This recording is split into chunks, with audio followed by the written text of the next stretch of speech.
All right, welcome everybody to episode 16 of the RF Generation Collectorcast. And man, I can't believe we're plowing through these. And this will be coming up pretty close. We just had like our little 15.5 kind of show.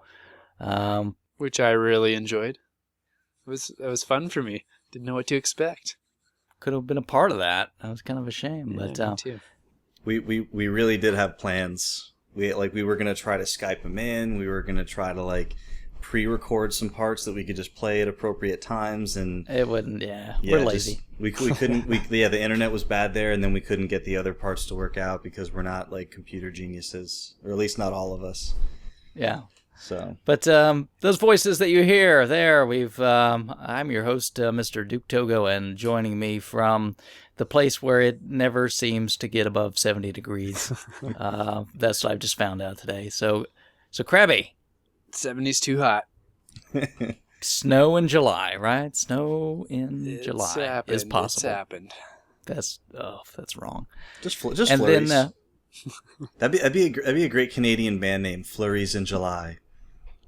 And that other voice is the man that wishes he could be in a place so cold to shovel snow off his roof. Wild Bill. I super wish. I would rather shovel or snowblow than mow the lawn. You're wrong. My neighbors are moving. If you need a place. And I hear there's a game store opening up in that area, so that might work out. There you go. Look, it's perfect. It's kismet. You could be a part-time employee, right? That sounds good. Well, as we usually start up the show, let's just talk about a couple different places people can find us. So, you can definitely find the show at collectorcast.com. Bill, where else can people find us? Follow us on Twitter and Facebook, both at Collectorcast and then Collectorcast on Facebook. Those are linked, so most of the conversations you see on one will show up on the other. And guess who finally joined Facebook? I saw that the other day. That was so exciting for me. So, yay to Krabby for moving into the last decade. It said Krabby liked your post, and I was like, no, this can't be the guy. It's an impersonator, right? Yeah. Somebody hacked his account. I pay Fleech to log on as me twice a week. And so, Krabby, besides those places, where else can people find us? Some podcast pickle, of course. Podcast Pickle, yeah. Beat me some to days it. Maybe I regret submitting that to Podcast Pickle, but maybe there's a few people that listen to it from there. A couple of the places people can find us on Stitcher. Where else, Bill? Besides Stitcher, you get the iTunes. Also, just search Collectorcast. It does help us out if you throw a rating on there, just to kind of make sure that people who might like to find the show have an easier time finding us. So iTunes is a big one. Yeah, I want to thank. We had a couple more ratings go up. I want to thank those couple folks. So maybe when we get a few more of those, we'll take another spot on the show and read those. But keep them coming. We appreciate it. And then there's one last place, Krabby, your hometown, where people can find us, right? Yeah, my favorite. If you don't want to download it, just want to stream it, go to YouTube. The tubes. Absolutely. And very good. I hear, and Krabby, you're telling me you're going to be recording one of my favorite games. Yeah, I was actually being NES. sarcastic. I didn't know you liked it so much when I said that. But no, I did. Get some Genghis Khan up there if I can. I really sledge do like my way Genghis through that Khan. soon. I could never. I hope you overcome it. I never really could have go quite that far. Gonna conquer the world. Nah, not right, not quite. But I tried. So you have to do that. I'll do give that one you for me. some hints after and help you out. You'll do it. I think maybe if I would save state it and do it on the save state maybe. That's not even. You can't do that on Nintendo. Come on. Maybe on the Retron 5, I'll be able to do that. Or what's it called? EverDrive, right? Yeah. Oh yeah. See. I think you guys are in the wrong podcast. We collect things too. There's nothing wrong with that. Well, very good. Let's get on to the meat of the show.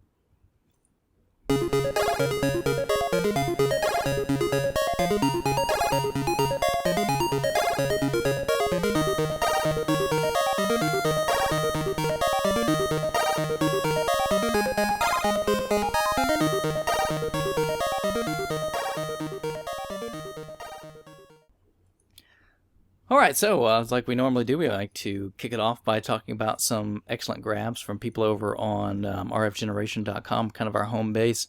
And man, I tell you what, there's times where I think that we need to do, like, either like people need to stop buying so much stuff, or we need to do this show more often. I don't know which of those two things it should be.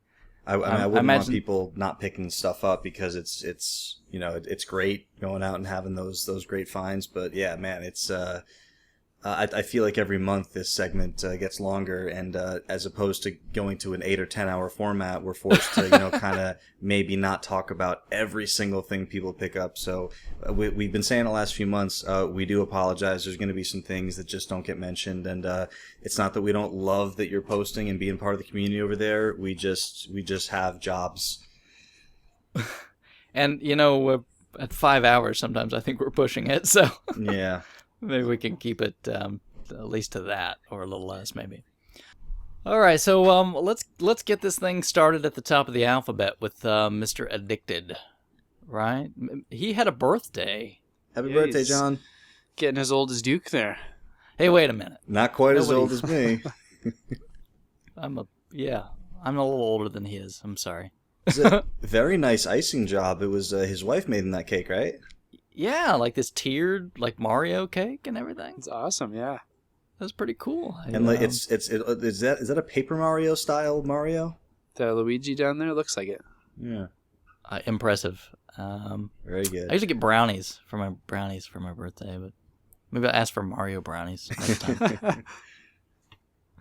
He also got a couple other things I thought they were pretty cool. He picked up a twin Famicom. I think it's really cool. Yes, they are wonderful little devices, I will have to say. Picked up a homebrew that I'll eventually get. Some Battle Kit 2. Yeah, do you have the first Battle Kit? No, I still need them both. Aww. Those are really hard, Craig. I'd really like to see you give a crack at them. That's what I've heard. They sound like fun. Yeah. Really I was just hard. reading a conversation on Nintendo Age the other day where, like, how like whenever someone says, like, oh, this game's hard, then, like, the greatest game players in the world pop in, they're like, oh, I beat that thing, like, no problem. Yeah. So I guess there are some savants out there, but yeah, I've heard it's hard too. Oh, yeah. I've played the first one a bit, and woof, I can't. Takes me an hour and a half, and I'm not even, past the second checkpoint yet. It's pretty rough.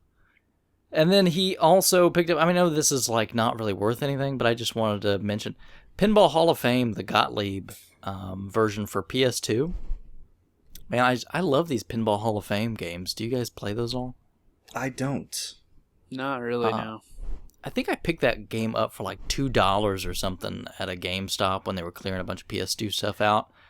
If you like pinball, those Pinball Hall of Fame games are really good, pinball simulations. So a lot of good Gottlieb tables. So you're condoning the use of emulators? Well, you're trying to. I don't know if it's emulating, really. It's trying to replicate a physical experience. Sounds like you're playing with the definitions there. I've been known to emulate a little bit, but pinball, that's something different. I can't really have 20 pinball tables in my house unless I want to be alone. And we might, if we can get him on here, we might do an interview with Single Banana at some point. He's probably our biggest pinball source of information. I think he flips pinball machines. He'll buy one, work on it for a little while, and then decide to sell and get something else. But as far as I can tell, the Gottlieb and the Bally are some of the better machines Bally's out there. Great. Yeah, Bally's great. And I think there's somebody that on Twitter we interact with a little bit that does a lot of pinball work too, right? Oh, it's she's up in my neck of the woods. So she's in Massachusetts, Nerdy Girl, Melissa. Yeah. If you're on any of the arcade forums, you know her. I was chatting up with her a little while ago, and apparently her parents owned like restaurants and bars when she was young. So she's always been around arcade and pinball machines her whole life. And she just, the first time one of them broke down, she was like, "Well, why doesn't this work?" And they were like, "Well, it's just broken right now. We got to wait for the guy to fix it." And she was like, "No, I'll do it." So, and she's just been working on, machines forever. And she almost opened up a barcade a couple of years ago. But that's awesome. Yeah. I mean, she's a fantastic asset to the arcade community. So maybe see if she wants to chat sometime.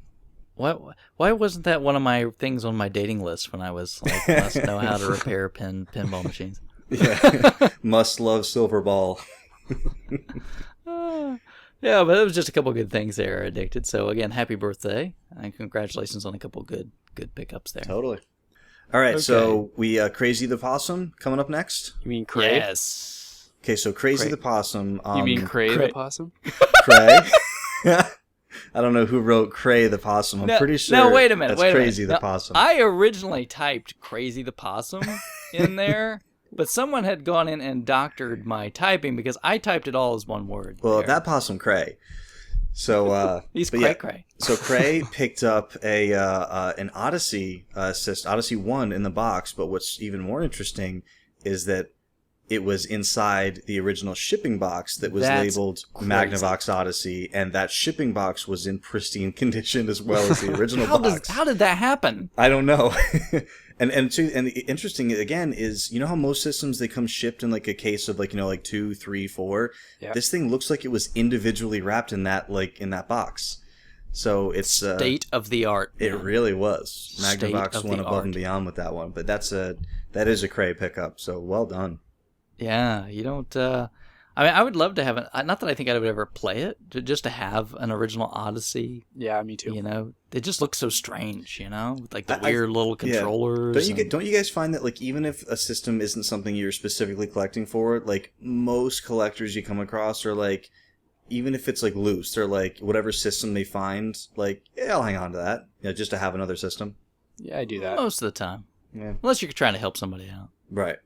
Or you want to share the pain, like shipping Krabby a CD. I think that's a pretty common practice among collectors. Even if let's say you're like a complete in box system collector, and like you come across like a rando system that like you weren't planning on getting it, like for like a good price. I mean, I think most people, even if you're not going to sell that, I think most people pick systems up. Well, like we were just talking before the show, so maybe foreshadowing for the next show. But looks like I might go pick a Vita up tomorrow, just because the price is right. So I mean. Retail or from a local sale? Craigslist. Okay. But, I mean, the price is, to me, is really right. And it's like, okay. Cool. Free Vitas. Sure. Why not, right? Should be spending that money on NES games. I am on the lookout for an Ultimate League Soccer. So does that make it better? Well, if you use that Vita money for it, that would make it better. I don't need to. Ultimate League Soccer is not that expensive. There you go. Just grab it then. Okay, so after the debate about Ultimate League Soccer or a PS Vita, Shoboni just shoved his way in and said, "Yo, I'm gonna get 30 Intellivision games for $1." I saw that post, and he did. I mean, and he, like in the post, he was like, "Wait, what? Like $1?" That's happened. Like, you know how like Craigslist posts like where people just put like $1 in the cost thing, and you're like, yeah, whatever. Like, we'll see if that's actually it. I've never actually had that be the price. Yeah, no doubt, right? And they're like most of them were like boxed and everything. Yeah, looking good. Yeah.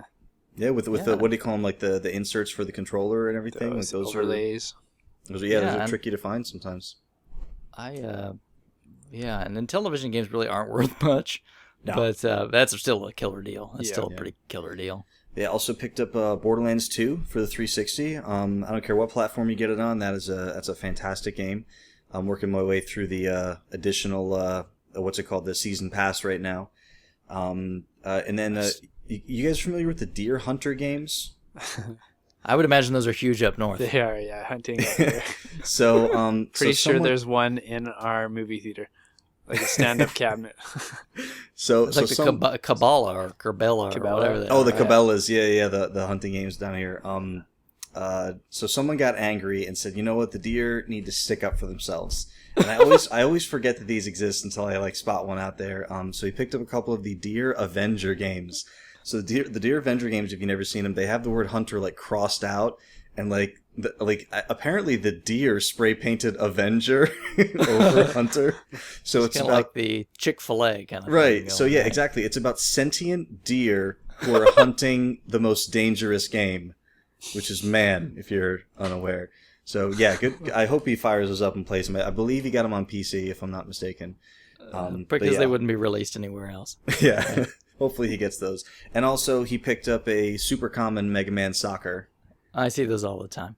Yeah. And $2, he overpaid. Yeah. I would hope you kept your receipt. Seriously, though, honestly, good like, score. oh, and he left the price tag on, like, as if, like, just finding the cart wasn't the knife enough. Yeah, it's kind of like how, every so often Shadow has to post his Cheetahman 2 with, like, the $4 price sticker on it for me. I thought he PMs you that, like, every month. Yeah, it's like, oh, yeah, hey, just so you know. Yep. Appreciate that. Good looking out. But yeah, nice work, Shaboni. Those are lots of, like, kind of like right across the board, like a good variety, good games, and good deals. Oh yeah, great deals, great. And up next we have the Mr. Exciting Retro Rage, right? Yep. Do you think he's really an angry guy? I don't think so. I don't know. I wonder if when he plays retro games, like some kind of Hulk thing happens to him. Do you think he throws controllers? I think when he plays. What's the Super Mario Brothers game for the Wii? New Super Mario Brothers Galaxy? Yeah, New Super Mario Wii, where, like, when you go to jump over a pit, but then the other player jumped right above you, so you just hit their feet and then you fall in a pit. That is Retro Rage. Ah, okay. That's when you hit somebody with the controller. Yep, that's like, why are there collision mechanics in this game? Or when you used to play Contra with your buddy and, like, pause it when they jumped and then unpause it right after. Oh, you're so evil. And then once it was done, did you tell them that you were sorry? Oh, no. Oh, like, you'd get it back just as bad right after. Like the Double Dragon games where you could steal people's lives? Yeah, or Battletoads where you could beat the crap out of each other. Yeah, you're like, okay, stop, that's me. Stop, that's Yeah. No, You that's stay me. on the bottom, I'll stay on the top. Stop coming into my area. Oh, that's great. But back to Retro Rage, he picked up the best of How to Win at Nintendo Games by Mr. Jeff Roven. Now, is this actually the best of the Jeff Roven books? No, I think it's taking the best of his writing from the exciting 3-part trilogy of How to Win at Nintendo Games and putting it all in one master volume. The worst part of the How to Win at Nintendo Games trilogy is that they promised multiple endings, and all it was like 3 pretty similar endings with, like, different color pages. No, actually, there was 4 of them, wasn't there? I think there was 4, Quadrology. Yeah. How do you like that? Oh, that's right. Well, are you counting the Super Nintendo one? No, that would make it a septology, right? No, that would be 7. Oh, well, what's 5? Pentology. Pentology.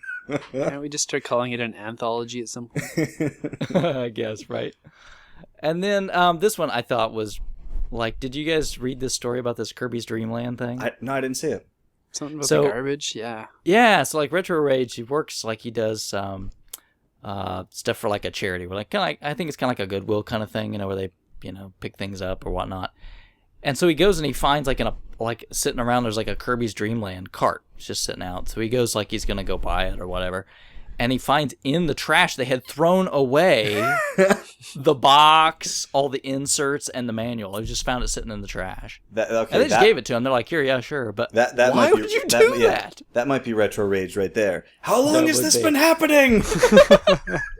Yeah, no doubt. I was like, what? Yeah, but awesome. Like $7. You get the whole thing complete, and it looks great. That's fantastic. I mean, even all, like, the goofy little Nintendo Power adverts and all that stuff in there. Hopefully he had a little chat with whoever's throwing boxes out. Yeah. It's kind of like that Throw one them out store, like, into way my back backpack next time. like that lady, like, a long time ago that sold that Scoon complete in yeah. box. Or no, but it's she sealed opened one. it first. It was a sealed Yeah, one, she and she opened it. opened the Yeah, cellophane. she She opened opened it. it first. Well, we didn't think you'd buy him if it was new. And then Newpoil sent him a little gift in the mail, right? Greatest gift of all. So Retro does those bead sprite things. Yep, perler beads. Yeah. And Newpoil sent him a gift pack of a special Silent Service Edition melty beads to help him make the awesome chart of the ocean. That is cool. That's frame worthy. I like that. Was pretty funny though, actually, that he took time to do that. And there was like 5 beads, a little baggy. I'm kind of like, yeah, he's a little short, maybe. And then he got a couple controllers, right? Yeah, those Some of my Wavebirds. favorites, yeah. I love the Wavebird. I think it was great. It's actually my favorite wireless controller, but until kind of like this current generation came out. I think they were missing the receivers, and I'm not sure if he found a few, but I mean those aren't terribly hard to find. You'll find them in like a random accessory box someone's selling on Craigslist or whatever. And I think some of the guys joked that he got like a lucky cat's paw with it because his cat was walking through the picture at the time. Yeah, I mean cats love Wavebirds. I think there's a magical land where all the Wavebird receivers and GameCube, Game Boy Player discs have gone. Right? Or like that little sleeve that goes over the Game Boy Player case. Yes, that you never just find always the plastic. Yeah. They're in Retro Rage's charity store's garbage, like just a landfill filled with them. Oh man! And then he got a couple Zelda games, right? One of the best ones, yeah. Yeah, don't you love Link's Awakening, Crab? I love Link's Awakening. When's the last time you played it? Oh, it's been too many years. I need to get it going again. I like to try to play at least one Zelda game a year. Like, I don't care which one it is. Like, earlier this year I played Wind Waker. Mm-hmm. I really do like to choose a random Zelda game that I haven't played in a while once a year and throw it in. Not that big of a Zelda guy. I don't feel that kind of urge to play them. I still haven't even played Skyward Sword, and it's been at my house for over a year now. I'd love to know what you think of it when you're done with it. I really liked it. It's super long. It's like 50 hours. Yeah. I just don't have an urge to play Zelda at the moment. He's got important games like Genghis Khan to play. Man. Yes, come on. You just take over the world. Who wants to just There you save Hyrule? So what about Oracle of Ages, though? It's all right. It's no awakening. Bigger. You got a boxed link. one, right? Yeah, boxed Oracle of, and he's like a month late. Wasn't it like last month that everyone was finding Oracle stuff? Yeah. And then Rampage 2, which is another boxed Game Boy game. So we got picked up a nice trio. I remember playing so much Rampage at the arcade as a kid. Oh man, loved playing that game. I played a ton on the Nintendo when I was. It's one of the games like when I was a kid that I played like to death. Like all we had was we had like a half dozen games, and Rampage was one. But oh god, we played so much Rampage. Oh yeah. And then up next we got Sino. He's you don't see him post very often. Not his lately, pickups. yeah, it's been a while. Yeah, it's over in the good old UK, but he got he got a bunch of games, but this is the one that kind of stood out to me. Is he got a complete in box Link to the Past for £2. Now I don't know. Is this game is the value relatively similar in the UK compared to what a complete Link to the Past goes for here? I would have to guess so. I mean, yeah, I would think so too. It's Zelda, right? And it looked great. So just for you guys who are wondering, £2 is $2.98 US. So $3. Sweet. $3. Well, that's a killer deal. Yeah. So Seriously. congrats. I don't know what that is in Celsius though. Centigrade. Who uses centigrade? But yes, it's super super cool. Yeah, and I like seeing some more of these from around the world, so please feed us more. And I know there was more in his post. That one was just, to me, was the killer deal that I wanted to make sure we kind of talked about. And then up next, we have Highwind, which had a little bit of a story in his grabs this time around, right? So he started off with the best game that a collector can ever find. Find of the month so far. Yeah. Well, it's loose, so let's not get too excited. Oh, that's what I said so far. Right. I'm waiting for that sealed copy to pop up. So excellent silent service. He got the game of games. So congratulations. And then he got a big N64. Did you guys see that big N64 lot he got, right? Yep. And there was one very conspicuous game. Now, there was a lot of them. He had the Mario parties. He had, all these great games. He had the Paper Mario. Yeah, Space Invaders, Mario 64, yeah. Yeah, stashed in the picture was this one other game, right? Yep. That he called no attention. I almost wonder if he's Let's just see what happens, right? Yeah. Does anyone see that? Happens. And then I think Gamer Nick is the first one to spot it. It's like, hey, isn't that a sculptor's cut? Yo, yeah, is that Clay Fighter? Yeah, so he in this big lot that he got a sculptor's cut, right? Yeah. He did indeed. Yeah, which then led to this big saga of the sculptor's cut, It's right? traveling the world. It did. So Sculptor's Cut went to live with Tech Wizard then, right? Yeah, I was at his house for a couple days, and it didn't work for him. I couldn't get it to boot up. And Highwind tested it beforehand, and it was working fine. So being a cool guy, he said, ship it back, and we'll refund the transaction. Right. He did the right thing. Yeah, I think they did like a partial trade sale, and then I think he just paid him out so he could keep the trade games. He didn't have to send the trade stuff back. Yeah, makes sense. Yeah, and then I never heard though when it got back to him. Did it still work in his? No, N64? he's still having trouble with it working. I'm currently trying to work out a trade with him for it at the moment. Oh, okay, all right. So wasn't it something like there was some discoloration on the board, or maybe like a problem with the trace or something? Not quite sure. Oh, okay, all right. So we've got a busted Sculptor's Cut. We've got it worked one day, didn't work the next. So I'm gonna bet it's probably a fairly simple repair. That's what I'm hoping. So I'm going to try and do trade for him, and then I'll have a Sculptor's Cut, another one. I mean, the worst thing I could think that would be happen if something happened to one of like the ROMs, the ROM chips in there. But I mean, I've taken a million of those things apart. I've never had anything bad happen to them. Yeah, I would probably think it's just got to be like a trace or something. Yeah, I don't understand how it goes from working fine one day to not the next. Well, it could be like the postman solder at customs there opened it up and switched it with his Madden board. Well, I think it could be like a solder joint. You saw the dude who I can't remember what site it was on. It probably was Nintendo on Age. Yeah. Yeah, the Madden. Yeah. Oh yeah. Yeah, dude bought a Madden and just throws it in his system to fire it up, and it's actually a Sculptor's Cut board in there. So years ago, some kid was like, "Yo, I really want this Madden, but I really don't want this Sculptor's Cut. Why don't I swap these boards and I'll be the smartest guy ever because I'll have So there's a Sculptor's Cut case out there with Madden in it. So I would say any of you that own Sculptor's Cut, you just better fire it up. You better test it.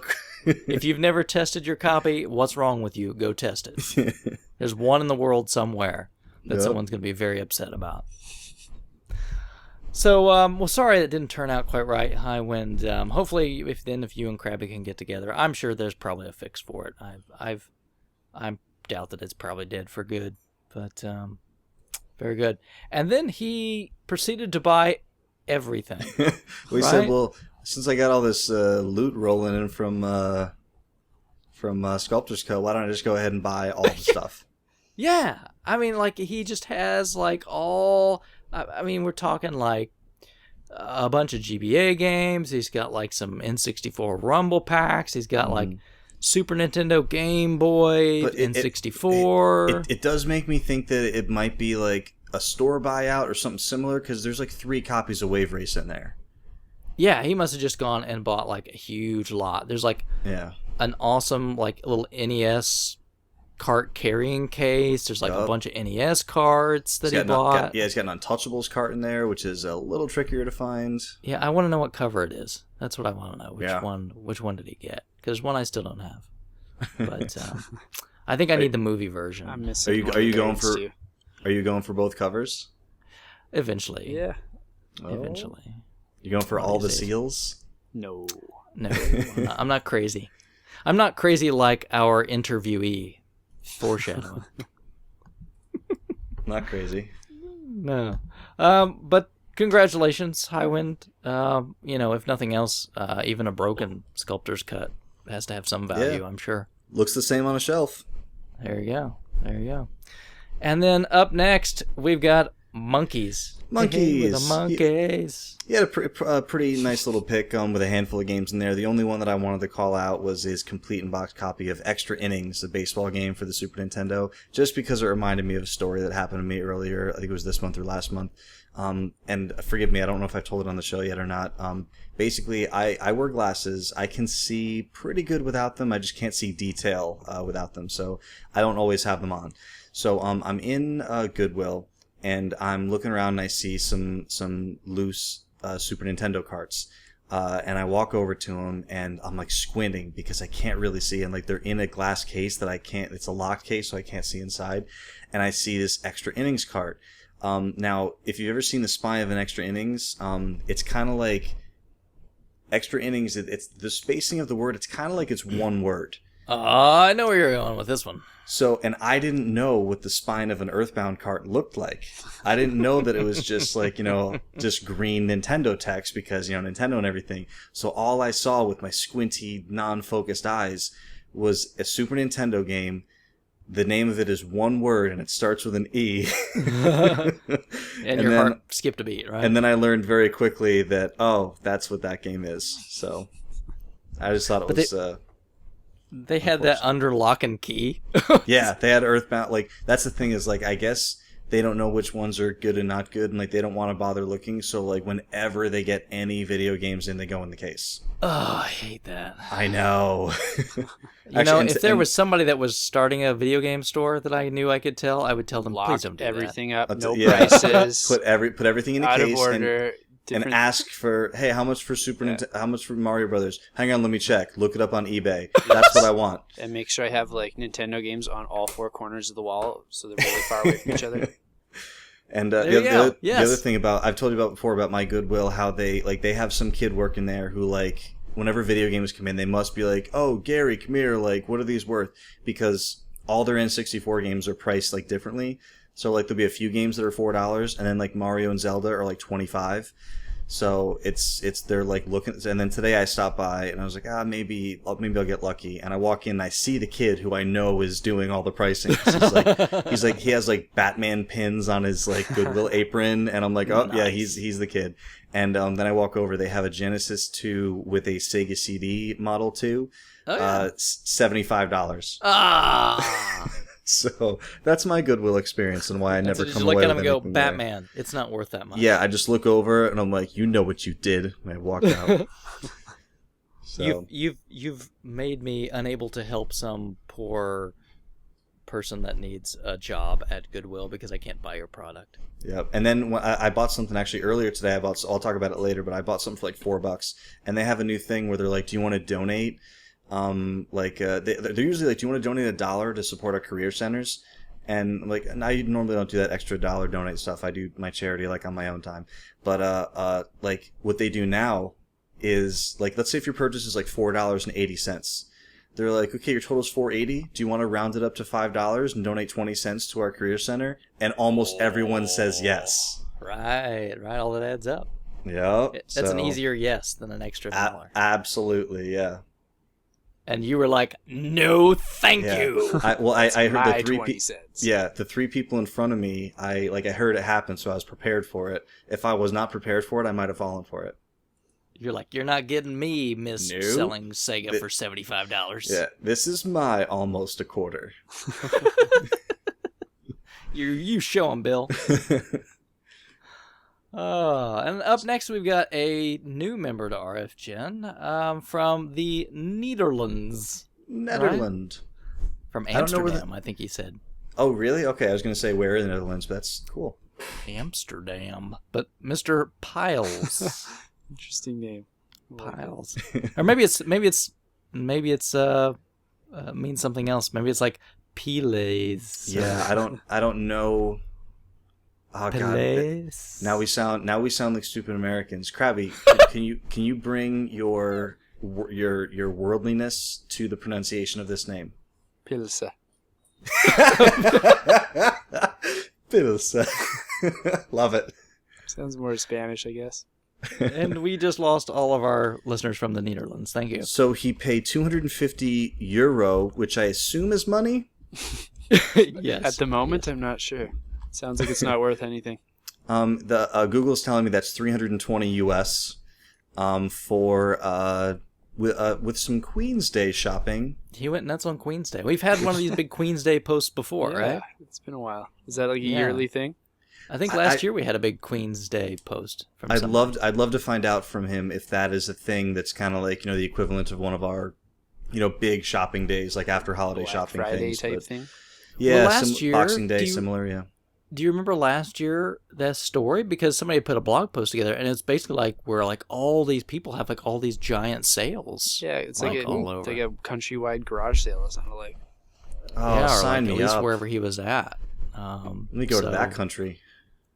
Yeah, so he gets a big lot of goodies, right? Tons of good Nintendo games in there, yeah. Yeah. Oh, and by the way, we should mention, he says in real life his name's Vincent, so it sounds like that he is giving us permission to say that. I'll go with Pilsa. Pilsa. I'm going to go with Vincent. But yeah, I got like all PAL all games. Nintendo, right? So yeah, all PAL, all European stuff. Oh no, he had some PlayStation. Okay, he had some PlayStation. Oh, I thought he said all PAL. Yeah. No, yeah, but I mean, it's he had some PlayStation stuff in there, right? Oh yes. So what? So a bunch of GameCube games, Wii's, Yeah, DS. I don't know if the rarity is similar in the UK, but that Mario Mix DDR, like with the box and the pad and everything, that's not easy to come by here. If it's the same there, that's a really sweet pickup. Yeah, I've never seen one. Yeah. That's pretty cool. And really, I mean, even at $320, looking at everything that's here, I mean, that's a lot of stuff. Yeah. That's like a lot of stuff that he got. You even got the best Metroid in there too. Did you see that? Nope. Oh, please don't say other M. Other Please M. don't say other M. Other Please M. don't say other M. No, it's Smother M, because that's what you do with that game. If you ever buy it, you smother it. With a big hug.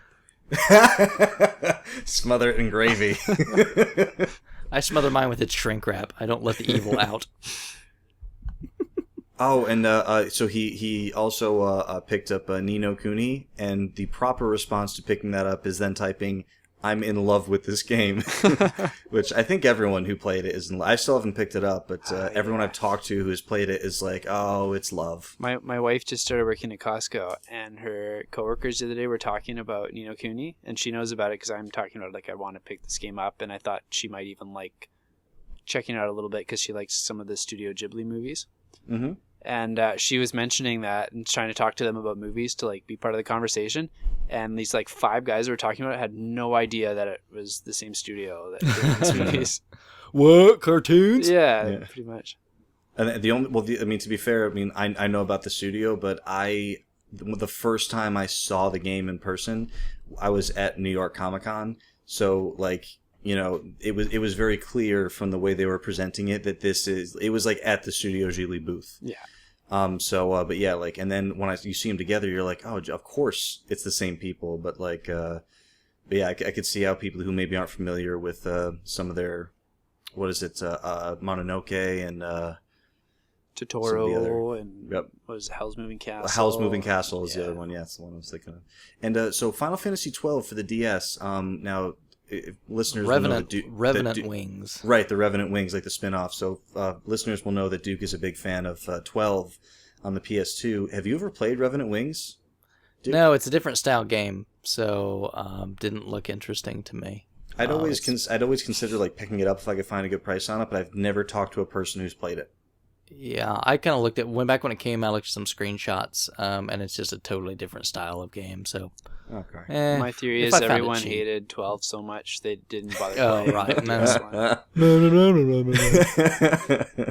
Whatever. They're too busy playing other M instead. Yeah, that's totally it. And moving back to this side of the ocean, we've got Wimster up next, right? And he got a gift. I think you actually missed one of Pyle's pickups there. Oh, do we need to go back to Pilsa? He had some flea market finds a little later, and he got like a Super Scope and a complete in-box Game Boy camera. Oh, that's right, because he got the Game Boy player. He got the disc with the sleeve, right? Yeah. The nice artwork. Yep, and he's got he got a Final Fantasy X-2. He got a StarCraft. He actually had a pretty decent month. Yeah, I forgot about that one. So, man. And I really like the PAL packaging where the PlayStation bar is on the bottom of the case. For the Final Fantasy you're talking about? Like, well, I'm looking at his EA Classics copy of Road Rash. Oh, okay, yeah. You know what I mean? So, like, you know, on ours, like most of the like that PlayStation bar is like on the left side of the software, and a lot of theirs it's on the bottom. No, I like ours better. Yeah. Yeah. It's kind of like the Saturn packaging, right? So Saturn packaging over there was like black with the text on it, where ours like was always white. Yep. You know, with the text. I like the white better than the black. I do too. And it just makes the Sega Saturn logo and stuff stand out more. You guys remember, like I was working at Babbage's when the Dreamcast was out, and I remember every single game spine, similar to like every single PlayStation game spine for the most part, except for like a really rare few where it was black, and every single Dreamcast spine was white. And then I remember the day that the first black spine Dreamcast game came out, and I was like, oh, what are they doing? And then all of a sudden, like, the Dreamcast section became like, and then the greatest hits showed up with like that orange bar, and it was like, oh, now it's a 3-color mess. Just leave it white. Yes. I don't even have that many Dreamcast games, and it's a mess already. Yeah. I will say though that I like Mega Drive better than Genesis. It should have been called the Mega Drive. Oh, you mean the name, not the packaging? Yeah. A lot of their packaging is better too. Yeah, over there for Mega Drive. But I just think Genesis is an awesome word. I prefer Genesis. I'd go for Mega Drive. It's pretty sweet. Yeah, Mega Drive sounds so like self-aware that you are from the 80s. That's probably why it sounds so great. Okay, so now we're moving on to Wimster, right? Yeah, let's get out of the Netherlands. All right. And Wimster did get a gift in the mail, right? The most generous of RFGeners of all. Yeah, he really is Santa. Santa. Yeah, even though he doesn't have the Santa beard like Tin Star. He did. He from just his hides little... it behind his Optimus Prime mask. It's there. His far west hidey hole. He sent it out. So if you guys remember, so there was the GBA, like the Game Boy Advance when it first came out, and it wasn't backlit, and everyone was like, "Why isn't it backlit?" And Nintendo's like, "Batteries." And then they came out with a backlit one. They were like, "JK." So then the SP was the flippy foldy one, and that's one of the very nice versions of the GBA. And Zag just sent it to him because he's that nice of a guy. He's a nice guy. That's awesome. That's very nice. Very cool. It's nice when you see people do some cool stuff like that. There's actually a few gifts this month foreshadowing. Yeah. Foreshadowing to right now. Yeah. To another gift that he got from Techie, right? Techie413. Yep. We got to give Techie a nickname. Techie. Because we mentioned we mentioned him on every single show, and I'll come up with something by the end of this show or later. I think you already picked his nickname, Techie. It's no, right there. I gotta give him one. But he did. He sent a Zelda Link to the Past 4 Swords manual to him, gratis, right? Free gratis. That's the best way to get things. Yep. So congratulations, Wimster, for getting the gifts, and thanks to the senders. Yeah. Good job on your scores that you sat and had people do for you. I love those. Those are the best Can I just kinds. say that? I love them. Like, Wimster just had the escalator of scores. He didn't have to Every once in a walk while, I up get that any too. stairs. He just had to stand there, and he went to the second floor. Yeah, that's awesome when things just appear and you're like, yes! It really is foreshadowing. It is. Yeah, and then we have Engel, Saved by the Bell aficionado supreme. Yeah, He picked up a Can lot. we actually Duke? I mean, you're the editor, so like when you say "and we have Engel," can you then just copy and paste a couple seconds of the Saved by the Bell bell? You're really asking me to do some work, right? How about we just go can we just it's all right because I've been saved by the bell. Okay, there When we go. you wake That's up enough. in the morning and Engel's buying imports. Yeah, there you go. Right, good enough. He got a lot of Yeah. stuff this time around. Let's just say it all as fast as we can. I don't think I can do At the that. same time. Yeah, at different parts of the list. He picked up a lot of Japanese games this time around. So he got, I think all of these are Japanese imports. So in case, I guess not all of them. There's a little oddball in there. But he got a Link to the Past Zelda. He also got Zelda for the N64. Did you guys see the box for that? I did. It's a lot different. And I really like it. Yeah, It's really dark. I'd never art. seen one before, actually, before his post. Yeah, so that was pretty cool. So Ocarina, he picked that up. He had some Famicom stuff. He got a lot of Famicom stuff, so let's kind of go through some of that. He got Final Fantasy 1 and 2, the combo cart for Famicom. And then he also got Final Fantasy 3. which awesome. And then You mean 2? No, I mean 3. Oh, 3. Okay. 3 is That's in right. We're in the Japan real right 3. Yes, the That's 3 right. 3. Where the numbers are the right numbers. They are the right numbers. And then then for the 4, Super 2. Family. No, 4, just 4. 4, and then 6 and 6. 6. 6. No, not 6. No, just 6. And then 6. he also picked up the Japanese versions of Dragon Warrior. Yes, 1 and 3 he picked up. Now, Duke, as a Family guy, I mean, Dragon Quest is Dragon Quest as common over there as Dragon Warrior over here? Even more. So. The Dragon Quest games on Famicom are worth like next to nothing. They were because big over there, weren't they? Like it was sold a lot. I mean, they like moved the releases to certain days so businesses wouldn't shut down. I mean, are they? Would you say they're roughly the commonality of Mario 1, 2, 3? Yeah, like Mario, Duck Hunt, Gyromite. I mean, okay. They're like everywhere. Gotcha. So I mean, they're not expensive finds, but they're still cool. I mean, we obviously the first Dragon Warrior over here was pretty big, but the other one's not. But yeah, over there now they're dirt cheap, but still cool to get those. And then one of the notable Super Famicom games that he got was Seiken Densetsu 2, right? Now, I didn't know that... so, Secret of Mana, right? Yes. So, did we get Seiken Densetsu 1? I've... All right. I'd have to go back and do my research on that one. I can't remember if that was I don't remember about that one. I do know that Seiken Densetsu 3 never came over here. Right. That was also a Super Famicom game. I have to do my homework and find out more about Seiken Densetsu, the first one. But there you go.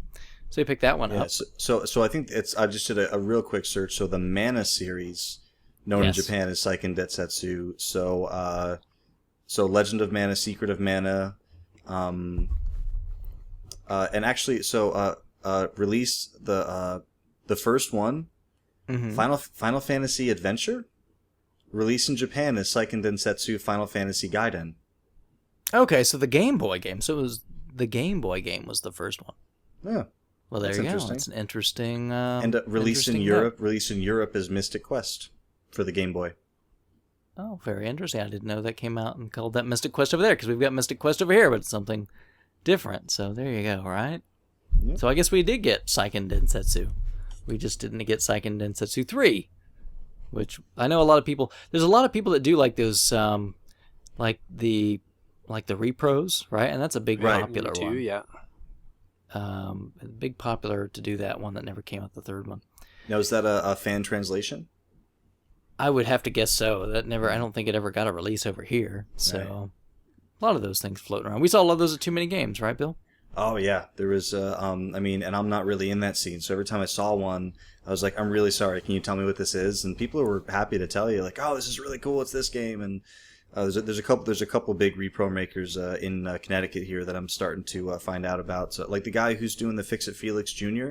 Yep. On the Genesis release, doing on Nintendo Age, he's in Connecticut. I just chatted with him the other day on via PM, so we're maybe gonna hook up at some point. And but yeah, there's a big homebrew repro scene in here that I wasn't even aware of. Awesome. There is a guy, he's kind of dealing with some issues, I think, to kind of get through it. But a guy over on Nintendo Age that if you send him the donor, he does like $25 Super Nintendo repros. Yeah, there's a few people doing that. That's a great deal. Yeah, and there's somebody doing similar to like NES ones too. But anyway, kind of back on track a little bit. And then let's just finish up the Japanese stuff. So he got a boxed original Famicom, and then also complete in box Famicom carts of Super Mario Brothers, Super Mario USA 2. Yeah, no, not 2. 2. Super Mario USA 2. and Super Mario 3. Doki Doki. And then he got a disc system, and for the disc system he got Zelda, the real Super Mario Brothers 2. You mean the Lost Levels? No, I mean real Super Mario Brothers 2. That's what I mean. Lolo. And Metroid, and then I have no idea how to pronounce this correctly. I'm going to take a stab at it. Katakita? I don't know.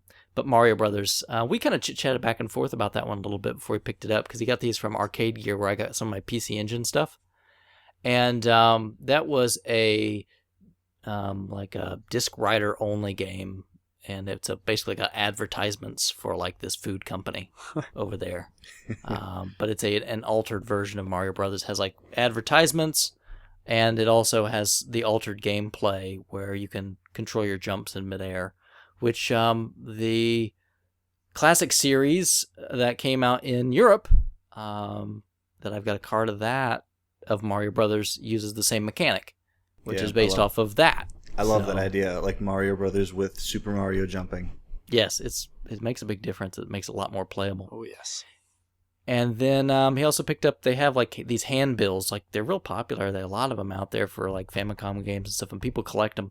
But he picked up a Zelda, FDS handbill for the game. It looked pretty awesome. Yeah, I've seen some of those. They're really, really cool. Yeah, they're beautiful. A lot of those people collect those things. Pretty cool. And then he got, lastly, well, I guess not lastly, but he also got a Genesis game, right? I love this game. X-Men? Yeah, tell me. I never played it. It's a great haunted game. my childhood. Like, I would get to Apocalypse every time, and he would just destroy me, even if I got there with everyone full health. And the thing for me, like I've said it before, I love playing games, especially the older stuff that I grew up with. I'm not great at video games. I'm just not. So this was a game that was always really hard for me, and I always had to play with other people, like, to stand a chance. But like everything about it, like, when like you go back to a game that you played a lot when you were a kid, and like there's like every little sound effect and every little like sprite. Like, you see something, you're like, oh my god, I remember that. I saw that thing a million times. Like, this is one of those games for me. Yeah, it had some very distinct sound effects from what I remember. Very much so, yeah. So it's just a great one. I mean, did you feel it was kind of broken with Nightcrawler? How you could like morph through half the walls, though? Absolutely. Like, my brother would always be Nightcrawler, and because that was his favorite character, and still is his favorite character. So I don't think it was because he could like cheat with him, but he would kind of go over to the edge and like morph. Okay, and now you're warped through like the level. Yeah. But yeah, there was some broke mechanics in it. But yeah, I remember. I like finding the icons, and you could call like Rogue to come in and like punch the guy once and fly away and stuff like that. Yep, it was like the beginning of like the Marvel Capcom like X-Men Street Fighter games. Like, okay, so why don't we have a character just come in real quick, punch, and then fly away? Yeah. Like, no, that'll never work. But yeah, that's a great game, and it was boxed. He said he grabbed it from eBay, which means he was looking out for it, which is it's a great game. And another another Game Boy SP picked that one up. This might be my favorite game. If not my favorite game, my favorite ending of at least the last couple of years. BioShock Infinite picked that one up. I believe on PS3 he picked it up, which comes with BioShock 1, which is a great deal. A Street Fighter 2 Champion Edition, which I might have played more than any other Genesis game growing up.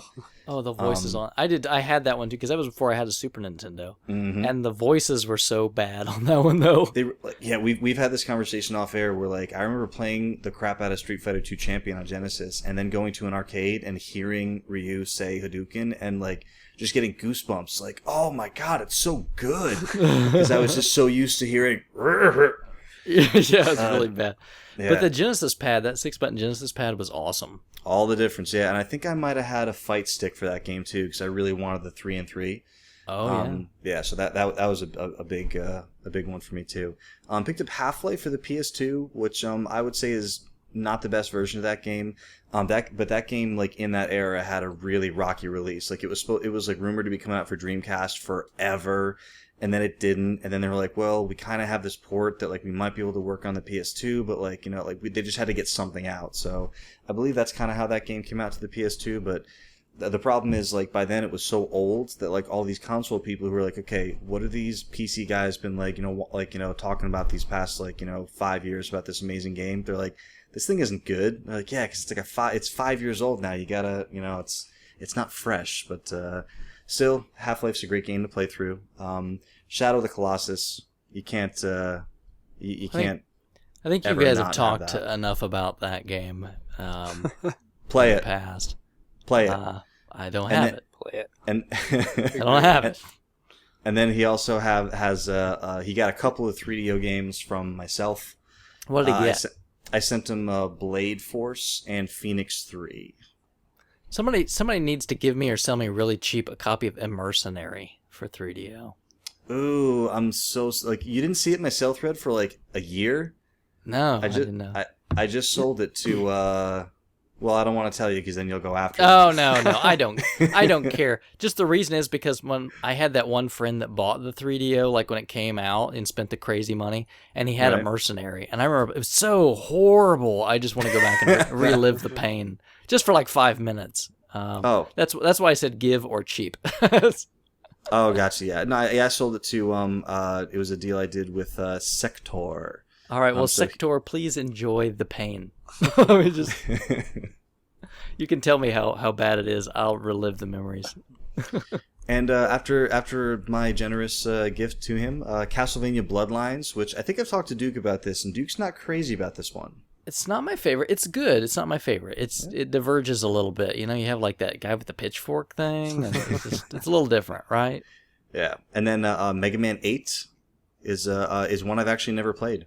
Should have got the Saturn one. I sure, yeah. It's only worth 10 times as much. And then it's 10 times better, baby. And then we got some Square PlayStation action. You got the Saga Frontier. Samurai Showdown. Are you still looking for Saga 3DO. Frontier 2, Bill? Yeah, it's not aggressively looking for it. It's one of those like I want to get all the Square PlayStation games. Okay. All right. So it's not like one that I'm like, oh, I'm dying to play this. It's just going to go on the shelf until I have time. So not aggressive. And back to that Samurai Showdown. I heard that's really good on the 3DO. Have you guys played that? Yes, I've got it on mine. Yeah, just like Street Fighter 2 Turbo is like a really awesome port on the 3DO. Mm-hmm. Samurai Showdown, same thing. Yeah. Yeah, like at the time, there was not a better version of Street Fighter or Samurai Showdown than those two versions. Except on Neo Geo, right? I don't know. Debatable. Oh, you mean like on the original hardware? Yeah, probably. No, like on Neo Geo, yeah. Neo Geo. So Dark Wizard for the Sega CD. Yes, I remember that renting complete. That one. I rented that one when I was a kid. And to play his Samurai Showdown, his Complete in Box Samurai Showdown, he picked up a Complete in Box 3DO.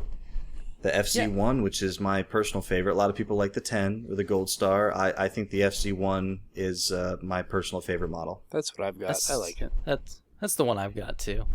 It's the more common one, isn't it? Really? I mean, yeah, I believe so. Yeah. I've seen 10s around too, but you know. And the only people who say like you should go with a 10 are the people who are afraid of the mechanical disc tray malfunctioning. I can see that. I can see that. I mean, mine works. It's fine. Get any one of them. Yeah, sure. And then I sold him a little goodie there. Hooked him up with a crappy model Super Nintendo. He wanted it, you know. He wanted it. I didn't go to him. What's going to happen when he has to eject his cart? What's going to happen when he wants to hook RGB up? What's going to happen when he forgets that it's on because there's no light? He wanted it, right? So I sold it to him. Do you guys call it the Mini or the SNES 2? I call it the Mini, but I call it the 2. Yeah. It's just really just model 102, isn't that right? What it is, I think. Yeah, I think you're right. I just like that it had the different controllers, right? Like the embossed, Nintendo on it, and like if you flip it over, it says like Super Famicom instead of Super Nintendo. That was cool. That's pretty cool. I like that. I'm like, we're so lazy at that point. I'm like, just screw it. just ship them the same freaking controller. Just who cares? Yeah, and then the last things he picked a little bit more current gen stuff. Picked up the new Xbox 360 version of Minecraft, which a handful of people this month picked up. What is the deal with Minecraft? Anybody? I don't know. My nephew plays it all the time when I go over there, and I've watched him. I don't get it. I don't get it either. What are you doing? I need more time. Like we only have 5 hours. Like I need more time to explain it to you. But I promise, if you're interested, I will. There, everyone. Maybe that's PM a different Duke. day. No, please, Bill, please, don't. Yeah, you talked to Bill. But no, it's at first same thing. Like when I when I first started playing it, I was like, what is going on? You really need someone who has played it before to kind of like sit and show you the ropes. Kind of for me, I don't like like similar to games like Fallout. that. And... No. No, come on. I don't like that, really. If I don't the like game that. can't sell itself, why do I want to play it? It's And literally the most like silence. successful like because I'm trying to phrase my response. This game, like the fact that children pick up this game and like understand it, like Look, I'm not trying to say that it's a bad game. I'm not trying to say that. I'm just saying I'm not interested. because it doesn't have a good tutorial. No, just because I just don't. It doesn't look It interesting. seems to like me, that's Animal all. Crossing Okay. to me, like just something to kill time with, not really a game. Yeah, there's no end, right? It just goes and goes and Right, goes. it's correct. It's a world. There's no like, oh, you beat the final boss, you win the game now. Like you just keep playing it. Yeah, and I don't really play games like that. Honestly, Yeah. Okay. I really don't. Yeah, fair You enough. gotta slay a dragon and save a princess, or it's no fun. Yeah, I want to win, and then I want to move on to another game. So, you know, That's that's not- all right. that's not- I mean, I'm that's- not beating that's not people up life. that like it. Yeah, it is. And then I win every day, and then I come home. I slay work, and then I get to come home.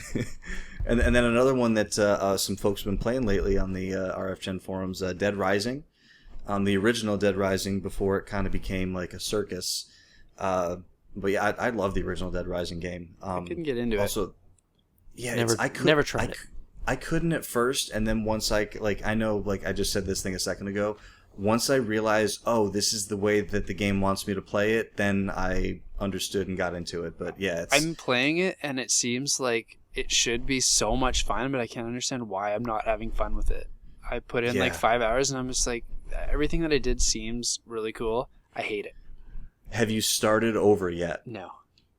Okay, so real quick, I know we don't want to get sidetracked, but there's one save file on that game, you know?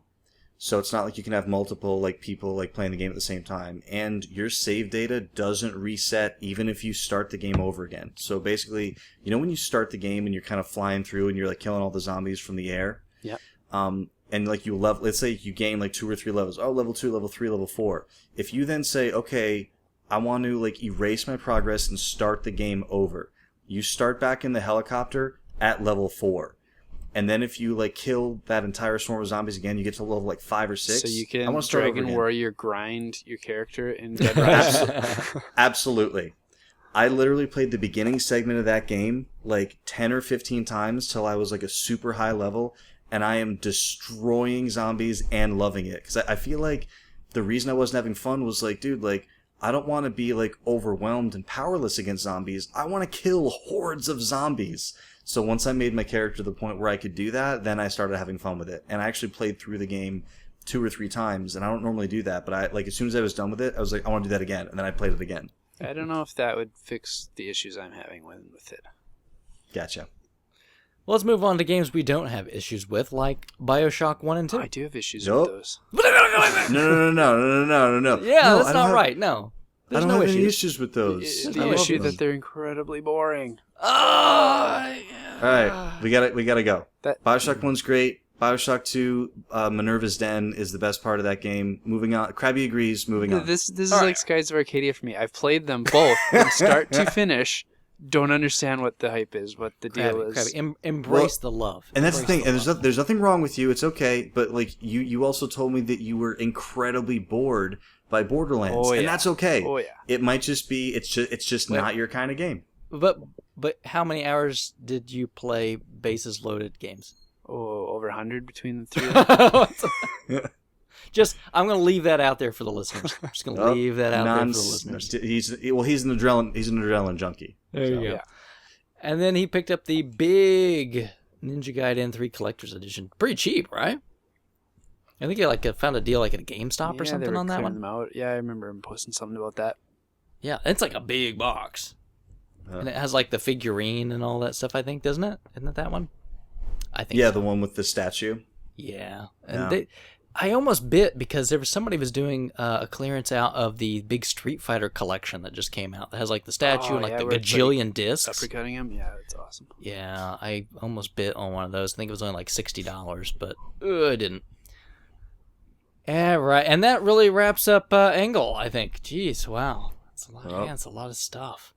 Okay, and up next we've got another guy that, boy, likes to pick up some big items. We've got Gamer Nick has picked up a lot. Boy, he got like this huge RPG lot for PS2 and PSP, right? It's awesome.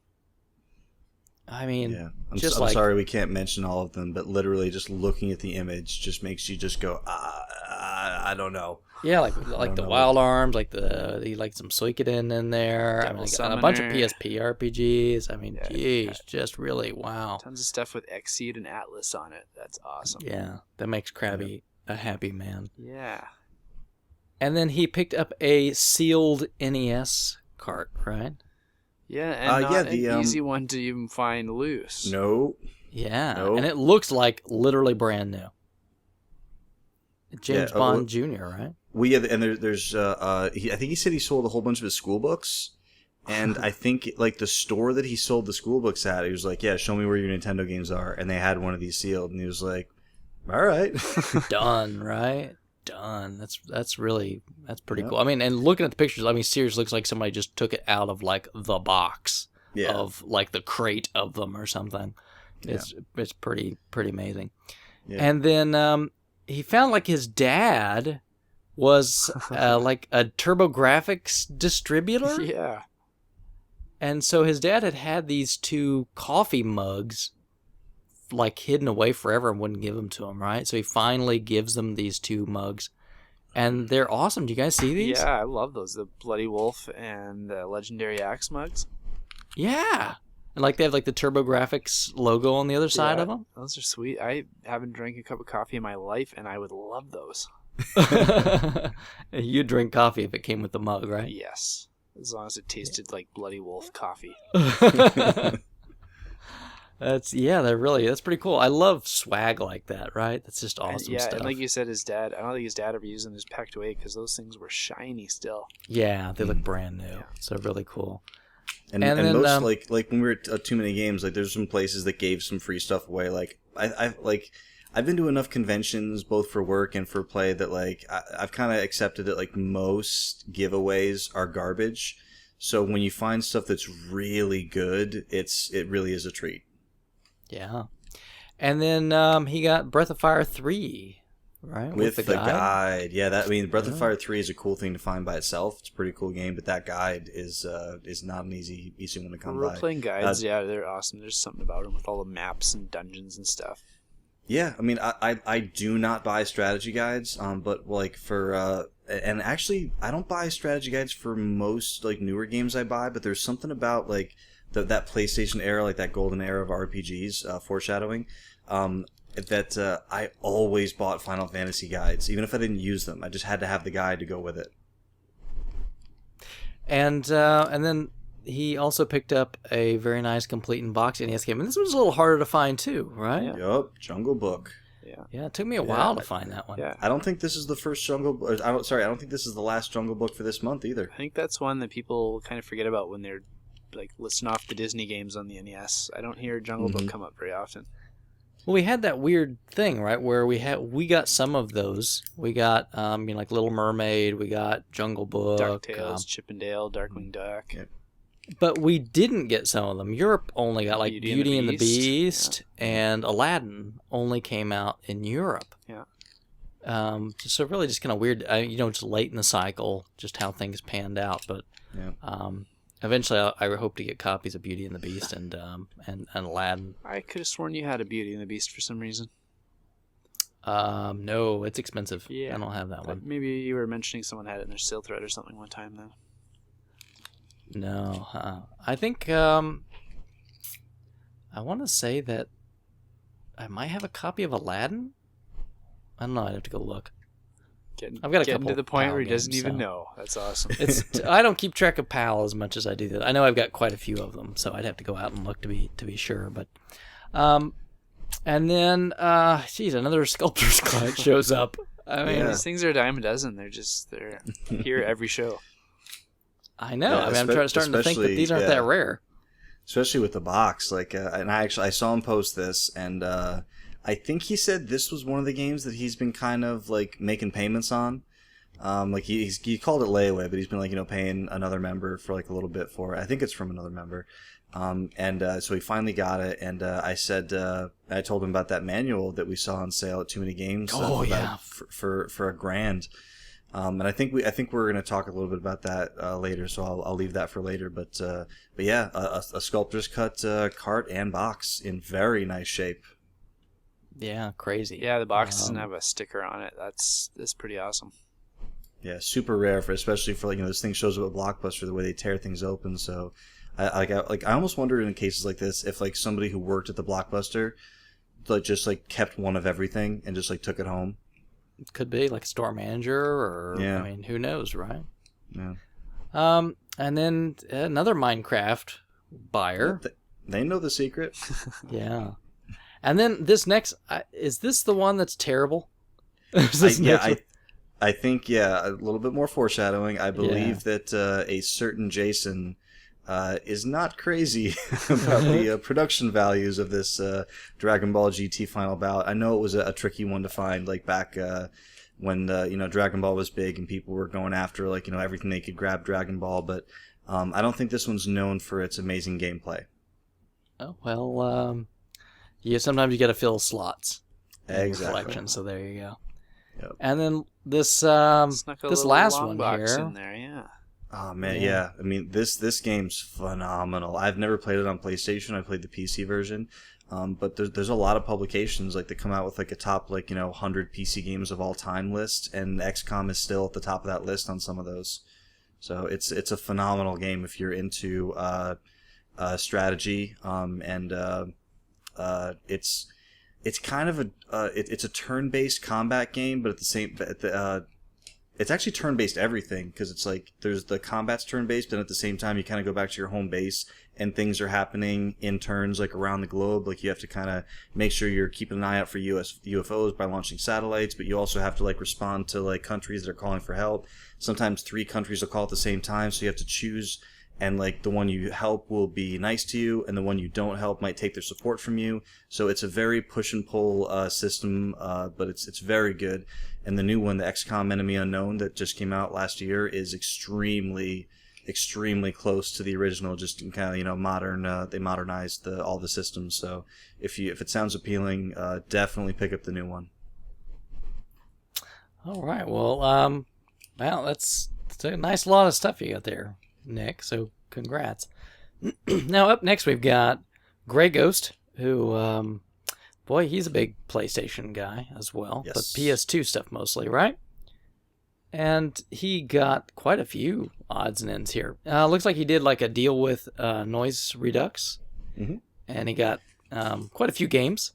He got a Castlevania Chronicles on the original PlayStation. I don't have that one. You guys have that one? I do. It's a good one. Not I. I haven't tried it. One of these days, maybe if I run across a copy, I wouldn't mind picking it up. And then this next one, I'm a little jealous. I don't have this next one. Yeah, this I'm one jealous. Yes, Gradius 5. I actually do have that one. Do you? Yep. I don't have Gradius 5. I don't have Gradius 4. I don't have 3 either. Yeah, Duke loves the I used shooters. to have 3. Yeah, I do. But yeah, good job. I'm still keeping an eye out. And we got another shooter coming up here in a second. After this Spider-Man red cart, the N64, all the different cart colors out there. Yeah, that's one I really think is a pretty nice, that red cart for Spider-Man. But then right back to PS2, picked up a pretty nice looking Raiden 3. Yeah, I've got Raiden 3, so Raiden's pretty good. Those are nice little fun shooters. And the next one he got, I've got just the game, but he got the whole set, right? Magna Carta? The big fat box that came around it. Yeah, the art and the whole thing to go with it. So, very nice. I thought Krabby would be more excited about Magna Carta. I'm just jealous. I don't have it. Okay. and he's that has one of the biggest racks on any Atlas game, so I need to get that one too, especially. And then that might be the winner. There you go. And then he moved on to Final Fantasy 13. Hey, come on! Why can't you just let people enjoy the games that they enjoy? No, you got to razz. Did him. he Not say? a bad game. Did he say that he enjoyed it though? I don't know. He just picked it up. Good for you. And then Gun Griffin Blaze. I've never played any of the Gun Griffin games. You guys? Nope. I had this one. I don't have it anymore. I went through a phase where after I purchased Alundra, I then had come to the conclusion that anything with the words working design on it had to be good. So if I saw working designs on a game, I had to have it. The problem is I'm not that good at Gun Griffin Blaze, so I didn't keep it very long. It's good These are logic, those mech though. Working games. Designs is pretty solid. Yeah. Yes. If it's very an RPG. few games. If Yes. it's an RPG. And then you got like a big load of stuff from Techie, is that right?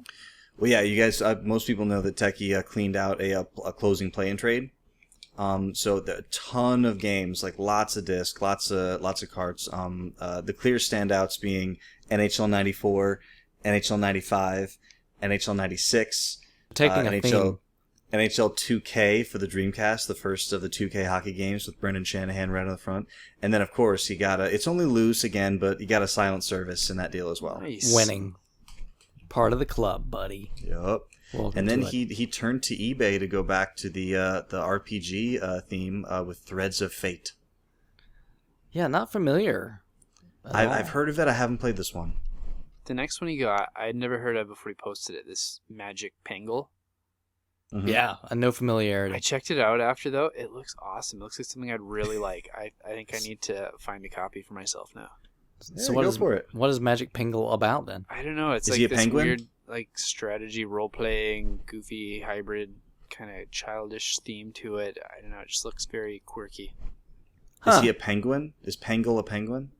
I don't know if anything is relatable to real life characters. They're kind of those weird, like Japanese monstrosities. Yeah, and these next ones, Krabby, you got some familiarity with? Yeah, Shiren the Wanderer's an awesome little like roguelike dungeon crawler on the Wii. Atlas put out. Oh, Very yeah? cool game. And Phantom Brave, also another Wii game. I think it was on the PS2 as well. Kind of similar to the Disgaea games.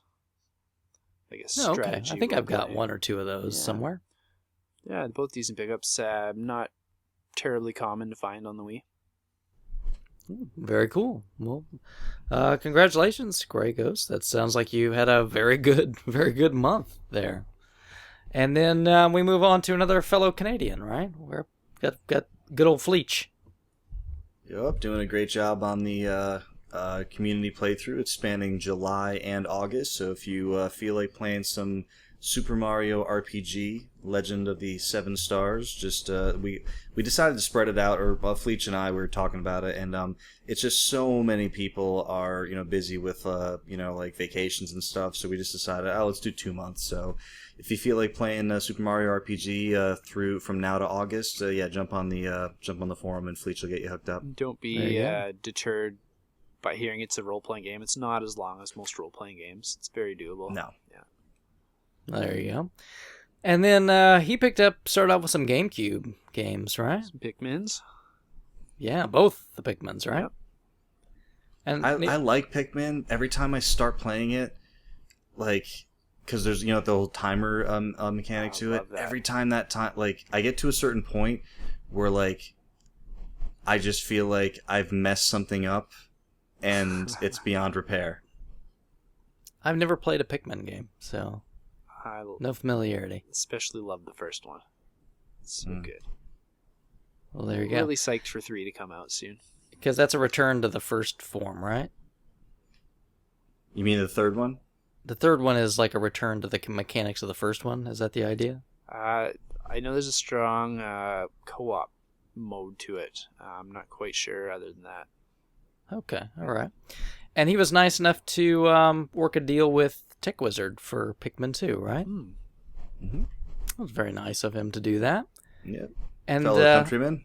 and he also picked up Resident Evil for the GameCube, but he got all 3 of those at a thrift shop. I think he did a pretty good job on picking he did those very up. well. So it's always great when you get surprised at the thrift shop, right? Yeah, and that first, like the remake one, oh, it's so good.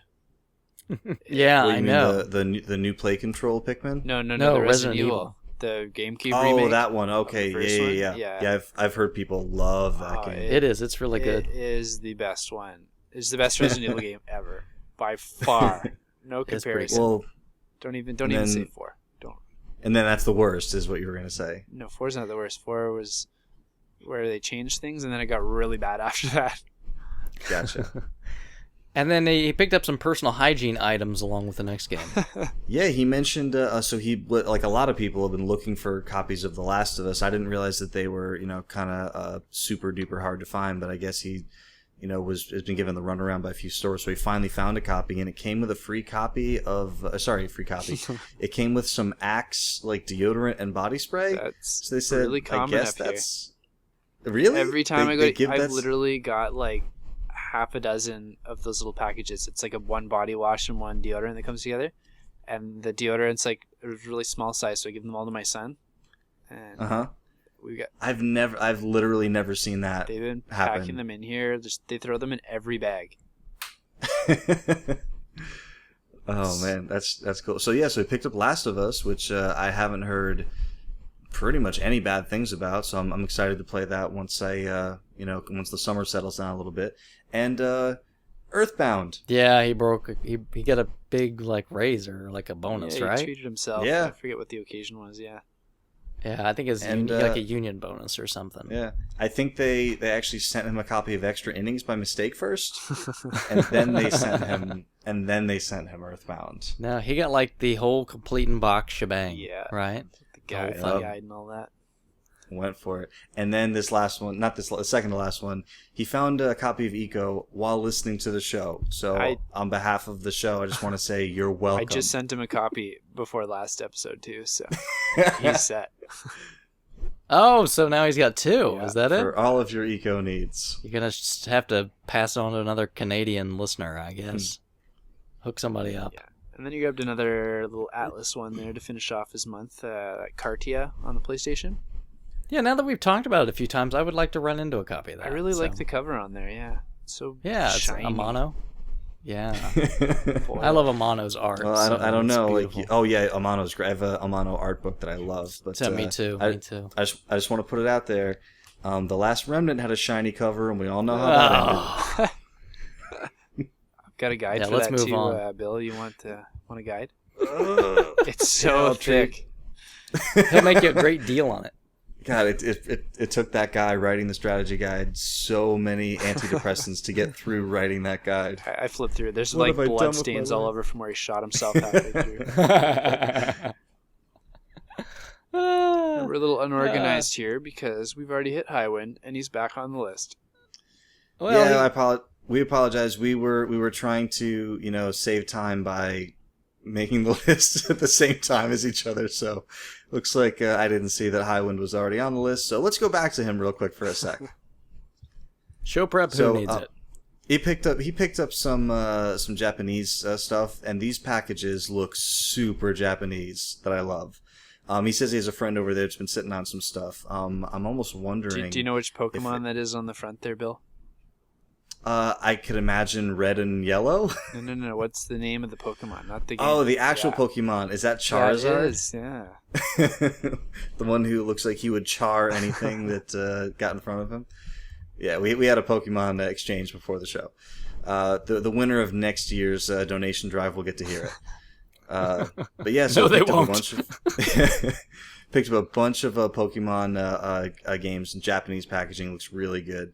And then a handful of VHS, some Street Fighter, some Final Fight VHS tapes. So just like I like just quirky Japanese things. That first one though, is that the Fatal Fury special? Is that an actual Neo Geo cart? It looks like a Neo Geo game. How's it?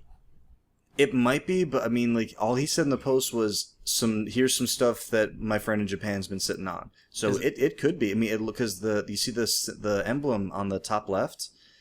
The 150 emblem. I'm pretty sure that's a card. Yeah, and it's wider than the rest of the ones you got too. Yeah. So I don't know if he's got a Neo Geo, but that's very cool. It says Mega Shock on the thing, so I'm going to assume. Yeah. I don't know when you assume the 150 Mega Shock. Mega Shock. So he's gonna have to pick one up anyway to play some Fatal Fury on now. There you go. Then he got some NES stuff, I guess, since we're going back to him talking about that, right? So, Exodus. So you have to help me out with this. I don't know this unlicensed stuff. Oh, yeah. It's one of the Wisdom Tree games, Yeah. Exodus. It's just, Is it hard to find? No. No. Oh, okay. It's not I don't remember very ever seeing common. one, but my eyes aren't open for it. The black one, I think, is a little harder to find than the blue one, but yeah. So, Shatterhand, great sweet game. Yeah. I was going to say, I'm pretty sure Krabby was a big fan of that. I just actually, being a PlayChoice owner now, I just found out that the PlayChoice copy of Shatterhand is like easily $1,000. Yeah, Wow. I'm feeling that was one of the hard ones to find. It's awesome. Yeah. I heard that somebody's doing like an inspired by new PC game based on that Oh. Shatterhand. Do you guys ever watch Community? No. No, people give me crap about it all the time. Like, you'd love it, and I haven't watched it They have yet. this, there's these two guys that have their own little fantasy things, but one of them is they watch this movie called Kick Puncher, and he's a guy whose punches are as hard as kicks, and it reminds me of Shatterhand every time you mention it. That's great. And then he picked up a Gradius, which is always nice. And then Nice little game. we were just talking about this one, I think, before the show a little bit, right? Yeah, hard. Well, apparently a hard one to find, and I've never come across it, and Krabby still hasn't. No, I still Jim- need, it's the last tennis game I think I need. Jimmy Connor's Tennis. So, yeah, that was one of the latter ones I picked up, too. Not easy to find. Not easy. All right. And then we're going to move on to the Nine-Tailed Demon Fox. Right? I'm so angry with him. You are. Why are you so angry? I really want a box power pad. I saw that. He's got the box. I've got one too. I saw it like on Craigslist one time. This guy's like, box power pad, like $20, and I emailed him like, yo, like shoot me a picture because I'll come get it today. And it was the power pad box from inside the power set. Mm-hmm. Uh-huh. It's like, oh no, I thought it was gonna be like the color, like retail. Oh no, power pad it's like box. this one. That's what he's got here. Is the Yeah. one from inside. That's what I've got too. Hmm. Just the inside package. Yeah, I want that. I want that standalone joint. Good luck. Yeah. And then he got a couple other odds and ends too. But the one that I kind of was curious about is he picked up one of those Xbox 360 wireless racing wheels. Have you guys seen this? They're thing? cool. Yeah, I've used them on. I played Burnout with it. It works good. Does it work?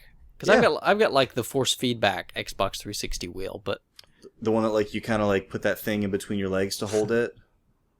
I don't know if there's anything. Well, yeah, I guess yeah, I've never tried that, but it's Yeah, got there- that I part. I think there was two. Like, there's like one piece that like you can like hook onto like a desk or table. Yeah, But like I don't have a desk or table between my like recliner and the TV. So there's this other piece that snaps in the bottom, and it's just designed for you to like squeeze your knees on it, so that way you can play it like without a surface.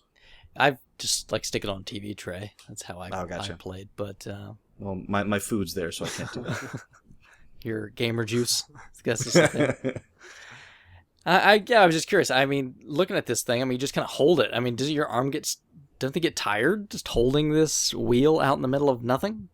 I mean, you don't have to hold it out in the middle. Like, you know where you hold your controller? Like, you kind of have your arms resting, like, maybe on armrest, or it's in your lap. Like, you can kind of just leave it right there, and it's, you just turn it. Oh, like, okay. you don't need to, All like, right. have your arms, like, straight out in front of you. Oh, okay. All right. Well, then that sounds all right then. Yeah, it works. And then It's got kind of like Wii. Like, when you first played a Wii, you don't need to have, like, the nunchuck and the Wiimote, like, out in front of your body. You can just kind of be holding them, like, the way where your hands would normally be. nobody told me that. And then he finished up with like a bunch of really nice looking 2600 games complete in box. Yeah, he did. Really nice looking. Yeah, he did. Yeah. And like when I first saw them, I was like, oh, please tell me that he got these for next to nothing and he wants to trade or sell them. And then it said like, nope, he picked them up in a trade on Game Trade Zone. So apparently he wants them. So enjoy them. They look great. They do. They look really pretty beautiful. So congratulations. Good job. Yeah, good games too. Yeah. And then I haven't seen a lot from Johnny Nintendo lately. He's back with No, some not stuff. lately, with but he's- the twins. Yeah, I think he must be, Yeah. right? Keep me busy, for sure. But he did He true picked to his up name. a copy of Magna Carta. What? Well, what? Oh, never mind. He's lost. No, true to his name, he picked up a lot of Nintendo stuff, Those right? twins So- was Bill making a boob joke. Got it. Oh, I got you. All right. I thought I was gonna go over everyone's head. Almost did. Krabby's like, no, those don't get beyond me. This is radio, Bill. People can't see the picture of the cover. But he picked up a lot of Nintendos, right? Yeah. So, Have you heard about Krabby's new venture? I could use some toasters. you need some Nintenders. Play So them why don't you, tapes. That's right, some Tender tapes.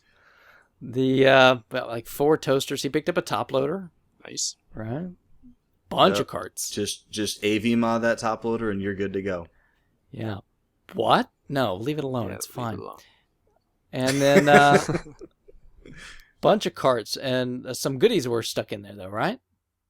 One in particular, yeah.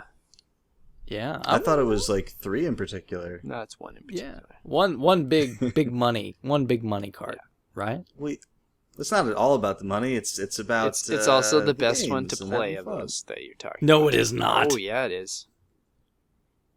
What You are you don't guys like- talking you don't about? like Felix for the For cat? the people This who don't know. cat's horrible. Blech. Blech. He got a Felix the Cat. He got a Jungle Book, which seems to be like super common this month. And he got a Chippendale Rescue Rangers 2, which is one of like there's some nasty That's the condition carts in that lot, and it happens to be one of the ones that's not in terrible shape, which is good. Yes. Awesome. So, And nice it's to see you back, Way better Johnny. than Felix the Cat as well. so good job coming back and showing us a few odds and Yeah. ends in your spare time there. And you better And post then- some pictures of the twins for Bill. And Make sure you add the not safe for work tag. and then our site director, he's been really quiet about. He used to put out like a weekly blog with all the cool crap he would find for dirt cheap. Yeah, And he figures he's Yeah. finally like garage saled out his entire city. I think he must have Yeah. because he used to get tons. He owns all the game stuff in his town now. I think he does. But he actually did find a few odds and ends, right? So what did Mr. NES Rules get? Didn't he get a Commodore 64? Oh, and a lot of Commodore 64 stuff too, like a bunch of disk drives. Two Commodore 64s. No, I'm not. And That's they were my the favorite. redesigns, That's my the favorite newer thing. ones. I'm not an old PC guy. I don't know It's not a anything really PC. about them. Oh, so you don't even It's call not it a a PC? PC. Okay. It's not a PC. It's a Right. Commodore I mean- 64. It was not Yeah. a personal computer. I say the same thing. No. my wife's computer. Like, is it on your PC? She's like, well, I have an Apple, and I was like, yeah, but it's still your personal computer. No. But yeah, I think people in this country, especially, they relate PC with Windows specifically. So besides that, it's not a PC. Yeah, because it was the IBM PC. That's why you call it that. That was what they called it in the beginning. Is IBM PC, right? So Then why is Windows like a slogan like I'm a PC? So they're saying I'm an IBM. no, because then you had IBM PC compatibles, Oh, and then that's become the modern PC. hey, look, Final Fantasy 12 over there. Okay, now that me and you have some time, Krabby. So Commodore 64. Computer? Have you ever touched one of these things? Not an operating one. Oh, Yeah, it's I had an aunt who had a Commodore 64, and whenever we would like go over her house to spend some time over there, we would just kind of like rifle through all of her 5 1/4 floppies Yeah. and like find like a label that sounded interesting, because she didn't have any boxes or manuals or anything. Like all she had was the discs. I don't even know if she probably got them I secondhand. had the but we exact would same just- thing with an aunt too. Yeah. Yep, everybody so we had the would just- copied discs. Everybody Yep. had. So we'd flip through it. It was like handwritten crime and punishment. Does that sound good? I don't know. Let's try. And it was literally like a courtroom game where nothing happened. You had to like listen to the case and like figure out who's guilty or innocent. And like there was like one image and the judge just held his gavel. And every once in a while after some text, like, he would slam it down and say like order. And we were like, we don't like this game. Like, I think we ended up playing like Olympics games. We like those. We had it a little better. Um, We had a copy of Bubble Bobble on a floppy, and they had like those old kind of Atari style joysticks you'd plug into the computer. Yeah. Yep. That's what we used. Oh man, I played Those a are lot cool. of Commodore 64. That Yeah, was I'd great. like to come across a working one if I could. I think I've seen a few, but like I haven't really been on the lookout for them. So maybe I'll keep my eyes open for it from now on. I've got one of the old style, but he picked up like the redesigns when like the Commodore 128 came out. They did these like redesigned Commodore 64s, so pretty cool, pretty cool. And then he also got some Nintendo games, right? Such as some Luigi's Mansion. That's a Yeah. good one. Some Wind Waker. I love Wind Waker. Sorry. I've never played it. It's great. Am I a bad guy for that? No, you're not a bad guy. I mean, a lot of people, especially at the time when it came out. Yeah, everyone loves it like now at the time in it came out. retrospect, but yeah, I remember. Yeah, like I just remember all the crap. It got a lot of crap. Yeah, it's probably not as bad as all the crap that Microsoft has gotten in the last like month or so, but like it was close. Like they showed it and people were like, "What are you talking about?" Like people were really anti that Zelda game, and then it came out, and a lot of people still didn't like it, but there was like a good chunk where it was like, "This game's actually really good." And now they're all hyped for the big HD remake this fall. Yeah, that's actually, I started playing it earlier this year, and like I got like, maybe like 10, 12 hours into it, and I was like, you know what? I think I just might go ahead and wait for that HD one. There you go. I really hope it's a physical release. Yeah, it's supposed to be. Okay, good. Yeah, well, I'm sure, right? So, and then I see Tony Hawk. Yeah, they're not collectible, but they're awesome. Why do I see awesome. Tony Hawk? I wrote Tony Hawks because in the group of games he got, there was like 7 Tony Hawk games. So I was like, well, he got the Tony Hawks. And so I've got them all never too, has and to I worry put so about. much time into them. They're all the same, and I love them. Tony Hawk 1 through 4 I played to death, and the only thing that changed, the only thing that changed for me from one to the other, like the jumping from 1 to 2, like 1, when you go back to it, is like space jumps, like there's no gravity, and then you like, but yeah, 2, 3, 4, like the only real difference was like manuals in 2 they added, and then it was like spining over things in 4. Man, and I think tell you, like reverts in 3. When but besides that, it was just levels. Yeah. It was like, oh, here's the new map pack for Tony Hawk. Yeah. But like, I remember going like in college, like the local kid, like, oh, I could beat anybody in Tony Hawk. And I remember like I went up against him, and my entire run was one trick because of like manuals. Yeah. It was like like 48 million, something. And I remember handing him the controller, and he just got up and he walked out of the room. Yeah, you just exciting stuff, guys. Hey, stuff. Don't hate on it. Tony Hawk was big for a reason, and they just won't let it die. It's not our problem. Yeah. I've never played. Okay, Bill, did you ever in any of them, any one in particular, did you ever go around and find every single gap in the whole game? I don't know if I did that. We did that on 4, like me and 2 buddies. We would literally, like, we would skate that game for 24 hours between. We'd do like 8-hour shifts. Like I'd play for 8 hours, and then like I gotta go to work. Here, you play for 8 hours. And I come home and he'd be like, I found one gap. And then I'd be like, sweet. And then like it would take us like 3 days to find one more gap on like one level. And we eventually found all of them in number 4. That's awesome. Well, if I really did play the hell out of those games. Like you see them, like they're like fodder now. Like it's like, oh, Tony Hawk, you don't pay attention to him, but like I do still load up the Dreamcast version of 2 from time to time because I think it's great. When the PS3 came out, I bought one at launch and I got Project 8 with it. Mm-hmm. Really excited because even though like American Wasteland and Underground, like they weren't great, but they were still Tony Hawk. They were still fun. Right. I got Project 8 though, and it was just like, oh man, this isn't Tony Hawk anymore. This sucks. Yeah. And then everyone. I think American Wasteland. Yeah, I think American Wasteland was the first time when I was like still having fun with it, but I realized that I wasn't having the fun that I used to have with it, and that's when I stopped. I didn't stop until 8. Project 8. I got a problem. The magic ended. Well, very good. Well, it's good to see NES Rules chime in with some stuff. It's been a long time, so totally very nice. And now moving on to Newpoil. Right. Newpoil. Got a couple odds. So Newpoil, I see you picked up a Laserdisc player. I may know a guy. I may know a guy. If I mentioned, I literally just earlier today bought like a gaggle of LP mailing boxes. Just in preparation for all the laser, like I got them that are like you can like adjust it to like for the 2, 4, or 6 inches deep. So if you just want a few, I got you. If you want a dozen, I still got you. So yeah, I mean I'm getting to the point seriously where it's like okay, $3 each. Which one do you want? And then when that doesn't work, $1 each. Like who wants them? So just get them out of my guest Do you have a bedroom. list? what's the Bill? most? I do. I have a Google Doc. Send me a link. What is Okay. the most awesome Laserdisc movie you have? Cool. I had a And copy he's of. sending it to me. Yeah, Wait. That one's already. Yeah, that one's you- already pulled aside. Do you have Raiders of the Lost Ark? I'm keeping that one for myself, Do you as have well as Street Fighter the movie. Do you have Ghostbusters? I do not actually have that one. What is the best movie you have on Laserdisc? The best movie I still have is man. Do you have Cocoon on Laserdisc? I love your voice as you're asking. Do you have?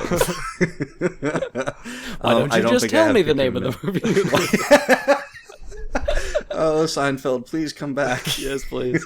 Save TV. Why don't you just tell me? Oh, it's so good. Hang on, I'm pulling up the list now because we're not already. Okay, so well, far while off Bill of, while Bill prepares his commercial, he also got a bunch of original Xbox games. We have to say that now, right? We have to say original. Can we say Xbox One now? We have to say original Xbox. You can still say Xbox Yeah, I One. usually- Can't yeah. you say Xbone for the new one, right?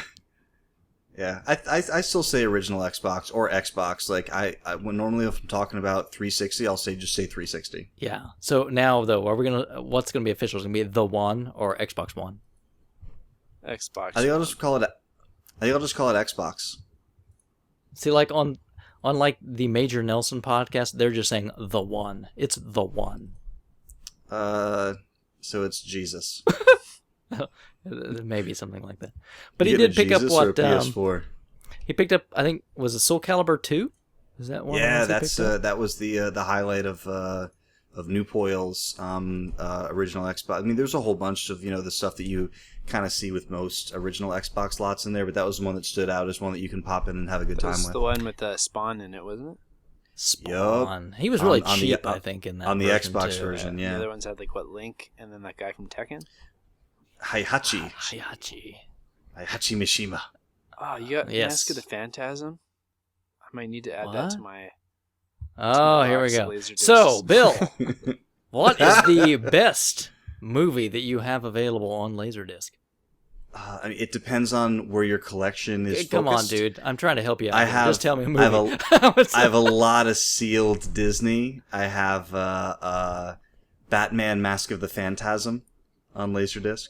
No, I Krabby have wants that one. You don't have that one. anymore. Beverly Hills Cop 2 and 3, Bird on a Wire. Keep going. What are we doing here? Clean Slate with Dana Carvey. Actually, a really super awesome Holy comedy crap, that man. I just watched a few You're weeks ago. You're really not helping me out here. Crocodile Dundee. Oh, there we go. Now that's a knife. Die Hard 2, Die Harder. Okay, now we're hitting the pay dirt. Don't Tell Mom the Babysitter's Dead. Fern Gully, The Last Rainforest. Okay, we have to make this stop. Let's get all, All right. let's get all the You hit You Godfathers. want that list? You You want that list? He's like, oh, actually, hey, Crabby, like this one. Interview with the Throw Vampire. it in my box. He's sold. Not joking. Karate. Take it out right now. Karate. Okay, folks, I don't have that one anymore. Last Action Hero, huh? No. Let's move on. Legends of the Fall. Unless we're talking Last Last Action Action Hero Hero, is of awesome, the NES too. cart. If we're talking Love it. NES cart, I'm down. If we're not, let's go on. Remember when? Red McKnight.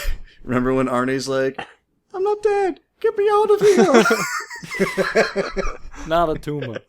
All right, Red McKnight picked up some games, and Bill, this is right up your alley.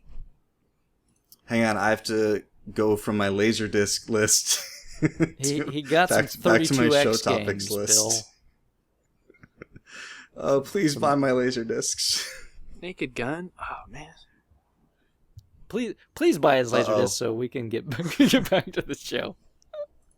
Yeah, totally, Duke. Red McKnight with his triumvirate of 32X games picked up what Duke and I totally agree is the best version of Mortal Kombat 2 is the 32X version Can I of put it. the asterisk that duke.togo does not really agree?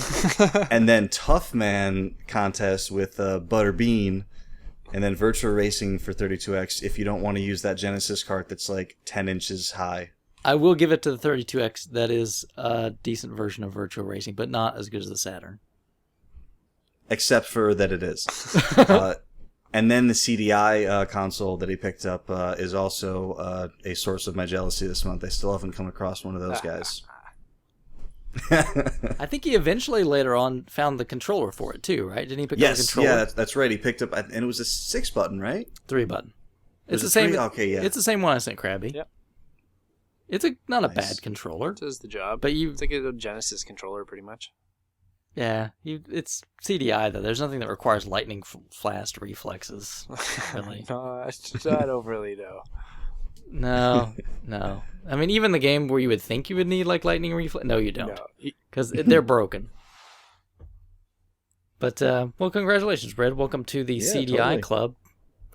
My recommendation would be to run away quickly and grab a copy of Tetris and then run back home to play. No, check out Voyeur. That's actually fun. Check out Voyeur. Still need to pop that in. It's kind of weird, but kind of fun. So check that one out. And then on to Rustly Man. So Rustly Man. Actually, Russ Lyman, but we call him Rustly Man. Yes. Inside joke. So it's just the way it's spelled. But yeah, we actually Russ was one of the guys we saw at Too Many Games. So it was very cool seeing Russ out there. He's one of my. He's close. I was about to say he's close to me, but that sounds weird. He's physically. He is not. Weirder. He is not distant from you. He's geographically near me. So he's a local guy. He picked up Beetle Adventure Racing, which I only posted because he was so happy to find a copy of Beetle Adventure Racing. Awesome it's a fun game. It's a fun game. Yeah, it's cool. It's it's got Blockbuster stuff on it, but that's never stopped us before. What I wanted to call attention to are the Nintendo controller overlays that he picked up. I've seen these in person. He brought them to the last get together we did at Retro Games Plus. They're really super awesome looking, and even better looking in person, I think, than the pictures. The pictures kind of like overexpose and make them look not quite as good as they actually are. But they're like, I'm not usually one for modifying like original hardware at all. But these controller overlays are so cool. I'm really considering grabbing a few because, I have so many Nintendo controllers. Why not spruce a few up? Or someone may be looking for some extra Nintendo controllers. Why don't you just tell me the controllers you're looking for? Then up next, we've got Silver 80. Silver 80 got some pretty interesting things, I think, this time around. So, there was a few odds and ends, but to single a few out, he found a copy of Lufia for the Super Nintendo. Very awesome. Isn't that the leader of the Lost Boys from Hook? I don't. No, that was That's Rufio. Rufio. Oh, sorry. What's Lufia? No. Lufia, I remember. Yeah, I played that one a bit. Lufia and Lufia 2. Got rid of my copies, but I played that one quite a bit. And then he found. I had never seen one of these before, but he found a Mega Drive Honeybee. I've got them like a Honeybee for like playing Famicom games on the NES, but I didn't know they made a Mega Drive copy. Which you don't really need because a Game Shark will do the same thing. But anyway, he found one of those and he picked up a couple Mega Drive games. But he got all the Honeybee and then 2 Mega Drive games for $5. And pretty cool. I just put the names of these Mega Drive games just because, how different things are, right? So 2 Japanese game. 1, it's Fire Mustang, all right? No problem. In English on the front, Fire Mustang. Got that? Fire Mustang. And then we have Momono Hunter Yuko Dai 7 no Keisho. What? No idea what that is. Obviously. I wonder what that translates to. Well, like what's that Square game that came out on PSP last year that had like that really long weird title? God, I don't know. Oh, it was like okay, keep talking, I'll find out. But that's the reason I kind of bring this up is like, why is it in Japan like some titles of games are just plain English and some are Japanese? You don't see that over here. I don't go to a store and like, oh, half the stuff is in, French and the other half is in Spanish and, It's just, why do they do that? I don't understand. Oh, yeah, it was, what I was thinking of was Dissidia Final Fantasy Duodecim 12. That's just, but they do that all the time. Like whatever, like the Right. Kingdom Hearts 365 over what, you know what I mean? It just Yeah, but that's it doesn't make any I have sense. no problem with that. That's great. Yeah, they make good stuff. like a fraction as a title. I And like then when they lastly- have multiple subtitles, like that newest Castlevania one. It's like Mirrors of Fate, Lords of something else. Yeah. Oh gosh, I said it to, like, I was looking, like, I was like, oh, I still haven't fired up the Castlevania demo, that's all I wanted to say. But it was like the Castlevania Mirror of Fate, Lord of Shadow, the Sultan of SWAT, the King of, like, what am I Is that a doing? Like, why Sandlot are there 9 reference? subtitles? Well, baseball in general, but I'll give it to I'll you. take it. And then lastly, he was pretty happy to pick up a copy of Final Fantasy 3, Final Fantasy 6. Right? Duodecim 3-6. Decim 3. Wrath of Kefka. I love Kefka. Yeah, best baddie. But yeah, he finally got a loose cart copy of that. So excellent. Please go play. Right? Excellent. Yeah. Great And- music. Have you guys heard of the music project that just got redone? I think I even have heard about that one. Yeah, it's free. Just like torrent it. Just go grab it. It's all like redone Final Fantasy 6 music. Throw it in the show notes. There you go. Right? And speaking of Final Fantasy 3/6, that Duodecim. leads us right into Mr. Sir Psycho. Or Yeah, I got a couple of really nice things, both Final Fantasy related too. Yeah, so he got the Final Fantasy 3 complete in box, right? Yep. With the poster. He did mention the manual's kind of in rust shape, which it is, but otherwise it looks very nice. And then he said he was thrifting, and he came across a very nice Sephiroth statue. And he said he's not really a big fan of the characters, so at the time he posted it, he said it was available for trade. I don't know if anyone's taken him up on that yet, but if it sounds interesting, shoot him a PM. Yes, way overrated baddie. Yes, okay. And then he picked up a lot of Fammy and Super Fammy games in a list, right? Some of these I think he's already we talked about like some parted out, because I think like Seiken Densetsu went, and we already talked about that one earlier. So a lot of these were kind of sold off, but he got like a really good deal on them. But the one I particularly pointed out in the lot to him was he got a copy of Devil World for the Famicom. So that's a really neat kind of puzzly action game from Miyamoto that never came out here. It's also really hard not knowing Famicom or Super Famicom stuff, like for the games that are not written in English and don't have any graphics on them that would give them away, like just being able to look at the Japanese writing and know what the game is. Well, obviously not meant for our consumption, right? So No, but I mean, like for you, like you can look at some of these carts and be like, oh, that's blah blah blah blah blah blah. And like if it didn't have any English or any like like the Duck Hunt, dog and duck on it, like I wouldn't know what it was. Yeah. So it's hard to get into like without like a picture guide to get you started. Yeah, I mean it's like look at the pictures there. It's like he got like a Shin Megami Tensei game. He got Valkyrie. I mean, there's a lot of these you just get to know just from knowing them after a while and seeing them. I mean, most of those carts he picked up were really common, but I hope you get a chance to play Devil World, because the only NES release that Devil World got, I think, was in Scandinavia for some odd reason. That's awesome. But it's just like, there's a lot That's of... my favorite like, country in Risk. just like they're the only ones that got Gimmick, right? They got Mr. Gimmick. So really weird how that turned out. But yeah, I would recommend playing Devil World. Mine's Papua New Guinea. It's all about Scandinavia. And then moving on to Mr. Sloman, right? Yeah, Irving Sloman. There we go. I like it, Sloman. When I first saw this on the list, I thought you meant it was like a Vita, like made out of AC text. Oh, ASCII is what you were Yeah. thinking. Oh, no. No, AC3. Assassin's Creed 3. Assassin's Creed 3. So the Assassin's Creed Vita bundle. Yes. I've heard mixed things about this game. I've heard that it's good, but it's a little short, which I think is a common complaint of a lot of handheld games. But hey, if it's if the price is right, you like the game series, go for it. I really liked the first two, and then they started using settings that just seemed boring to me. I don't really care about the U.S. Revolution or pirates and stuff now. So they lost me. I loved the second game. Like I loved the first and the second one. They were both tons of fun. And Brotherhood, like it had me for a while, and then it kind of lost me. And then Revelations, I had no interest, and then I was done. 2 is enough for me. But people tell me, like people who I've said that to have said, dude, just you have to clean slate, just play 3. It's really good. So maybe I'll give it a try.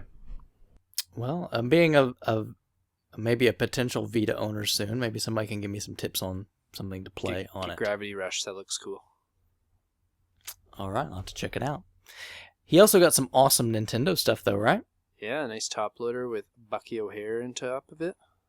You're a big fan of Bucky O'Hare, right, Krabby? In all his forms, yes. In his Charizard form and his evolved form? Exactly. Yeah, Bucky O'Hare is an awesome game. It's one of the best Konami games that ever came out, and I like it more than Contra, even. Yeah, they're high praise. There you go. Yeah, very high.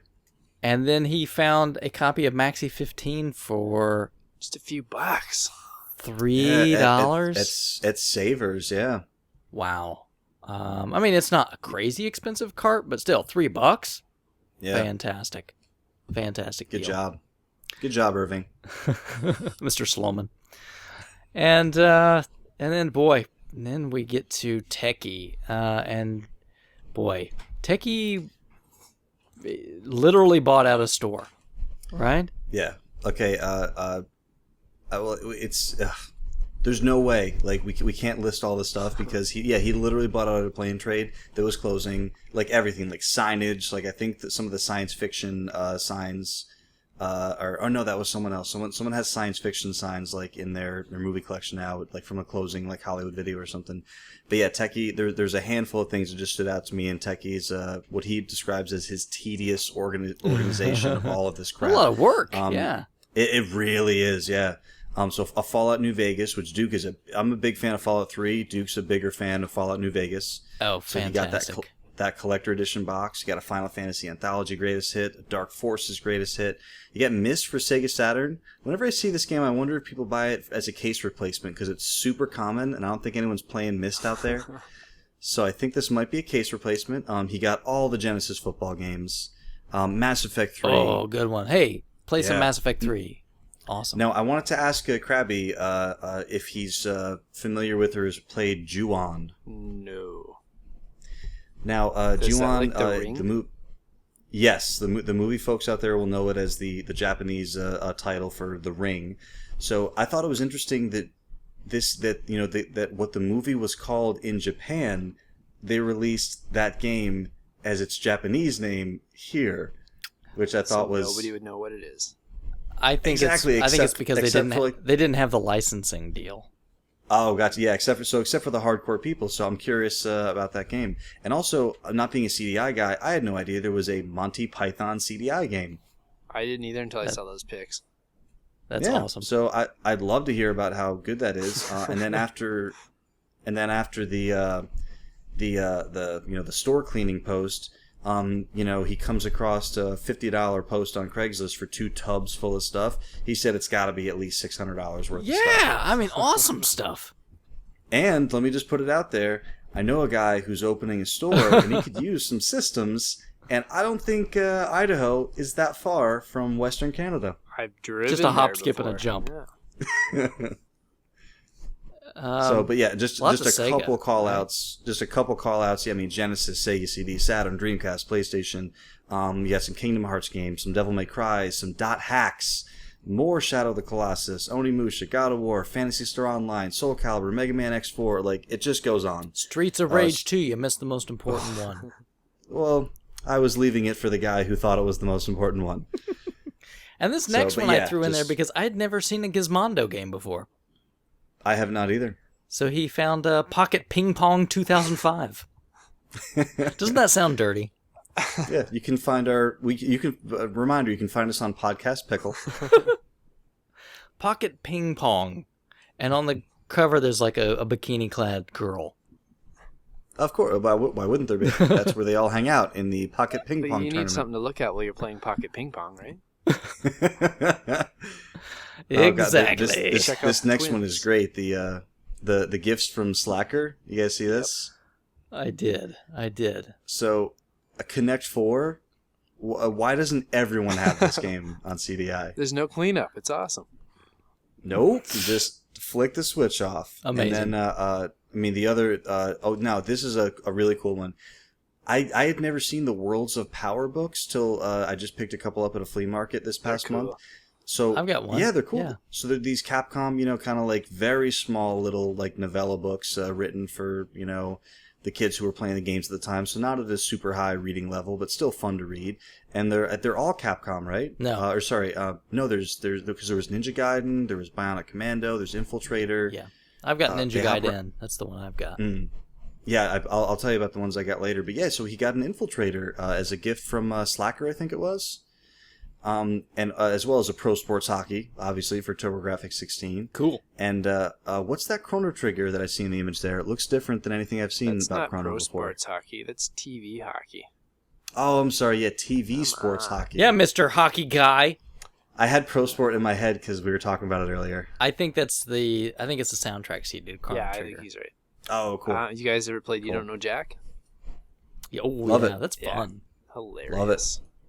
I don't know if we talk about the newest version, the one that came out recently, like maybe the last year or two, is really good. Like I had a handful of people over and we just fired it up. I had no idea how amazing it still was. Good. I know, we bought it too. Yeah, and then unfortunately he was missing an important item from his box. Skittles. Someone has absconded with his Skittles. Maybe a hungry great postman, use of abscond. Right? Yes. So maybe the postman So got wait hungry. a minute. Is that a serious thing that like there were Skittles in the box and someone ate them? They're gone. Yes, he said that. I thought that was a joke. No, it's what he was told, that the Skittles were coming, and then he didn't. There was no Skittles. Oh, that's what he said in his post. He said he was looking forward to the Skittles, and they were gone. Oh, I can't wait to tell everyone I know that. I just imagine Newman delivering the package. Newman.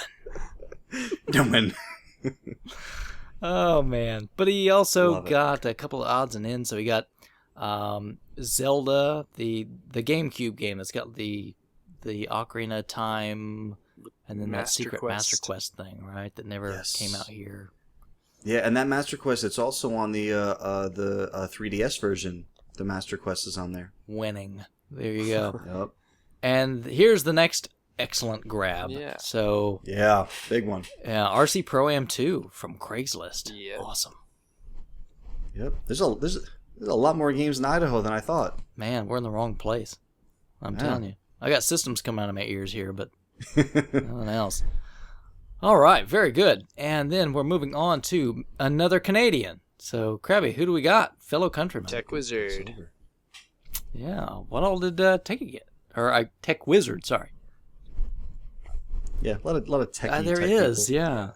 Now, correct me if I'm wrong, Krabby, but if I see a black box Nintendo game, like the actual box for it, and there's no Mattel logo on it, is that definitely was the US and the Canadian versions the same after that Mattel thing went away? I'm not 100% sure, but I think how it went was during the initial launch, Mattel was the distributor, and then once they figured out these things aren't that hard to sell, then they dropped Mattel, and they still released them without the logo. So it could be from either region.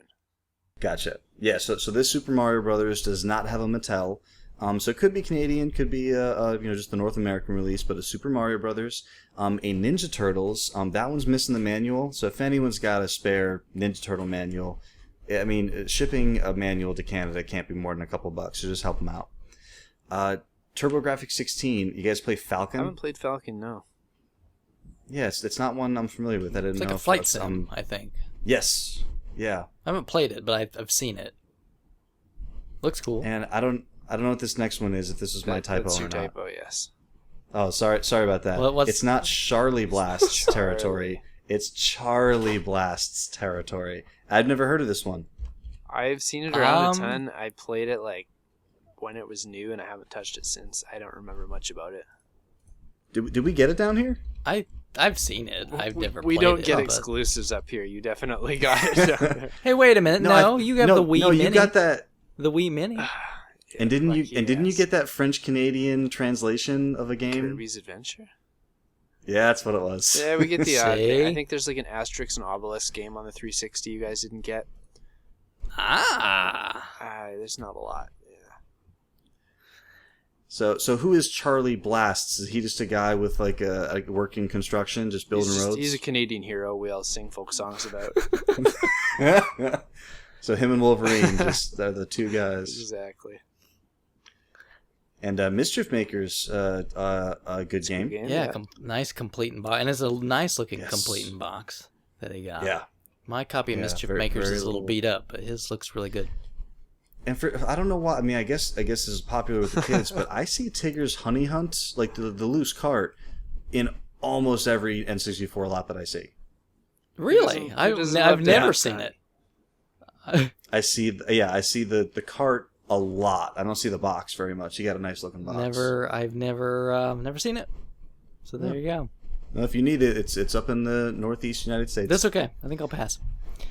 And then a Bit Trip Completes. I don't know. Like, this is one of these games that I want Krabby to I have play. played it. Like, I have it on Steam, and then I think about telling him to play it, and then I remember, oh, it's downloadable. I don't know if there's a retail There version. is a Wii version. And then when I found out, there was a Wii version, I was like, oh yes, he gets to play it. I was really excited when it came out, and I bought it. Yeah, I love it. Yeah, it's a great game, and I love when great downloadable games get a physical Me release. too. My son actually Krabby's played day. a lot of Bit Trip with me when we first got it. We spent like 4 hours on it that night. The two of us, like, just slamming as far as we could through it. Cool. Trying all the different Now- modes. Yeah, I was actually in a store today, and there's a Capcom digital collection on the 360. Yeah, I got that. I've got that. And I couldn't figure out why it has Bionic Commando Rearmed 2 and not the first one. Because the first one sells.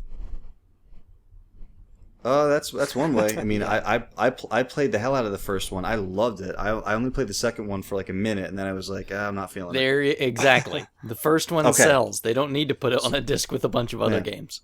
So trust my first impression, it's not that great. Me and John played quite a bit of it a little while back. It's okay. Okay.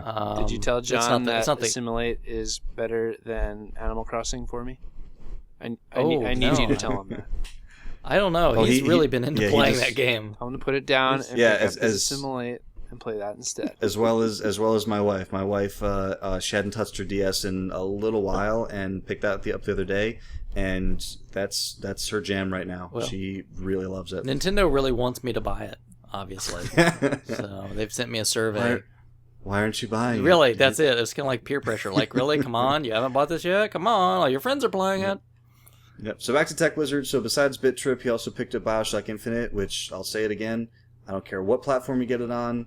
Just enjoy that story. Unless you're Krabby. Don't play Then it. play Bit Trip instead. Then play Bit Trip. I love the little air guitar that he does. And then All right, so this is a good buddy of yours, right, Duke? the Saint of Pain. Oh no, sorry, I skipped ahead one. Yes, I think you did skip The ahead Saint of one. Pain. The Saint of Pain is a friend to us all. I've been in pain. Not met Yeah. the Saint of Pain. Yeah, I threw this one in here. First of all, because Saint of Pain is great, and then second, I thought I don't know. I think like VHS, especially like weird, quirky Japanese VHS, they're just interesting. I remember watching the crap out of the Vampire Hunter D when I was a kid. I remember it being a thing and being around. I never actually watched it. People tell me I it's don't good know though. if it aged well, but I have very fond memories of that. Yeah, well, he got a couple other odds and ends, right? I mean, the one that stands out to me here is he got a copy of Ghost Lion on the NES. Yes, that's Not a bad one. one that stood out to me too. Very cool. The cover looks like. Do you know of a band I don't called know White if- Lion? Yes. It looks like their Yes. debut album cover. Like they're an old 80s hair band, and Yeah. Very Their similar. lead singer looks like the chick on the front of the Ghost Lion cart. It's probably where they got it from. When I first saw the cart, I wasn't really familiar with it, so my first thought was like, oh, this is like some repro that someone made like a funny cover for. I was like, nope, that's a game. That's one of our former show covers. Was Ghost Lion. Yeah, we've been there. So very cool. And then now moving on to somebody that I know. Yep. Who I haven't seen. Deal man. Yeah, I haven't seen much from him in quite a while, but he kind of just poked his head out from under a rock, I guess, in Japan.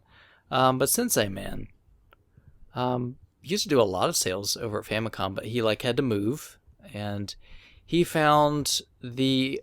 within Japan? Yes, he's still in Japan, yes. And he picked up the Atari 2800. Have you guys seen this? No. Not familiar, no. Yeah, in Japan, for whatever reason, I have no idea. I've seen it.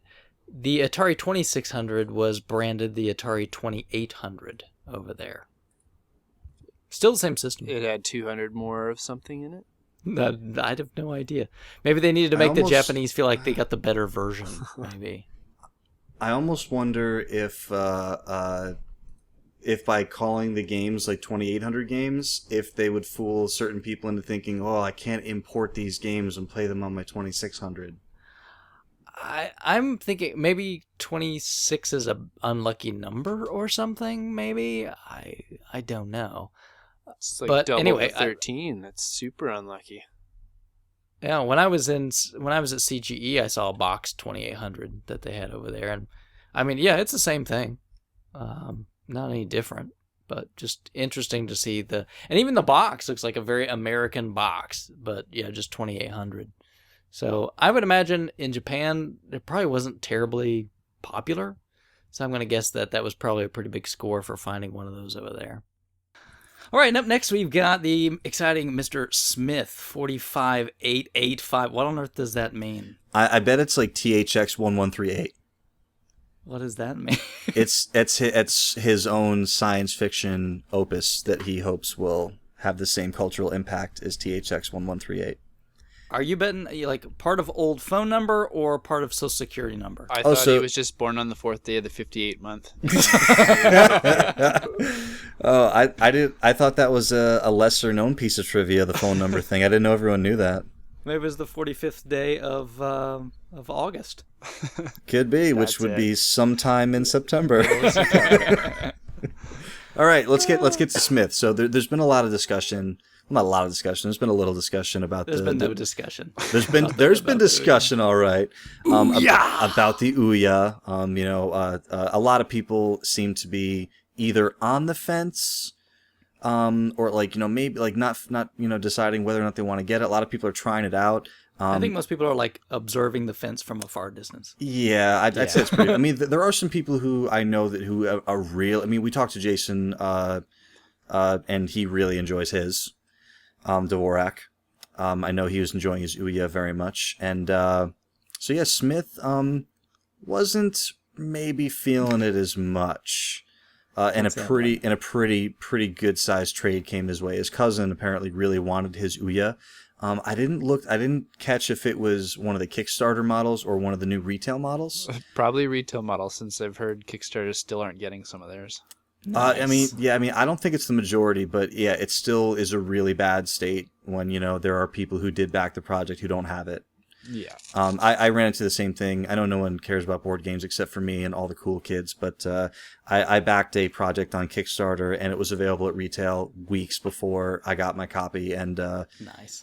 It's just I understand the way the world works. I understand delays happen, and I'm not upset or bitter about it, but it's one of those things where when they get on and they're like, oh yeah, everyone should have their thing, and I'm like, well, I don't have it, and they're like, well, you'll have it soon. I don't know, just the way they handled it was weird. Everybody but you. Yep. Anyway, back to Smith. So he was able to get Krusty's Funhouse, Family Feud, NES Football. These are all complete so far, by the way.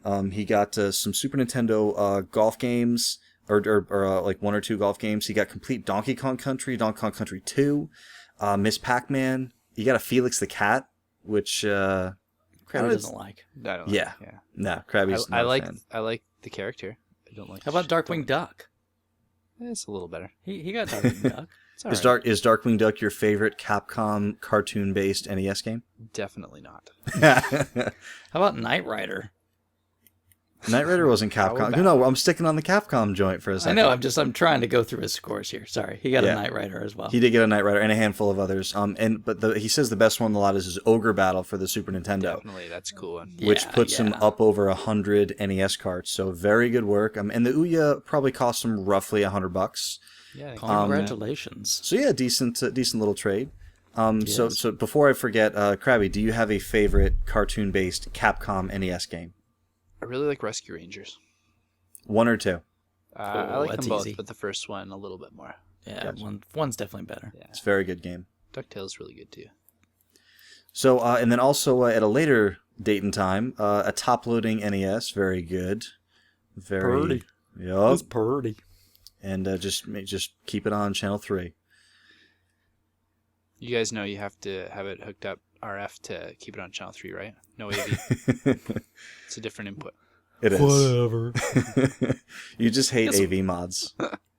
He got some good games though, right? He got Castlevania and Castlevania 3 and the next to best Mega Man game. Oh, Mega that's Man the 3. best Mega Man. Don't even. No, that's not the best. 3. That's, It's no. all about 2. 3. You can't 2 is the slide best. in 2. Two. You can't slide. 2. Where's That's right. your awesome rush jet? Come on. Have I told you Item my number 2. my Who knows what that is? my biggest pet peeve about Double Dragon, which I think is probably everyone's pet peeve about it? I totally forgot that there was no simultaneous, two-player in campaign. That's why the Sega Master System version of Double Dragon is the best version. But the Sega Master System version doesn't work in a Play Choice 10 cabinet. No, And that's where I wanted You'll it. have So to I was dish like, out the big bucks for that converter. yeah. Oh, actually, there's a guy locally on Craigslist who's selling a super beat up Double Dragon for $100. So I don't know if I want to take on that project. Arcade but- cab? Yeah. Oh man, I love cool. that game. I'd buy that for $100. That's Yeah. such a fun game. The thing is, I'll show you a picture. It's in really rough shape, and the it's board, shredded. and the board's, and he says like you'll probably need a new JAMA board. Okay, never mind. Oh. Yeah, it was. I think it was stored outside for a long time. Offer him like $20 then. Yeah, They just offer to come haul it away. yeah.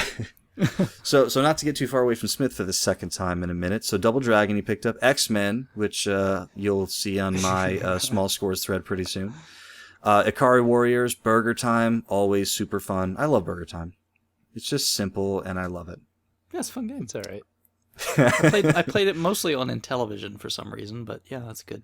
Gunsmoke, that's one on my list. I've got the manual for that, so I need the cart in the box. Which version? I want the alternate version. Yeah, I'm still missing. I think I have the covers. cartoony manual. So you need the cartoony picture. I like the outlaw Josie Wales kind of cover. That's the awesome one. It's kind of cool. I gotta tell you, Mike Tyson's Punch Out. It's we see it pretty often, but it's still a game that I play multiple times every week. How can you not love that game, really? So good. Oh, my wife actually, I don't know if you guys follow me on Facebook. You can if you want to, but my wife, for one of my anniversary gifts, is a Mike Tyson's Punch Out mouse pad. So nice. I have the Glass Joe fight scene on my desktop. It's actually done very well. You didn't request the Super Macho Man Speedo? She asked me a couple weeks ago. Yeah, she asked me a couple weeks ago, like in a text message or something. She's like, "What's your favorite NES game of all time?" And I was like, "Oh man!" And I thought she was just asking to ask. And I did. I said, "RBI Baseball is up there." I said, like, "What's your second favorite?" Yeah, she's like, "That's not available on this Etsy store." But I was like, "Yeah, Mike Tyson." I was like, "Mike Tyson, Metroid." So she chose Mike Tyson, and she chose well. Very good, very good. Well, congrats, so, very good, Smith. Yeah, good job.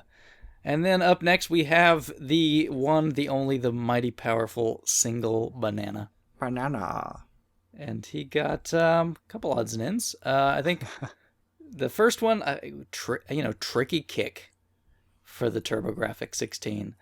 I don't know how hard that is to find. I've honestly, for some reason, I've never seen that one. Yeah, I'm still missing that too. I'm not sure. Yeah. I wouldn't think with a name like Tricky Kick that would be very hard to find, but I honestly have never seen it. So it's got Tricky right in the name, and you don't think it's hard to find? Do you think it was the prequel to SSX? Yeah, I'm guessing probably not. I thought it was like soccer related. Yeah, I think it's soccer. Why? How did you get snowboarding from that? SSX Tricky. But what about the kick part? Well, like, remember the back to single banana. the Run DMC song where they talk about kicking?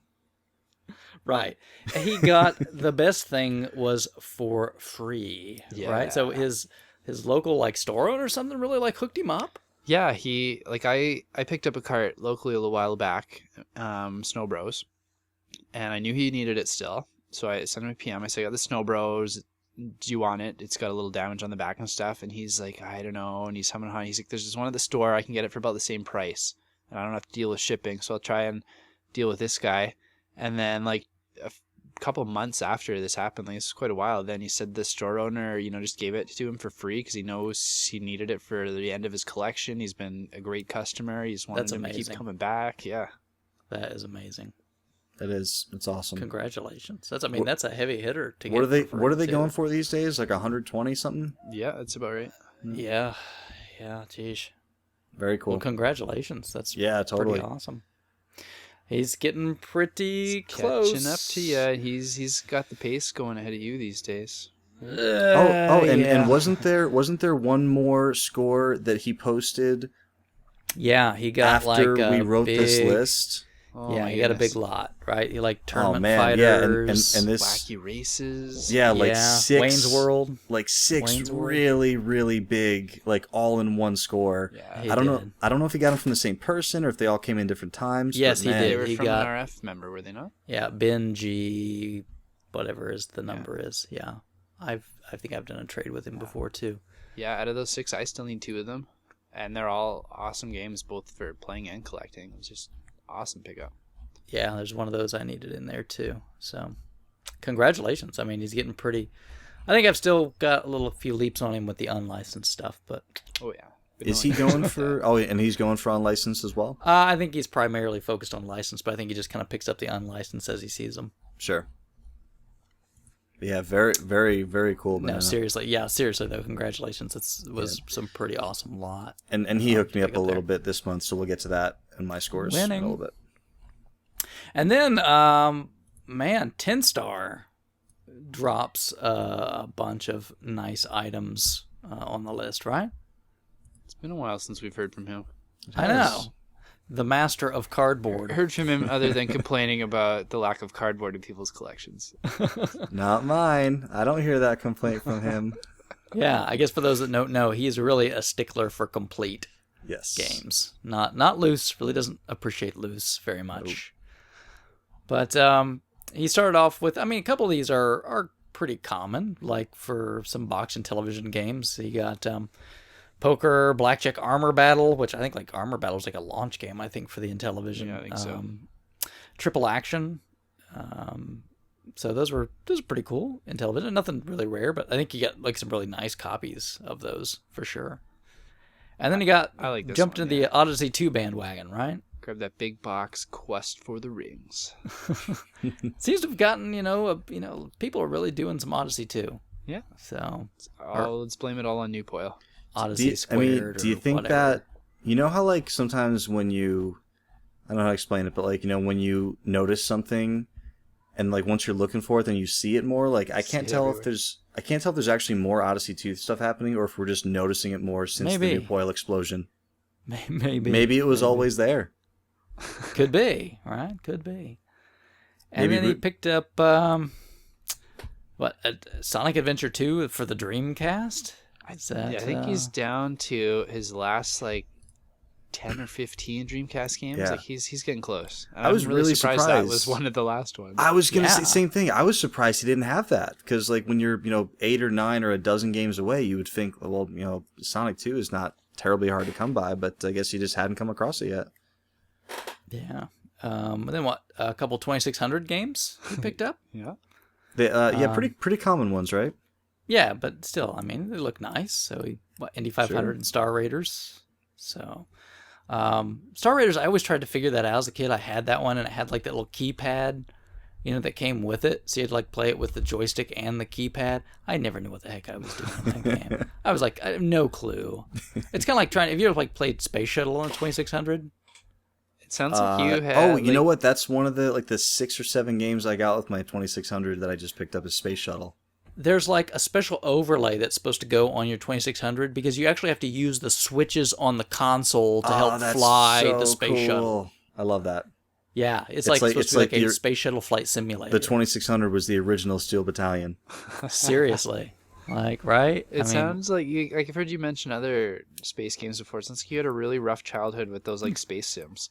Lunar Lander. Yeah, that's true. Because what was on the Star Voyager on the NES? Oh gosh, man. Oh, dude, what's that indie game you played at Too Many Games where you're like piloting a small spacecraft that's super physics based and you crash every second? It was like a vector game. You would love it, Krabby. Yeah, you would. It was basically like a lunar lander, but inside like a cavernous flying maze. through like caves, and like you have to, you just have like your left and right burner, but you have to move. Oh, it was just really dodge fun. things and fall. No, you just had to not run into the walls and then like make it to the next checkpoint, and that was basically it. That sounds fun, yeah. But you're dying every 3 seconds. Then you're like, no, like I can totally get this. And then like you finally, okay, I got right around that corner to another checkpoint, die. And then, and then you have to like figure out how to get, through the next one. It was real. It's almost like a little bit like Super Meat Boy. Like even if you die, you're like, I know exactly what I did wrong and I can do this. And you'll die 100 times, but you'll get it. The control was perfect. I mean, it was you. You were making the mistakes. You could not blame the game. We will look it up. We'll put it in the notes. Yeah, it was great. It would make a perfect Vectrex game, but it was a PC. But still, it was fun. It was pretty cool. Yeah, indie, like 2 guys making it. It was cool. Yeah. And then he got. I guess if you're going for complete sets, at some point in time, you have to buy a bunch of sports junk, right? Gotta buy a bunch of Xbox sports games, with the obvious standout being NHL 06. You guys remember that one when they announced Vinny LeCavalier was going to be on the cover? It was like, what? No, he's pretty good. Life. This is the part of the show where I insert the sound of crits. And I just phase out until you guys say something interesting now. Mortal Kombat Complete. How did he get that from Isrit? Because Isrit has them falling out of drawers in his house. It's like to see him get rid of a Mortal Kombat game. Yeah, he's got to have that already. He's got at least 30 of them, then that means. Yeah, and also, who wrote that down because they misspelled complete? Oh, it should have a K on it? Is that what that's that was you, wasn't it? I don't think so. You know what? Maybe I did it because it comes right after English. This little hockey rant, so I'm pretty sure that was you. I probably just stuck that hockey rant in the middle because my spider sense had like NHL. This is riveting radio that we're doing right here, guys. So moving on. That's all we ever did. He got Aliens 360 stuff. Colonial Marines, which there is a little blurb blog about post that on the main page of RFGen. Yeah, that's right. Just came out the last couple of days. Yeah. Yeah, so it's not the typical. No, it's not. It's not that I'm out to it destroy and bash this game. It's really taking an objective look at what it is. Yeah. So, which is how I wish all reviews are written. Yeah. No, that doesn't get page. That doesn't get page views, man. It doesn't, and it's a shame because I am hating the internet lately. Yeah, I'm right there with you. And Metro Last Light. I don't know anything. That was a pretty recent release, wasn't it? Metro's a good game. Yeah, it's you play it. Like the first was like Metro 2084 or something like that. 2033. Was also very good. It's kind of you guys ever heard of the Stalker games like Shadow of Chernobyl, Call of Pripyat? No. Have you heard of Fallout? Yes. Yeah. Imagine Fallout with more of a survival element. Like it's like when you walk outside, like it's more of a survival element. Yes. Well, yeah. Like the thing, if in Fallout 3 you can walk outside, stand in pretty much one place as long as there's no enemies for a while, and just stay there forever. Like there is radiation in the atmosphere in like Metro and Stalker, so it's like finding oxygen canisters to power your suit is a concern. If you get attacked and your face like shield gets cracked, there could be radiation coming in. Like you're always worried about can I survive another couple minutes out here? Almost a little bit like Lost Planet. You know how like you have like the heat, like the cooling element. I don't want to think about Lost Planet. Well, I'm just talking about an element from Lost Planet. Please don't. You're gonna give me nightmares. Well, weren't you just the one talking about taking an objective view? I'm giving you my personal objective view. I did not like Lost Planet. So anyway, yeah. So Metro Last Light is the new Metro game. Supposed to be really good. I haven't played it yet. I really did enjoy 2033. But yeah, it doesn't have that like, you know, let me slow down and, you know, be able to take as much time with everything. You really kind of have to worry about your survival at most times in the game. So it's cool. It's a good one. And then what's this last one? I'm not familiar. Does the History Channel have like a series of games? You know what? I don't know. I'm not being snarky. But it wouldn't surprise me on the Wii, on the original Wii. You know, where like almost anything could get a release. But yeah, I wasn't. No, familiar. then it would have been History with a Z in the middle. Yeah, and with 30 mini games with rabbits. But yeah, Did somebody just sell something on eBay? I'm sorry. Yeah. I'm sorry. I didn't realize my phone was on. That happens when my wife's Etsy shop gets a sale. So I know that there's an order. Was me. No, I know congratulations. I know there's an order to print out when that happens. So I was hoping someone hit the buy it now on my mountain bike rally. 10 grand. Well, very good. Well, congrats, Tin Star, on some good stuff that you picked up there.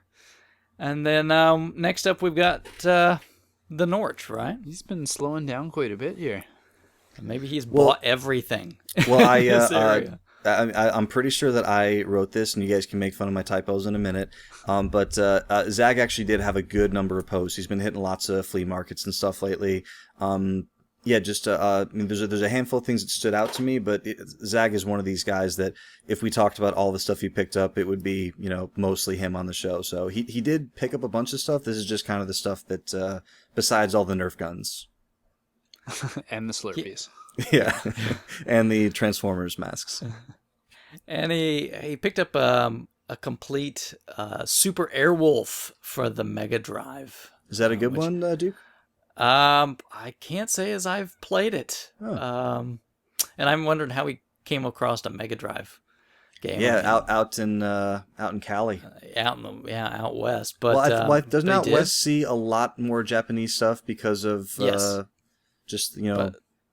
But I could be wrong. I thought it was a PAL game. Oh, you're right. I'm sorry.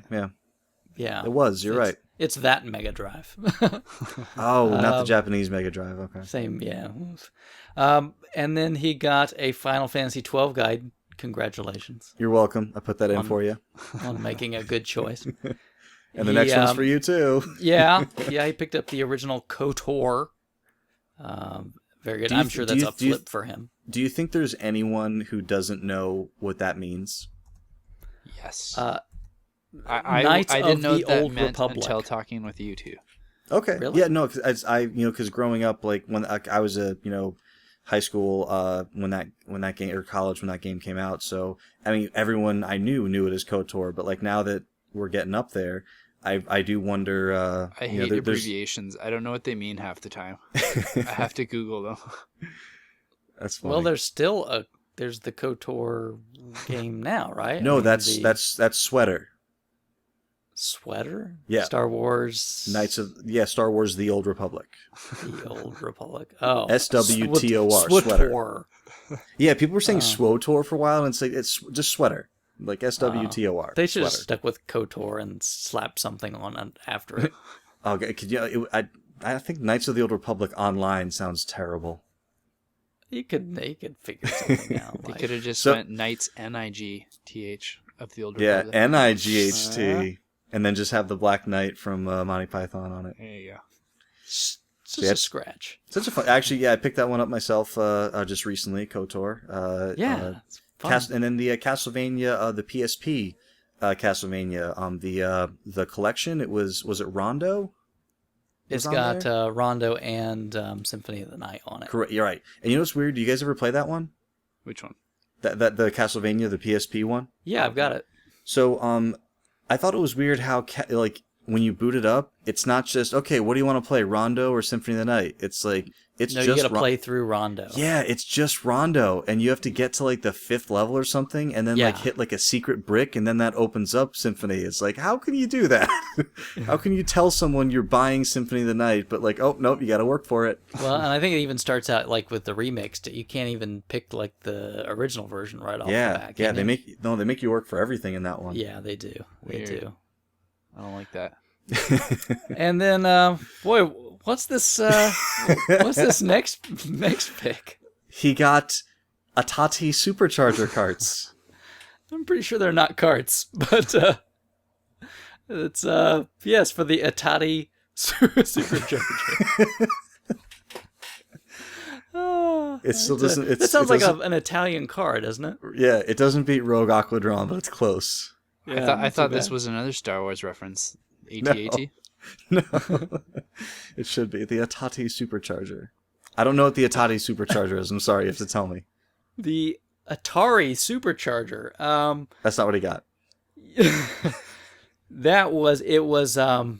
Basically it was a cartridge that you'd put in the 2600, and then you would hook up a cassette player to it, and the games came on cassettes, and you would load the game off of the cassette into the RAM on the cart, and then you would play the game from the cart. So it was a lot like early, computers had tape drives. It was something very similar to that. So that's what the Supercharger is. Cool. Is it super awesome and valuable and people love it? I don't know if it's like super valuable. It's not that uncommon. Okay. I'm sure getting some of the games in really nice shape these days might be a little tougher, but these days those kind of things are pretty cool because you can just do things like hook your iPod up to it and play the stuff into the cart. Nice. Is it about equivalent in rarity to like Atari 8-bit carts? No, I'd say it's more rare than that. Okay. I would think, but I mean, they're not like, oh my gosh, I've never seen a Supercharger. I mean, they're out there. Okay. But it's pretty cool to see those little cassettes that he picked up. I always remember just like there's like the communist something from Mars or something like that. Space communist. I don't remember exactly what it is. Space communists? Something like that. Yeah, That's from my Mars. favorite thing. You'd have to look it up. It's something like that. Just really, really wacky titles came out for it. That's for sure. This next one I put in here for Krabby. Yeah, I don't know this one. Krabby, you know this Dual one? Hearts? I haven't played it, no. Is it like an Atlas game or something? Is it? I don't know. Yeah.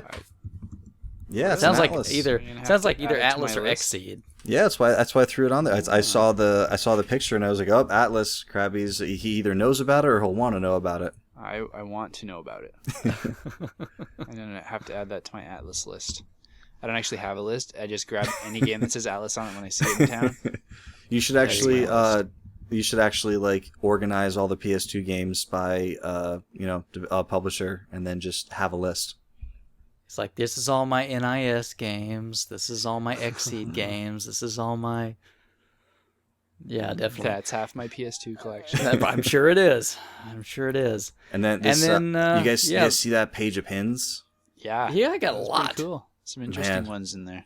I tried to tell him how much I would love him to give me that digital pictures pin, and it didn't happen. Do you guys know what a SNASM is? No. That one, yeah, just confuses me. I don't know what that's from. I could see, Bill, you're a big Sewer Shark fan, so... Oh, Sewer Shark. What's that game on the Saturn that was like a first-person NFL quarterback game?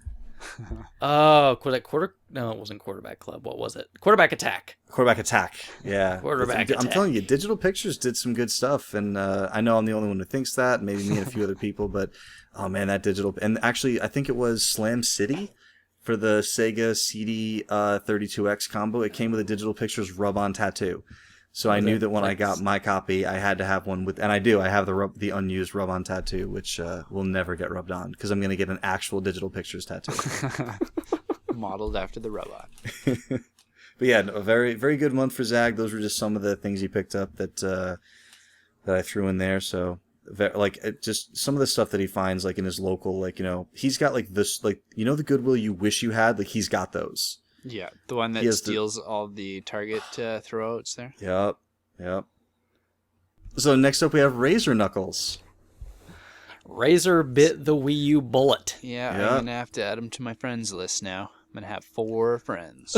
4? Now have they, I know Nintendo fixed the whole friend code thing on the DS or the 3DS platform. Did they do the same thing on the Wii U? Yeah, it's not friend codes anymore. Nice. That's cool. You just add the username and we got and Nintendo then they accept Network, your friend request, right? And then you're friends. Yeah, Nintendo Network. Now, I didn't read this post. I'm not sure if I wrote this or not. I didn't read this too carefully. I don't know if he got this to flip or not. I can't imagine he would, because I don't think there's really people clamoring. And I'm not being. I'm just, I actually saw my first Wii U at a flea market a couple months ago, and I was blown away that it was like at a flea market. That's crazy. But at the same time, like when I look up Wii or Nintendo on my local Craigslist, there's 1 billion people selling Wiis, but I don't notice the Wii U on it as much as I did a few months ago. I think there's so many people that bought tons of them at launch, hoping to scalp them. Yeah, and they got hosed. They just got hosed. Yeah. I mean, like I told you guys before, I played one for the first time recently, and I think my opinion is pretty, much the one that most people have of it is it doesn't look like a bad system. It looks like a decently, competent, finally HD system with some good first-party stuff that doesn't have enough out on it right now. Give me some games, yeah. Yeah. Put some more stuff on it. Maybe I'll buy it. Yeah, if I could pick one up for like $100, easy. Me too. But Me too. At the price it's at right now, no way. I'd grab 3.5 for $100. You did. You did. Yeah. So congratulations, Red. I'd be curious to know what games, if any, you're either picking up or looking forward to getting. But hang in there, buddy. The backup is coming. It's starting this month, yeah. Finally getting games. And you can always pick up Earthbound on Virtual Console coming out soon, right? I think that's in August. Yeah, about a month now. And is that 30-cent deal expire, or was that just a limited time thing? That was for 1 year. They had like one game every month for like 30 cents, I think. Nice. And Krabby will buy none of them. I have bought none of them. I don't plan to buy it. Stand on principle. I've got every single one of them already on a cart. I don't feel like I need them for 30 cents. All right. It's gonna be like 30 cents. It's gonna end up being like $5 I could have spent on something else. I bet Krabby would get a hamburger. 30-cent copy of this next game for 30 cents. Oh yes, not a digital one though. Faux K-Kiss 79 or Fokakis. Fokakis. Faux khakis. Faux all for khakis. Big Gap fan. Picked up arguably the second or third best Final Fantasy game, depending on who you ask. Arguably, you mean objectively the number one best? Subjectively, I could argue. I could maybe argue for third. I probably wouldn't have a very. I wouldn't have a very strong argument, but Final Fantasy. Is yours Final Fantasy 6, 12, and then 9? Then no. My top three would be 6, probably 6, 5, 4, 12. 1. One over 9. One's good, but over 9. I did like. Yes. I knew you didn't like. I don't know. I knew you weren't in love with 7 or 10, but I didn't know they wouldn't make your top 6. They 10 might not make mine either. I would probably put 10 under 11 if you want to be really honest. 10's my number 1. Wow. Under 11 though. 11 number 1. I actually played 11. 11 doesn't exist. 11 doesn't exist in my head when I'm ranking Final Fantasies. Yeah, agreed. I actually did play some 11 for a while, and I really couldn't make it like an hour and a half into 10. All right, well, hopefully Fokakis 10-2 is my number 2. Can make it into Final Fantasy 9 because you just picked it up. Starring 9's not a bad one. Starring Vi, and if you say it any other way, it's VV will probably not play your game. Do you just stop it?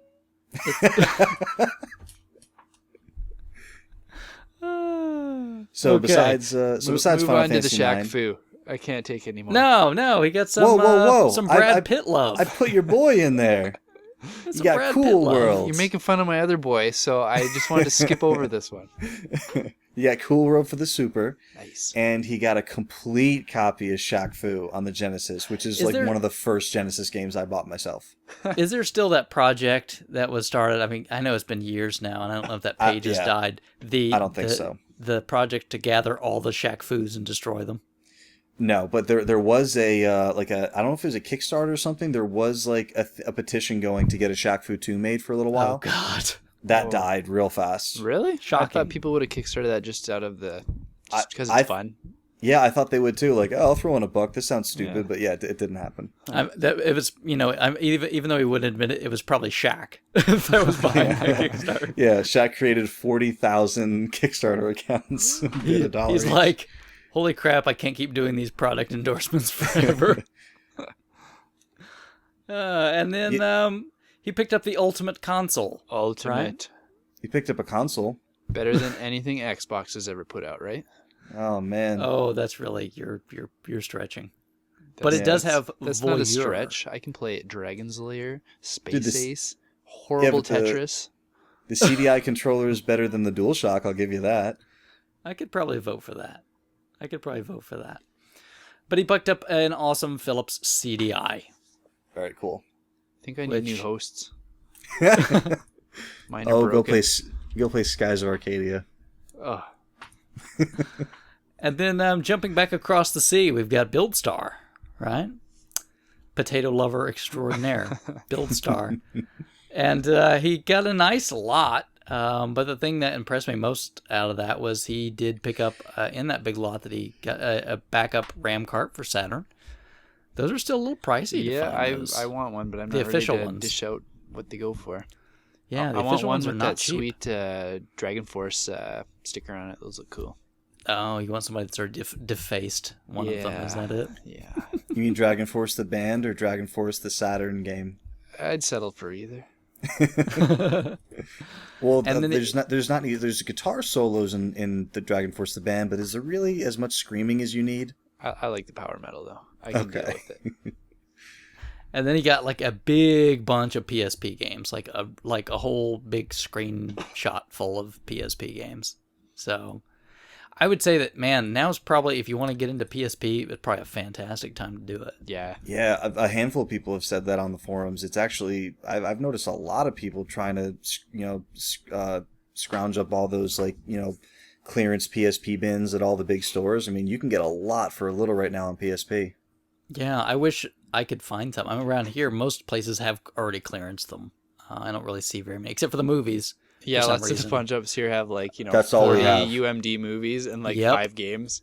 Yeah. Yep. Do you want to watch The Mummy Returns on your little screen there? Everyone has 4 copies of Napoleon Dynamite on UMD.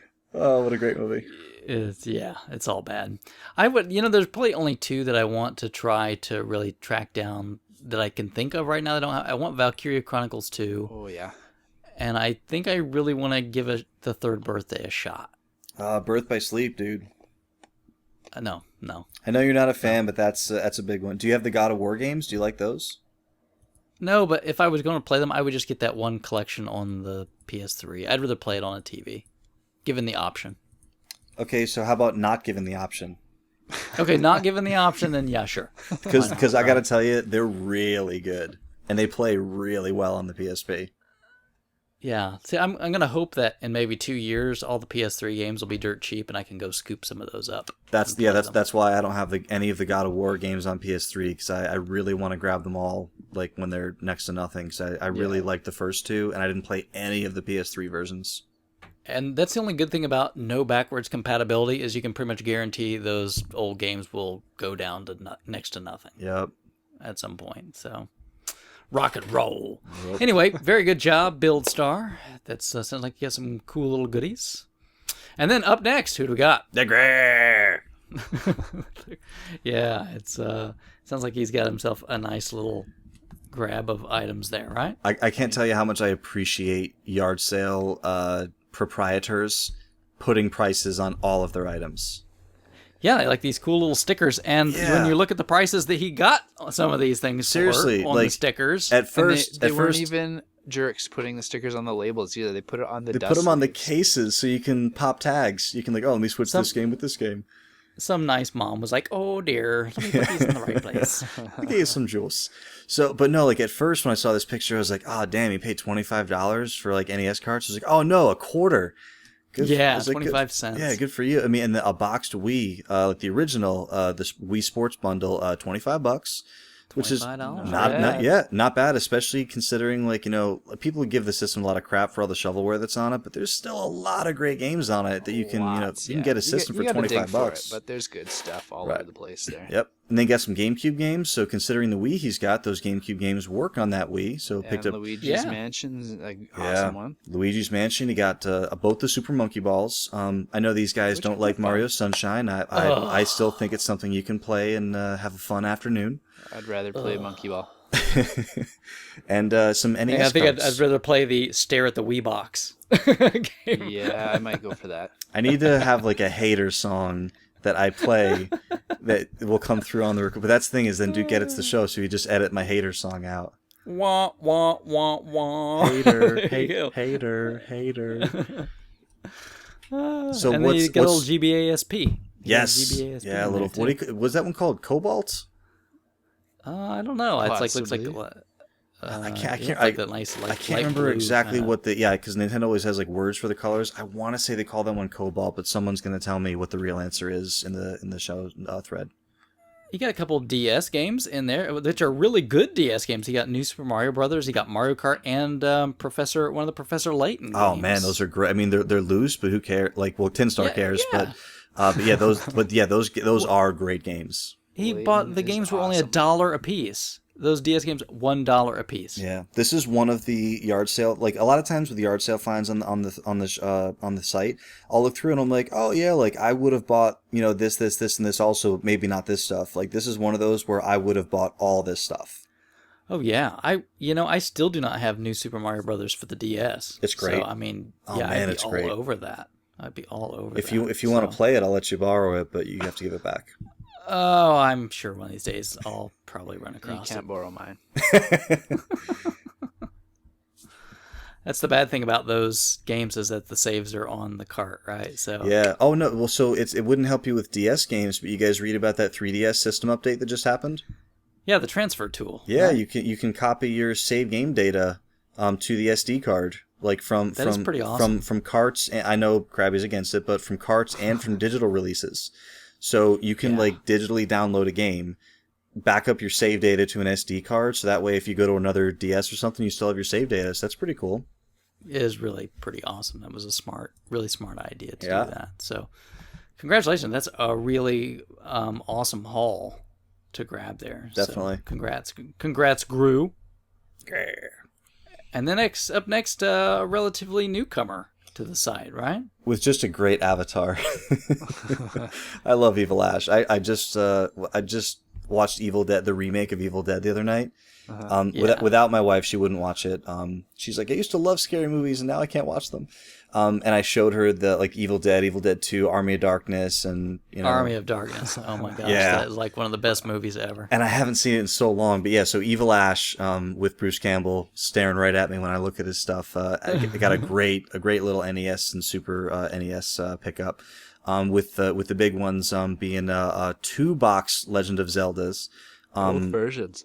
Yeah. Well, I think there's 4. Well, if you're not counting I'm the just two counting major, Golden Gray. two Yes. major, the two major variants. The 2 major variants, yeah. So you got one gold cart and one the gray, the classic series.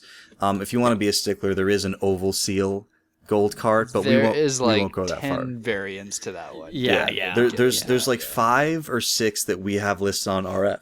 Excuse me. But yeah, so both a gold and a gray Zelda. Yeah. You got the gold. The only reason we don't Complete have Link. more is because Tin Star's brain would explode.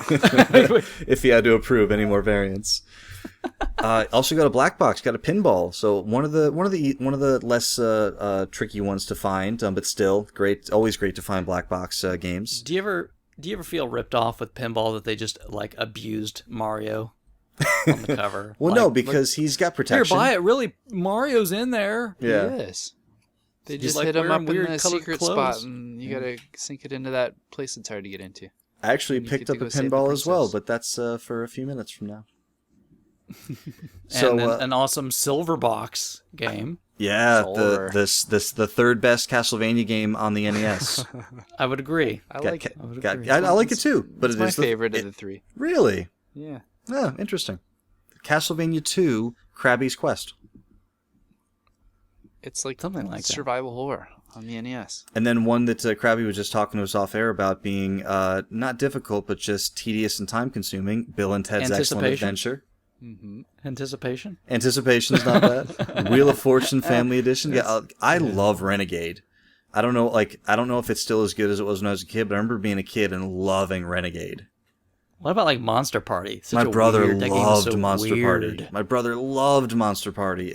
And this, back in the days when like you're a kid and like we didn't have a ton of money and we didn't have a ton of games, so like you kind of just had the 5 or 6 games that you had. So I kind of feel like maybe he loved Monster Party because it was the only game he had for like a year. So he just played, but he played it endlessly. He loved it. Yeah, and then a couple other odds and ends, but I never played it. So hard. Never played it. The game was so hard. Really? I used to play a lot of the first 2 when I was a kid, and I could never. I would get like almost to the end where you had to climb the castle and you had to make all those perfect jumps. I never could get past that as a kid. Never could do it. What a nightmare! Have you beat that one, Krabby? I have, but not for my channel. I don't have it recorded. That was a long time ago. Yeah. Man, what a nightmare that game is. Jeez. And how do you say Astiniacs? Astyanax? I never played that. I've just always called it Astanax, but there's a Y in there. A Y can make an I sound, but it doesn't in this case. It does in the Game of Thrones. That's what the Canadian variant is called. Yeah. Yeah. It's got a Z in there too. It's not a bad game though. And the Super Mario Brothers Duck Hunt combo cart with the manual, which obviously it was a pack-in game, so there wasn't a box. But if you're feeling a little punchy, you got a few extra dollars. There are repro boxes for that. I remember when I bought. Tusk does a good one, or used to anyway. I don't know if he still does. Oh, say it again. Uncle Tusk yes. used to do a good one. I don't know if he still makes them, but he used to do. He does. Ones. That's where I got mine. And I think Shadow said when I picked up that and the World Class Track Meet box as well, the gray box.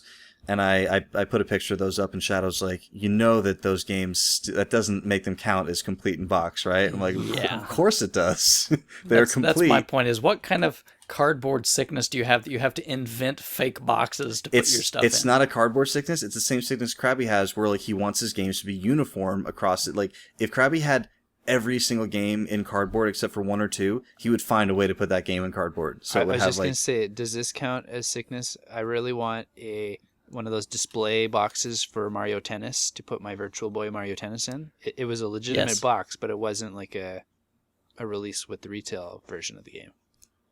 Yes. I think that's perfectly normal. It's not a repro. Come on. It's official. Anyway. Just like the Cheetah Men 2 Kickstarter. Official. Hey, that is official. Yeah. That is official. Yeah, I wasn't being a thing. Sounds like you're being a thing. No, I wasn't being a thing. Okay, let's get back to Evil Ash's finds for a minute. So he coupled around and out. The thing that scares me is that he picked up the Wheel of Fortune, Jeopardy, complete in boxes. That those same 2 shows still on. I mean, how long are those shows going to be on? Right? They won't end. We go visit Naomi's grandma in the home here, and if we're there past 7:00, she just phases out or kicks us out of the house because Wheel of Fortune is on at 7, and we cannot be in that room when that shows up. Fun. And then we also picked up SimCity and Spawn, looked like boxed for Super Nintendo. So yes. Wouldn't mind grabbing Spawn. I'm a Spawn fan. There you go. Some good stuff. So congratulations, Evil Ash. And then we move on to Crazy the Possum. Yeah. Also a relatively new poster, right? Yeah, somewhat. Yeah. And his just some oddities, but the thing that really struck me as cool is he picked up this Pac-Man lunchbox and this wine glass. Yeah. But that Pac-Man lunchbox, I remember that Pac-Man lunchbox as a kid. I didn't have that one, but I remember a lot of kids in grade school had that lunchbox because I had the cool Empire Strikes Back lunchbox. But I remember a lot of kids with that exact lunchbox. So that's crazy for me to see that again. So very cool. That's, just a couple odd things, but I think that was really pretty cool. And then we've got A8 Scooter. Did he eat a scooter? Isn't there an Audi model that's an A8? Is there? I think it's Atari 8-bit is really... I think he's a big Audi fan. Oh, okay. I see. Okay. He likes fine cars. He does. Which is exactly why he got the Telstar Ranger. Well, Because he likes fine things. because he likes luxury, just like German automaker Audi. There you go. He loves Coleco brand Pong clone consoles. There we go. So congrats. I've got the exact same one, except I don't have the gun. He's got the light gun that goes with it. So that's pretty cool. So how do you play all of your Telstar Ranger light gun games? I sadly do not play that. He's modified his super mode. scope. But I remember that. I remember having that sitting around somewhere. So yes, one of the many Pong clones that came out back in the day. So pretty cool. Because that was the big thing. Yep, certainly. And then up next we have Fragums. Fragums. That's just, for some reason, I just think like breakfast cereal.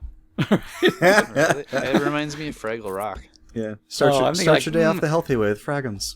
That's right. Hey kids, want some Fragums? This is one of my favorite overall grabs of the month. Really? Yeah, I really like a lot of these games. Why don't you just tell me about the... Why don't you just tell me? So White Knight Chronicles for the PS3. Krabby, you into that one? I've got it sitting on the shelf. Yeah, I don't know. It's not I haven't bad. touched it yet. It's not bad. I know you guys both love Blue Dragon. Oh yeah. I know you guys are into the Luigi's Mansion. I stand by this statement fully. Lost Odyssey is the best RPG on that console. I would not stand by that, but it's cool. It's the best. I might agree. I'd have to think about it pretty hard. It's the best. It's my I can't say that. It's my favorite RPG on the 360. I bought over my 360 over the Mass Effects for Blue Dragon and Lost Odyssey. Those two games. Okay, in particular. I'm sorry. So Duke, you make a good point. I will modify that to. I would modify it to JRPG, but there really aren't very many amazing JRPGs in that system. So I'll say traditional RPG. Okay. So I'd almost absolutely my take favorite. that. Because anyway, yes, Yeah. it was good. It was Now pretty cool. he got several copies of Crash Nitro Kart, which almost makes me think that this might be clearing out a store. Somebody just loves Crash. Yeah, whenever you find doubles, I always think that. How do you guys feel? I know it wasn't their best game by far, but do you guys like Grab by the Ghoulies? I really like that game. Never played it. It's good. I thought it was good. Picked up. That was the big letdown because Rare was coming back. Yeah, right? and that was the first. the first thing after they bought them, and it was like, oh, this game isn't as good as anything they've ever done before. And that was. And they're like, oh no, just wait. They'll make something awesome for the new Xbox. No. And a story came out recently that was like all about the big culture clash, and I don't know how much of it I believe, but anyway, we've talked about it to death. But Shadow of the Colossus, never a bad grab. Kingdom Hearts, I'm a big fan. These guys, maybe not so much. Picked up a Mystery Quest NES cart and a Blades of Steel cart. Always a good decision. Blades of Steel. You got to do the ching, like when the light hits the like. Blades of Steel. That's still such a fun game. I hate hockey. I still love Blades of Steel. I'm kind of the same way. I want to go to an NHL arena so badly, and when the players skate out, have like the PA be going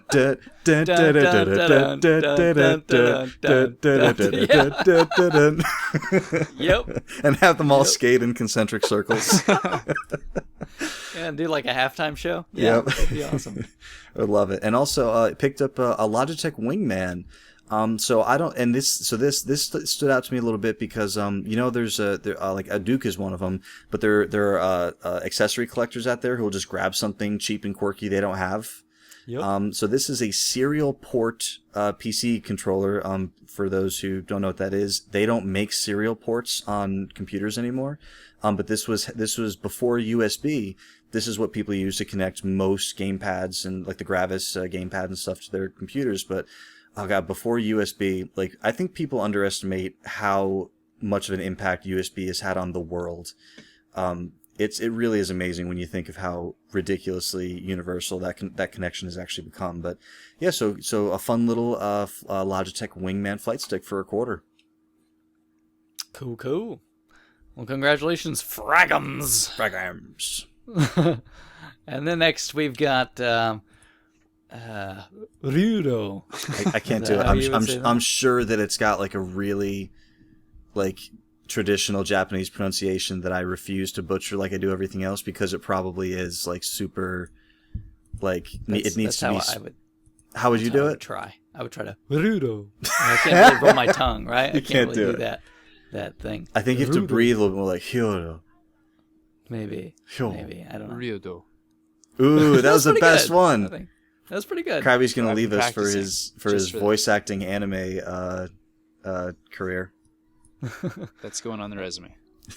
All right. Soundtracks. Yeah, tons of them. But like pretty cool soundtracks too, right? Mostly like role-playing games and like imported ones and stuff, but someone that I thought were cool where you cut some Dragon Quest ones, Final Fantasy 9. Whatever. Got the Last Story, and just like a ton of them. Did you get Final Fantasy X Piano Collection? Because that's a good one. He got the better Final Fantasy one, don't worry. No. Final Fantasy 6? 9, I said. Said it already. Orchestral? Did he get Mega Man 2? This is where Krabby drops out. Yeah. I'll be back in 20. When it's his turn to talk about his stuff. Anyway, though, congratulations, Ryudo. Yeah, soundtracks are great. I mean, I feel like I don't know about popularity, but I feel like soundtracks have kind of dipped in the last 10, 15 years. I feel a lot of soundtracks are digital. They're easier to distribute that way. But back when back when like Game Cave existed, I remember like that Final Fantasy VII sound, like that 4-disc soundtrack. I remember I used to love picking up RPG soundtracks. I've got the original like Metal Gear Solid soundtrack. The Metal Gear 1 soundtrack, especially the last song, The Best Is Yet to Come. I love that song so much. I love that soundtrack. Yeah. When King of Fighters 13 came out not too long ago, if you bought the like first run, they had a 4-disc like comprehensive soundtrack packed in with it. It is amazing. It's got like everything. Very good. Well, and after all of this amazing stuff, we finally get down to our goodies. The most amazing stuff. The most. That everyone waits to hear. Sure. I'm sure. No, they just fast forward to it. They can't wait. Just skip ahead. That makes sense. Well, Bill, I think you probably did a little more cleaning up than the rest of us. Yeah, it was mostly little stuff, but I got a good amount of stuff. First, early in the month, Double Dragon 2. I've had a box copy that I got from Fibro Freak a while ago. It was missing the manual, so I've had the Double Dragon 2 manual on the want list for a while, so picked that up from a dude over on Nintendo Age, which was... just a couple bucks. It was nice to finally complete it. Defender 2, I got the cart in the box for the NES. I already had the manual, so that's complete. I got a really cheap Adventures of Tom Sawyer box, like a couple of dollars on eBay. It wasn't in terrific shape, but I flattened it out. It's good. I have the manual, so just need the cart for that. I finally found a 2600. Wow, really finally. I mean, I can't believe it took me this long, because there really are all over Craigslist if you just look for them. But yeah, so it was a flea market. It was a complete 2600, couple controllers, couple of the tennis paddles. And I was like, "What are you looking for this?" And all the games, like, he's like, $20. I was like, "Yeah, it's not bad." There you go. I was like, I could have haggled a little bit. I was like, "No, $20 with some games, that's fine. I'll do it." And he had the original power supply too. I see a lot of them that have like an aftermarket, which may work, but I like having the original. And then he had a ColecoVision next to it, and since he had such a good price, I said, well, he had like kind of an equal number of Atari and Coleco games. So I was like, well, would you do like 40 for everything? He said, yeah, sure, that's fine. So $20 Atari, $20 Coleco, bunch of games, so I'm happy. And no one warned me how huge the ColecoVision power brick is. But holy crap. It's literally a brick. Seriously, it's literally... I keep it next to my bed to like scare off intruders. It's literally like no joke. It's like a third of the size of the ColecoVision. You can warm your house with it. I think. Had no idea. So we'll. I'm glad to have that, because I'm sure that wouldn't be an easy thing to ship if I wanted to get a replacement. He also had the ColecoVision wheel, which one of the things that I like about it is how a lot of wheels expansion number 3 or something, isn't it? I mean, they had expansion module. Yes, that's what they call that. Yeah, so like I love that when you turn a wheel, like a lot of modern wheels, like when you turn them, they have like an ending point. I love that this wheel will just turn and turn and turn. So it's yeah. I like when that happens. So at the same flea market, there's a guy who I'd actually bought from before, who I didn't recognize when I first talked to him. He had an Adventure of Link. He had it marked at $30, which wasn't a bad price. I was not playing a trick on him. I literally had $26 in my pocket from like the purchases I had made, the Coleco and stuff. And I said, listen, just in that man, one pocket though, right? You had 50 in the other one, right? yeah. I went to him, I was like, listen, I know that this is a thing that people say. Like, I'm totally serious. $26 is all I have. And it was really early because I go to flea market early to get the good deals. And did he go, wait a minute, I listened to that Collectorcast show. He's like, I know. He's like, wait a minute, are you the Wild Bill? But no, he said, yeah. He's like, I'm sorry, man. He's like, I can't take that like this early in the day. He's like, maybe like late in the day. And I was like, no, I understand. So I went to leave the flea market. I figured I had a pretty good day. And then I was like, you know what? It's been harder to find that Classics Link in the box lately. I think like they're going for like $40, $45. So I actually I was going to go to the ATM, but there wasn't one nearby. So I went and I like bought something at a supermarket and I got cash back. And I went back to the flea market and he still had it. So yeah, I picked that up there. I got there's a store that's near one of our offices at work that normally has the worst prices on everything, but I stop by there once in a while just because, it's cool to be, browse and be near this stuff. The cool thing is I've been looking for the Blades of Steel Red Label NES cart for a while. Ever since you gave it to me? Yep, ever since I just sent it to Krabby because he wanted that other one. They sell all NES sports games for $1. So the other thing that I'm always in there for is like, okay, well, maybe there'll be a Jimmy Connor, maybe there'll be a Pro Sport Hockey. But they had the Blades of Steel for $1. That's a Red Label, so that was a great deal. Speaking of Pro Sports Hockey, it was sent to me by Highwind, who's awesome since he's been here. He's really been great. Picked up a lot of cool stuff. He's been helping a lot of people out. He sent me a Pro Sport Hockey complete in box. He sent me a Wayne Gretzky and the NHLPA All-Stars Super Nintendo cart, which now I'll have to find a manual and box for. And he also sent me he loves Blue Stinger, so he sent me a picture of, I don't know the protagonist's name from Blue Stinger, but like a full color printout of him, like saying like Blue Stinger is awesome. It's in the small scores. I got a kick out of it, so that's hilarious. Appreciate that very much. I've actually got a box ready to go out for him. I just got to steal his address. I think I PM'd him for it, but I'll remind him.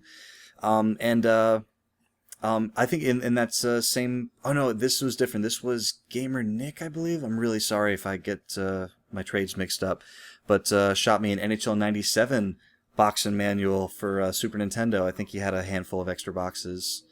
And also the Legend of Zelda, that GameCube, promo pack with all the Zeldas on it. Yeah. He had the manual. So I said, well, why don't I get that manual free from it? He wanted like a couple of dollars for it. So I'm like, yeah, maybe I'll come across a box and disc for it.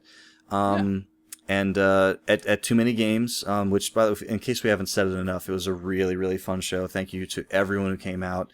I know we met Neo Magic Warrior, we met Isret, we met a handful of guys who, of course, Wayne Pay, John White. Rustly Man from my neck of the woods. He had much better luck at the flea market last week than I did. I hate mentioning anyone's names because I really feel bad for like the one or two people that I know I'll forget. So I apologize if I forgot you. Toboggan. So Dragon Leap picked it up at Too Many Games with that homebrew with the manual. I got a 32X Dark Side, which I know you guys are super jelly of. Did you play it yet? I did.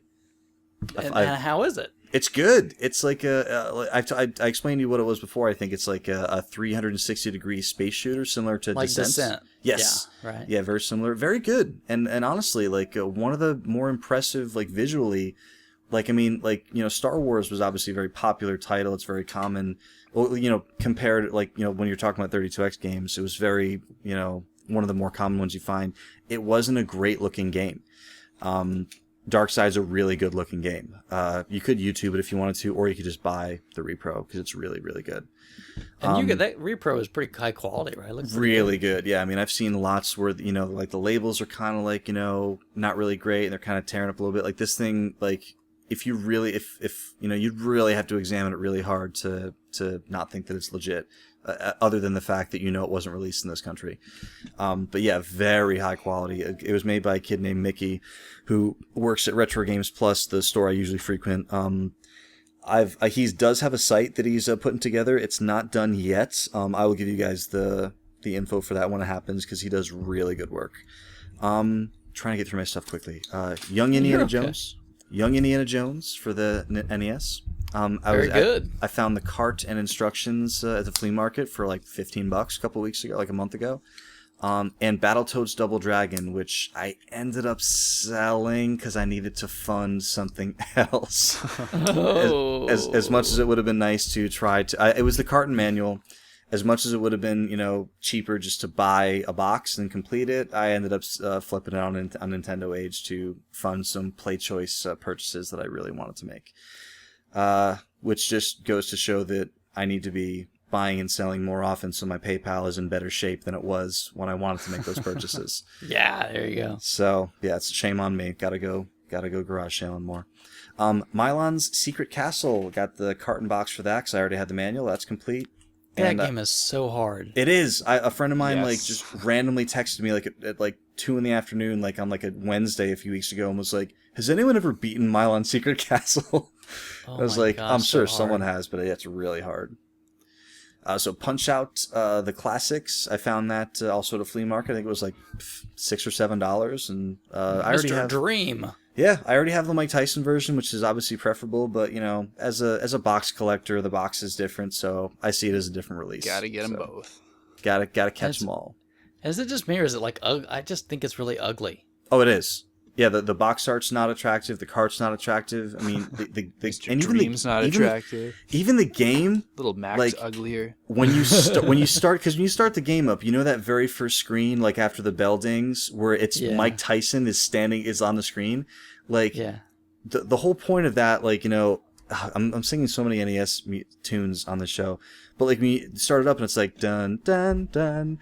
Dun, dun, dun, dun, dun. Yeah. But then, like when that's over, dun, dun, dun, dun, dun, and then the punch out screen comes up. So that's the whole point of that song being like that. So with that version, you turn it on, and it goes right to the punch out screen with that music, and it just feels weird. Yeah. But yeah, so I bought it. Also got Metal Gear and Bionic Commando Worlds of Power books. Now these are cool. Like they're for a very young. They're written for a very young reading level, but they're just you know I don't know like. So they only took you a month each to finish? No, not even, not even. Hey, I don't say mean things about. Well, I do. I guess I apologize. Or sorry, I apologize. I apologize for the Final Fantasy IX talk because I understand now that it's hurtful. But yeah, they're like you guys have Scholastic up in Canada? Oh yeah. Okay, yeah. So they're like order things. Yeah, they're like Scholastic like level, if that's even a thing. But yeah, and like the cool thing is like they have tips for the games written into the story. That's awesome. So you know, like a password for one of the computers will be like, you know, in the 3rd chapter, and then you can be like, oh, that's the password for the game. So I think they're so cool. Yeah, they're pretty cool. So, and I found out that the rest of them, I mean, they're not. I got them for like 50 cents at the flea market. So. And they're not expensive. I can finish the whole set, you know, on Amazon or whatever. So maybe I'll collect them. They're cool. I've got the Ninja Gaiden one, so yeah. They're kind of neat. Yeah, and then so that was the end of my flea market finds. Just in the last couple of days, though, Single Banana was very, very banana-like to me. He was able to. I was asking for a pinball. It's not a pinball. I was asking for a 5-screw black box NES game with the Famicom adapter in it because. I wanted one, and I have some Famicom games, and I would like to play them in my Play Choice. And long story short, he found one for me, and he sent it to me very, very quickly, very efficiently. And now I just have to go back and read his blog on how to take it out and swap it out with other games. So yeah, big thanks to Banana, and also congratulations again on the very rare games that he picked up all in 1 month.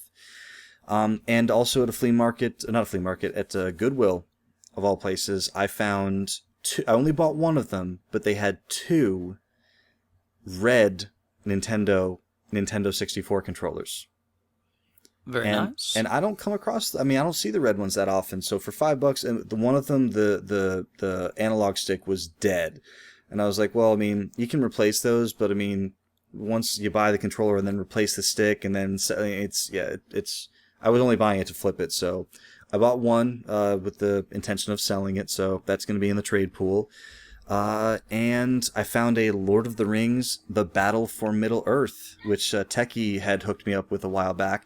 I found an empty box in a Goodwill, and I said, oh, this doesn't have the game in it. And they were like, oh, sorry about that. And then they reached for it, and I was like, well, are you just going to throw it away? And they were like, yeah. And I was like, oh, I'll do it for you. And then I took it. Awesome. Yeah, so that's pretty. Like I said, it took me a long time to say all that stuff, but pretty decent month, mostly little things. Big month. Yeah, I guess. Quantity-wise and quality-wise, too. Yeah. But yeah, so I had a good time. I've been on more of a budget lately, just because summertime is like most people, it's our, vacation, getaway, try to see as many people as we can during, the holiday season, who don't live near here season. So we do a lot of traveling, so my summer budget actually kind of takes a little bit of a hit. Very understandable. Yeah. I can see that. Well, congrats. Thank you. Bill. Thank good you. Stuff. Decent stuff, yeah. So I know you had a pretty decent month as well. Yeah, not quite as much quantity, but I think quality-wise, I think it's pretty good. You know what you got to do? You got to check eBay. You can buy all the stuff. I think the quantity in my wallet can't quite handle that is the problem.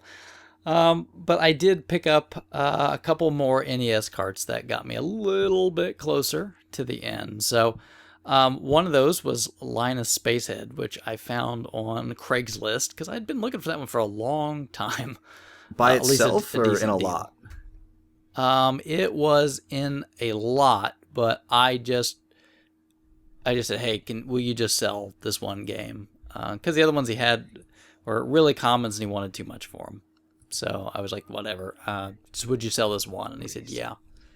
Sometimes when I say that to people, they're like, why? Is it like is it like the big one that everyone wants? Oh, this guy didn't. He was, he was just like, sure. He didn't care, right? He just wanted to sell some crap. Gotcha. So I had a little bit of drive, but I went out and picked it up, and it's really in nice shape because a lot of the gold paint stuff gets all scuffed up and nasty. Mm-hmm. But this one was in really good shape, so I was really happy to mark the last Comerica cart off my list. I don't have to fool with that one anymore. And then the next one was a rather big surprise. I had got a package in the mail, and I really wasn't expecting a package in the mail. And opened it up, and there was a Color a Dinosaur cart that was in there. And I come to find out that I have the Mighty Crabmaster to thank for that one. Wanted you to get something your skill level to play. Thanks. Wow. At least it must be like a full moon in Canada tonight or something. He's really taking the guns out. Hanging out with too many Americans. Mark. Yeah, but I'm going to assume, Krabby, that probably came from the submission contest prize. Is that correct? Yes, that was my submission contest prize. That's an awesome submission contest prize. That is a pretty awesome submission contest prize. And for me, who didn't really probably submit anything during that time. Yeah, I got to pick any game under $60 or up to $60 was the limit. Yeah, so it's kind of a thanks for all the hard work you do on the podcast, financially and like with all the editing and stuff. So I just wanted to give you something, help you out towards your NES goal, since I know you're kind of putting it off lately. Jeez. Yeah, stupid kids. No, but seriously, thank you very much for that. I really, that was a wonderful surprise. I was really pretty happy to see that because that was kind of one of those ones where you keep going, yeah, I know it's not that much, but you keep going, it's freaking Color a Dinosaur, right? Like you just kind of like, I don't really want to spend a lot of money on that, but I kind of figured this would be the best way to get one in your hands. Yeah, I think you're right. Because I kept looking at them on eBay and making like, back and forth about it. So And thank you very much. Thanks to NES Rules for helping me pay for that with the contest prize and sending everything to Duke. That was awesome. He did. That was pretty. And he also sent another package that I got, and I was like, "What the heck is this?" It came in, and it was Cafe Press, and I thought for a minute my wife had ordered something, but my name was on it. And so I open it up, and it's the RFGen T-shirt from the contest as well. I was like, "Hey!" Last year, Aork beat me, and he sent me the T-shirt as like consolation prize. So I already had my T-shirt, so I figured I'd pay that forward too and send it your way. That's awesome. So you're gonna have to get one at some point, Bill. So next year, if we all get together in the same place, we can all wear our shirts together. Oh, if only. I mean, are there so miracles do happen? Maybe they will happen at some point in time. But again, thanks for that too. That was really cool that you didn't have to do that, but that was pretty neat to see that show up. Happy to help. Other odds and ends, I finally tracked down a PAL NES. From France? No, that one I'm still kind of on the way. So okay, the one I did get was a PAL A NES. There was a guy on Nintendo Age that was selling one, and it was so it was Canadian. We're PAL Z up here. PAL A. That he was looking to sell, and so I picked that one up. And there's two PAL regions. There's PAL A and PAL B. So PAL A is UK and Australia primarily, and then PAL B is like basically almost the rest of Europe. So I still need a PAL B NES. I'm still working towards that one. Hopefully I have a French NES here at some point. But what do the AV outputs look like on your PAL A? It's just, if you looked at the outside, you wouldn't think it's any different than an American NES, other than it says Mattel version on it. It's still the same AV out, whole shebang, still the same. Okay, so there's I didn't know if there was a SCART NES out there by default somewhere. There is. The French NES has SCART. That's okay. That's the one you're looking for. Yeah. Yep.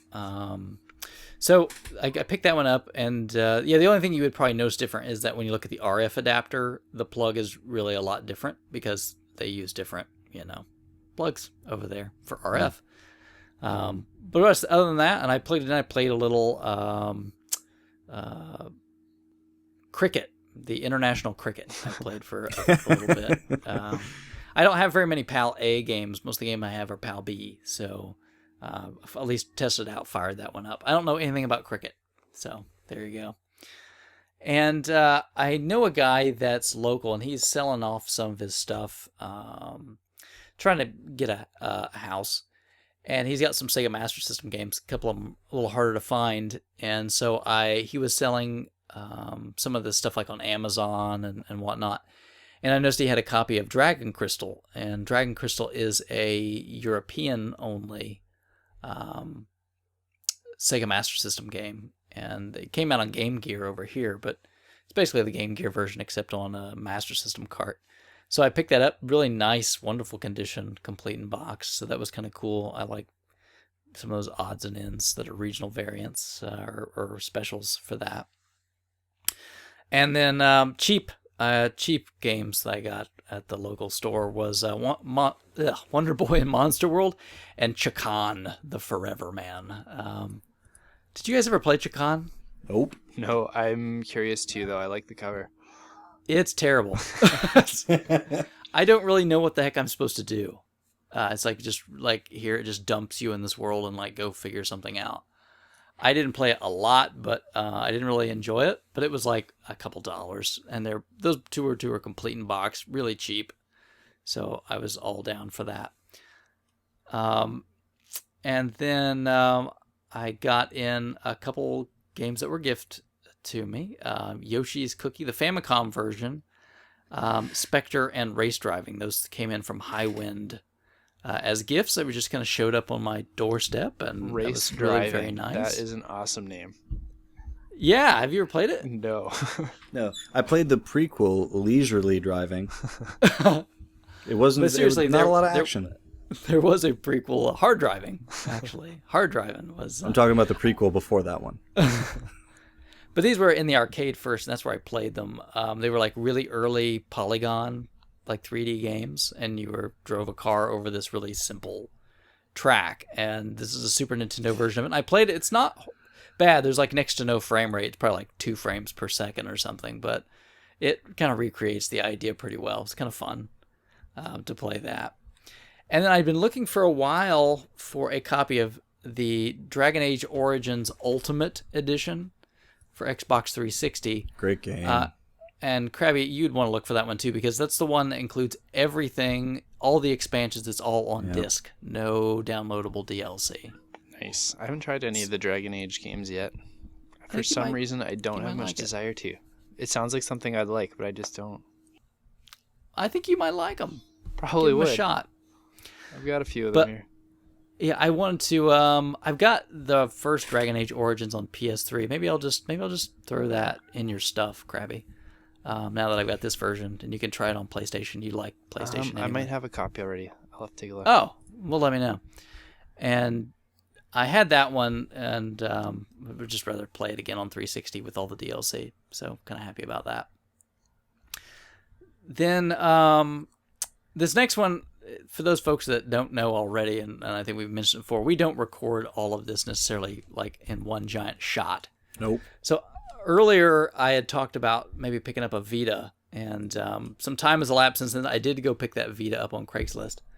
So it's a really nice complete in box Vita. I only wanted $100 for it. It's got the 4 gig memory card, complete in box. I was like, sure, it's like the best deal I've heard on a Vita yet. Yeah, I probably would have done it. I haven't seen one for that cheap. No, and I've kind of played around a little bit with it, not in depth yet. I don't have any games, so a couple I'm kind of keeping my eye open for. But it's pretty. It's very pretty. I wish there was a lot more games for it, but I'll check a few odds and ends out. Yeah, I got bad news for you. Yeah. NHL 14 is not coming out for the Vita this year. Oh, okay. I know. All right. That's why I don't have one. What a shame. Probably because it would sell 3 copies, right? And 2 of them would be to you. Yeah, one for me and one for whoever wants to play it with me. My main reason, honestly, for picking this up was, number one, the new version of like Tempest 2000 is coming out on Vita. So... eventually. I'm really looking forward to that. And then, just in case I ever get a PS4, the off-screen play. That sounds kind of cool. Yeah. So, thought I would give it a shot. I'd been looking for a long time for a copy of KOTOR 2 on the original Xbox, and I finally found a really nice copy. So I was really happy about that. Just like Bill, I picked up a copy of Dragon Leap from the show. Too many games. I actually picked up 2. and then flipped one of them. Yeah, magically transformed one into a huge amount of money. I did. I knew I could get something for, and because I remember I told you, Bill, I'm like, make sure you buy this. Yeah. If nothing else, just flip it eventually. Yeah. Because it's money. It's just free money. I did an auction over at Nintendo Age. I was really shocked about how much it went for. Really shocked. And all the guys I talked to after that auction, they told me I was really shocked at myself when I was typing in my bids. Like one of the dudes said, I had to throw my laptop out the window to stop from bidding. Yeah, to stop from it got out of control in a good way for Duke. It did. It's one of those where, you just get some aggressive bidders that are just not going to let go, and it gets crazy, and you're really happy at the end of it. But that worked out really well for me, and bought me a Vita, and it bought me some other stuff too. So that was a good deal for me. I bought an Audi A8. And I just want to mention too that Mackay Island repro from Too Many Games. I also picked that up, which was really cool. It had like a rollout map, a really nice boxed copy, so that was also really cool. We might have mentioned that in our last mini episode, but I like that. I haven't been ventured enough to like take it out of the box yet, but really pretty. It's really pretty. And And I think that wraps me up. Boy, that's a pretty good, not bad. Yeah, bad, good little I think. month. Not bad. And then we're gonna save the best very much for Krabby. It's kind of like I've been picking up a ton of stuff, but I don't know if I mentioned it on the podcast. I've definitely mentioned in the forums that I'm trying to start a game store here so I can quit complaining about having no game store in Prince George. So I've been picking up a ton of stuff, but mainly for selling at the store. I only picked up like 2 or 3 things for myself. When I was at a store that's closing down in town, they're selling some of their shelving and stuff. I was picking up some shelves on their last day in business. And they have a Very huge nice. back area full of comic books. And Yuri was bored while I was doing the shelves, so I told him to go look through the comics and pick something up. Yuri's my son, by the way. And so he's looking through the comics, trying to find something he wants to buy. And he pulls this one out. He's like, "Hey, Dad, look at this." And I'm like, "Why do I recognize that?" And it was Defenders of Dynatron, which I just picked up recently on the NES, like in a comic book. And I didn't know it existed in any other media. So I grabbed that, and he grabbed a couple things for himself. And I found out there was a 6-issue run of these, so I think I might try and find the rest. They're not really collectible or valuable or anything, but there's kind of a cool thing to have. There's a cartoon of that, right? Yeah, I was Wikipediaing it. It said it was unreleased, other than they did like the pilot one time. There was like 6 episodes that never got aired, and then they released them on video later on. And the voice actors were weird. There was like Whoopi Goldberg, Tim Curry, Christopher Walken. Wow. That's crazy, Yeah, right? I gotta check that out. That sounds fun. I can't imagine Christopher Walken doing a cartoon voice, right? That's you don't direct Christopher Walken. You hand him words and you say, just say these in any way that you want to, and he does it. So, Mr. Bad Guy. Crab Master, Defenders of Dynatron. Oh, that would be... If you ever find that Krabby, I want to see it. I'm on the lookout for it now, so I will share that with the world when I can find it. Very cool. Very cool. I did pick up one game for myself, though, a new one, because Duke had mentioned how cool it was. I picked up The Walking Dead. Yes! Have you played it yet? I played through the first episode with my wife. What do you think? If I was buying these like as they came out in episodes, I would not have went past the first one, honestly. Why? I don't know. I'm not hooked. What? I was bored. Don't you like point and click adventure games? I love them, and I like The Walking Dead also. Wait, what other point and click adventure games do you enjoy? I loved Sam and Max on the Wii. That one was amazing. Zack and Wiki was really good on the Wii also. So you like other Telltale stuff? I do. So it wasn't the gameplay; it was the story that didn't grab you. Yeah, it wasn't really compelling.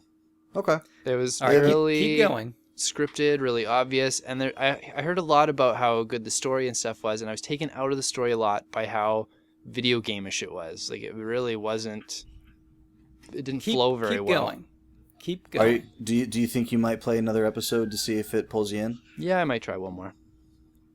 And before you throw it against the wall. I just love to throw things so much, though. Keep going, because I would. Bill, you played them all, right? No, I remember a while ago I told you we picked them all up when they were deeply discounted on XBLA. Yeah. So my wife and I played most of the first episode, not all of it, and then she loves The Walking Dead. And we would kind of like hand the controller back and forth, and just a bunch of time went by. We kind of we kept saying like, oh, we should go back and do that, and then we just never did.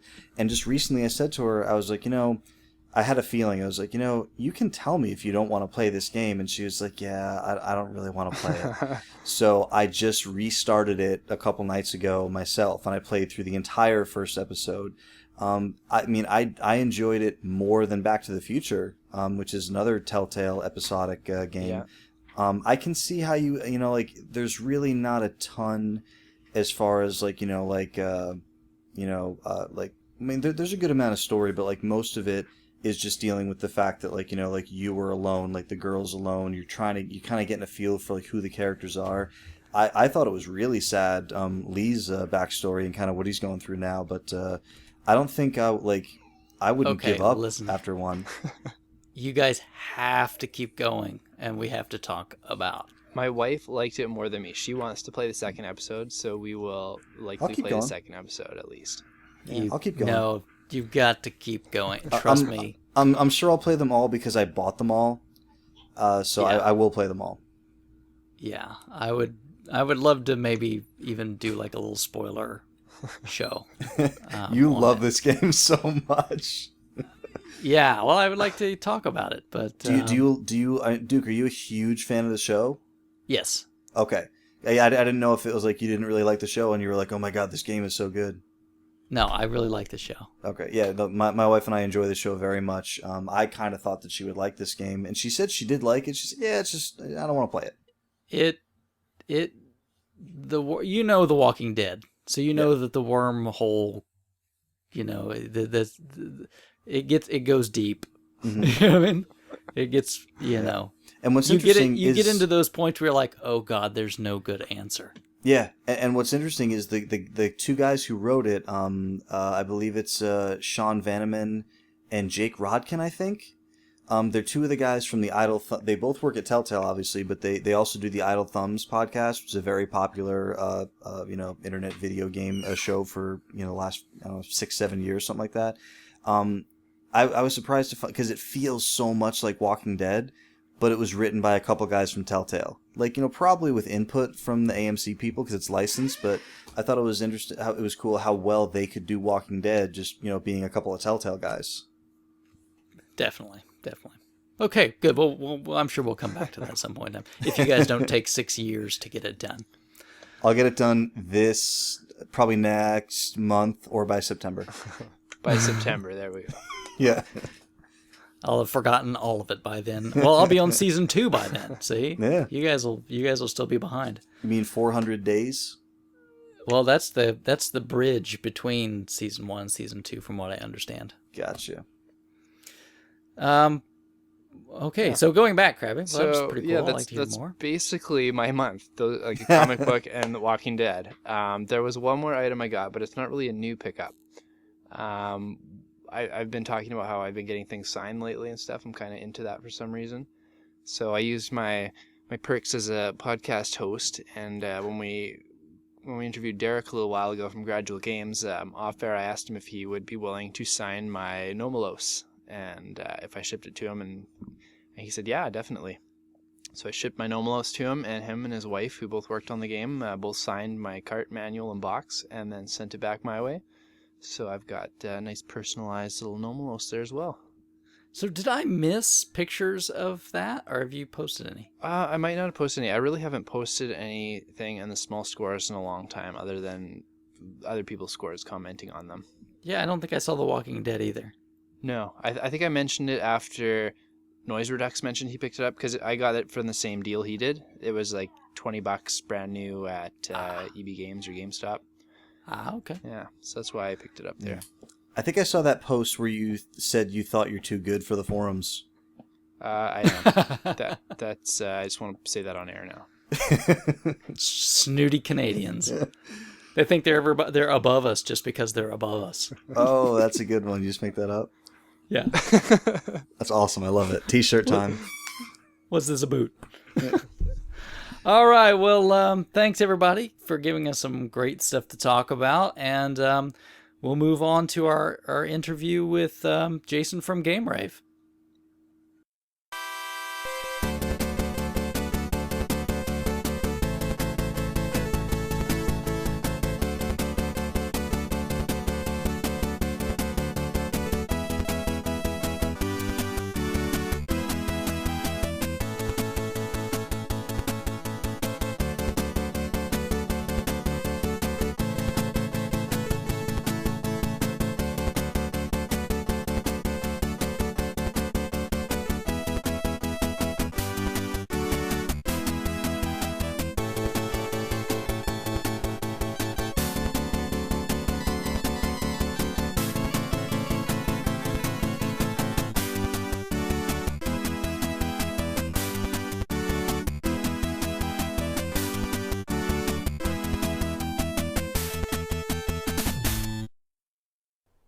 Well, we'd like to take a moment to welcome our interviewee for this episode.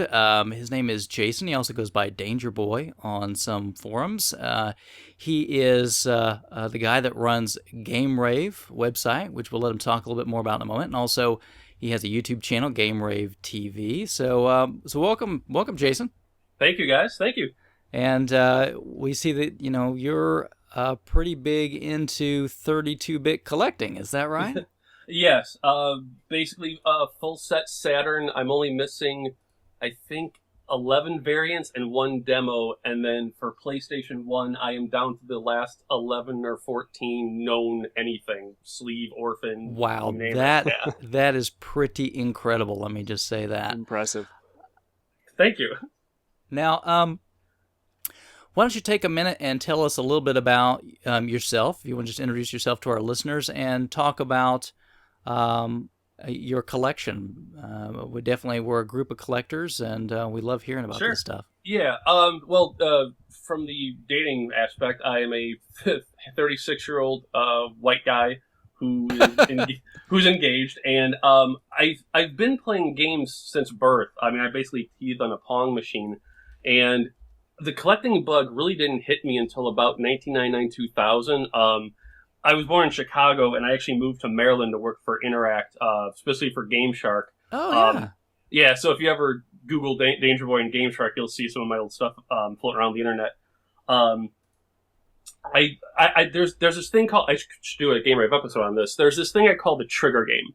And what a trigger game is it's that one game where when you hold it and you buy it, you're like, okay, I need to do this. And it could be I need to now own all the Mega Man games. I need to now own like all the Saturn games. And I was in the Towson Mall EB Games, and I bought Elemental Gearbolt. And as I was walking out, for some stupid reason, I went, I'm going to own every PlayStation 1 game there is. And that's how it's going to be. And originally it started off as just a one of every game, and I think I was within like the last 200 games for the full 1280 set. Wow. And my now collecting buddy Steve, Papa Stu on forums, mostly at Digipress and so forth, was like, hey, did you know they do different artworks for working designs? And I was like, no, I didn't.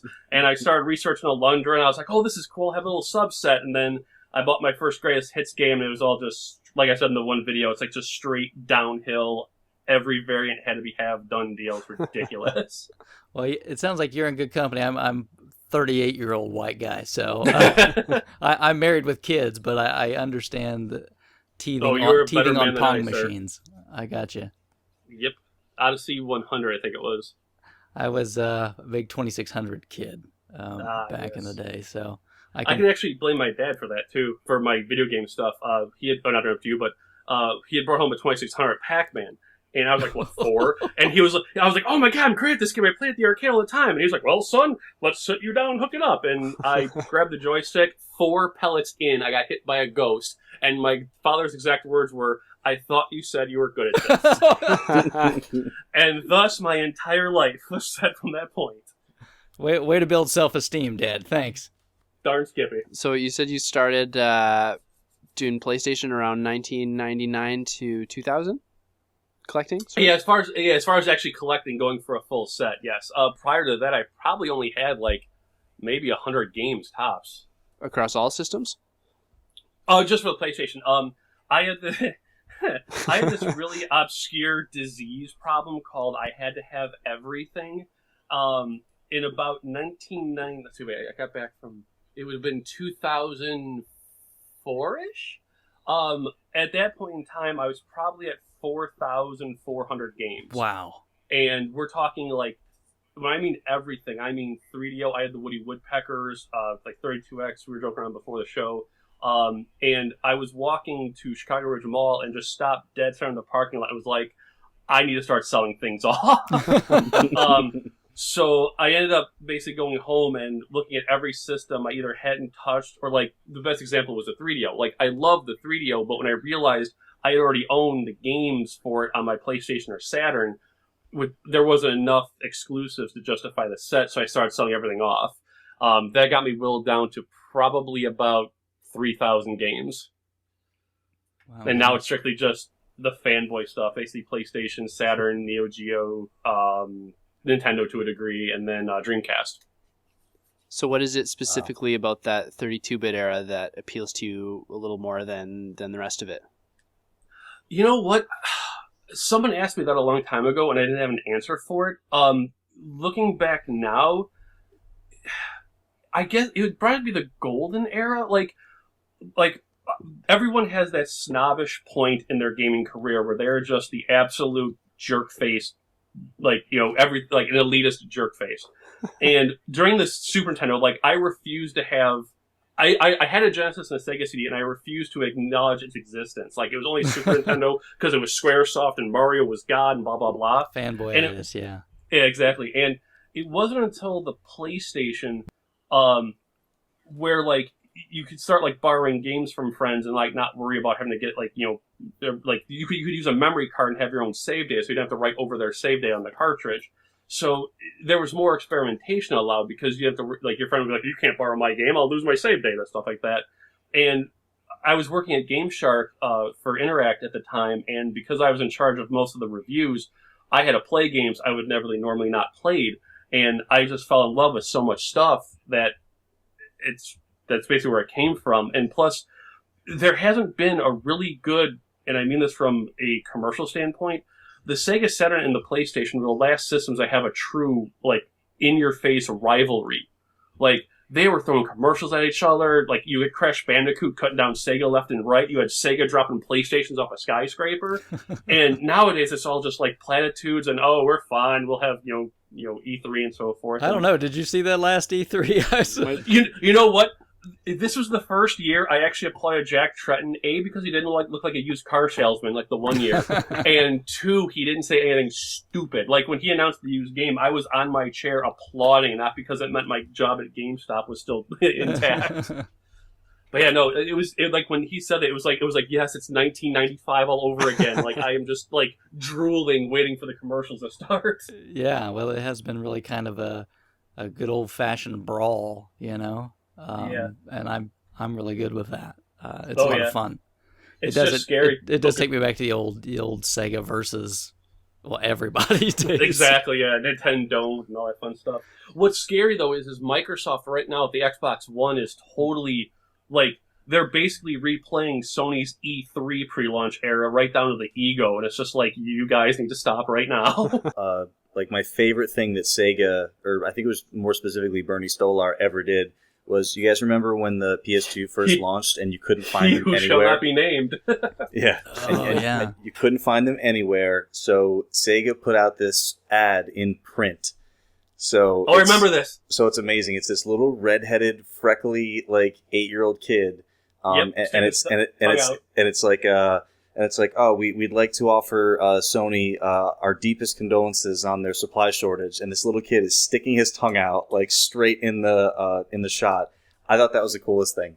Yes, it was nothing to do with anything but, like, oh, neener. Yeah, pretty much. Well, do you guys remember? I mean, back when Saturn came out first, and then PlayStation came out, and they had, like, that whole thing where they had, like, the packaging issue or whatnot, so they bought, like, a bunch of those same jewel cases. The lung boxes, yeah. Yeah, that Sega was using at the time, and that was kind of their joke, like, oh, they don't know what they're doing. They don't even have enough things for their games to sell them. Which is like, okay. Yeah, Saturn came out before Saturn knew it was out.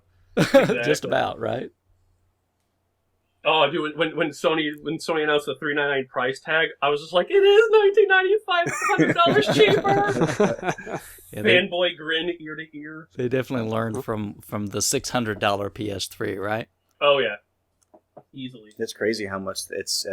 I mean, even as like a someone who's enjoyed their platform this last generation, they're. I mean, I'm not anti Microsoft all of a sudden, but they are not making it.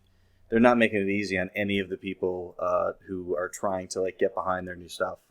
Oh, dude, totally agree. Like, I am a staunch 360 guy. I gave the PS3 so much crap for 7 years, and within, like, 2 months, Microsoft just burned up every fanboy thing I had for them. It was like, all right, I'll get your system when Mass Effect comes out, but no. We'll wait until then. It's stirred up a lot of emotions, a lot of issues, for sure. Well, the best comment, too, is, like, and this is going back to the whole, like, could you please X-nay on the Oyave comments, is when, was it Jeff Keighley, I think, asked them about the whole online aspect, and they're like, "Oh, we have an offline system. It's called the 360." Yeah. Just hands to face palm for 5 minutes, just like, shut up. Yeah, Don Matrick looked pretty beat up. I can't watch that stuff. Like, I literally, it's like, you know, some people watch American Idol for like the crappy auditions. Like, I can't watch stuff that just makes me cringe to watch. I'm like, you know, I'm going to turn this off because here's a corporate guy who has no idea. Doing. And you know what? Amen. Like, I'll just wait 6 months and see what the stuff actually looks like because I can't even follow the news. It's so ridiculous. So you talked a little bit about when you picked up a game and you said, okay, like now I'm going to own like every, you know, like your trigger games, so like all your Mega Mans, all your. So was that because I'm kind of a subset guy myself as far as like, you know, getting all of like a specific collection on one console. So was that kind of a focus as you were going through the library? So okay, I'm going to get all the SquareSoft titles, or all the RPGs, or all the sports games, or did they all just kind of cascade in randomly? Good question. I'm actually rubbing. You can't see. I'm actually rubbing my lips trying to think about this answer. Trick answer. I would say when I first started, it was probably. Now you have to remember, this is like 2003, 2004 is like the golden years. We're already starting to fade with the PlayStation 2 being existence. It was basically grab what you can, go. At that time, there really wasn't like any rarities and so forth, and there wasn't like, oh, we're going to charge $800 for Final Fantasy VII. Ugh. Like I said, like I was originally like as far as like the main like one of every game, not really, like just because I was so open. Like I'd play anything then, so it didn't matter. It wasn't until I got to the subsets where I actually would start focusing like. The working designs, I would actually just pick one game and then only concentrate on that game for like 3 months. And once all those variants were found, I'd move on to the next working designs game, etc. With the greatest hits, I was kind of looking for the, I shouldn't say that, with the collector's edition ones, I would look for focus on the ones I knew were really oddball, like the Sex Wax, Surf Riders, and like maybe like the Disney Watch one. Other than that, it was basically just like if I saw it, it was bought, done deal. So tell me, how much is my sealed sea monkeys for PS1 worth? I have this cup of coffee for you to enjoy, good sir. No, but you know what's weird? Like, to be honest, like we joke about that now, but like with the way the market's been going the last year, it's like someone on a website somewhere just goes, "Oh, we're gonna make this game rare," and suddenly it's $1,000. Like, one of the last games I needed for NES was Little Samson for you. It was $40. And I was like, I'll just pick this up next paycheck. I went to work, I picked up my paycheck, I came home, and it was suddenly an $800 game. Yeah. And I was like, what happened? Yeah, I had the same experience with Sculptor's Cut on the N64. I lost an auction for $80 for a complete and box one. The next day it was $300, and then a month later it's like $1,000. $1,000, yeah, for the manual. It was like, what? I want to know, like, what people have $1,000 lying around and they go, you know what? I need an instruction manual. Like, dude, we're Duke and I were at Too Many Games last month, and there was a rumor going around like, oh, someone's got a Sculptor's Cut manual for $1,000. And eventually, like, I make my way over to the seller. I know the guy. He works at the local shop that I go to for all my retro games. I was like, oh, Mick, like, you're the guy with the Sculptor's Cut manual? And I said, I heard someone offered you $800 and you turned him down. And he was like, yup. And he said, yeah, he's like, the thing is, like, I'm not really hurting to sell it. And he's like, and that's the other thing, is like, you never know what's a shill bid or not. So he's like, I saw 2 go on eBay for like $1,100 in the last couple of months. That's insane. Yeah. You don't know. I mean, the market is really hot. And I'm sure people can speculate all day long about whether it's going to get hotter or whether it's going to be like some other collectible markets that just burned itself out, but like comics and baseball cards and I mean, my opinion is it will. But I'm not into collect for monetary value. I'm into collect because I enjoy collecting items. So right. I do hope that sealed copies of Point Blank 2 for the PlayStation skyrocket in value. I'm waiting. Mine's got the compatible with GunCon sticker also. I'm waiting for that Sea Monkeys to help me retire. It's pretty minty. Is it the Indiana variant? Something like that, anyway. The water's gray. It's all good. So I'm curious, I've kind of like you. I've played games my whole life, and I've kind of picked up. And as I got a little older, I definitely started collecting more and more as you kind of get that disposable income as you get older. But the in that 32-bit era, I bought the Saturn. They did that crazy launch, and I did it. I went out and I bought the Saturn, and there was probably maybe, I think, 5 or 6 games maybe that were at release. Yeah, it was like Daytona, the Golf, Panzer Dragoon, and like 3 other ones. Yeah, and I remember I had, I had Panzer Dragoon, I had, Virtua Fighter and Daytona, and I remember that's back in the days when you didn't have internet or anything, so I would call the 1-800 Sega number like once a month and ask them, when are the new games coming? When are the new games coming? And they would, because they had like this big drought for like 6 months and there was nothing that released. And then PlayStation hit, and then, that fall, everything started hitting. So obviously, you're pretty big into the 32-bit era. Mm-hmm. At the time, where did you start? Did you start with Saturn? Did you start with PlayStation? To be honest, PlayStation all the way. In fact, my Saturn life, how would I explain this?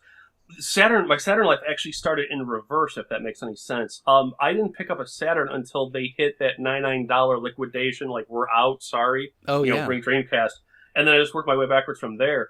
My PlayStation I actually got as a Valentine's Day gift, no, I take that back. I bought my Street Fighter Alpha and my PlayStation 1 the week before Street Fighter Alpha 1 had come out.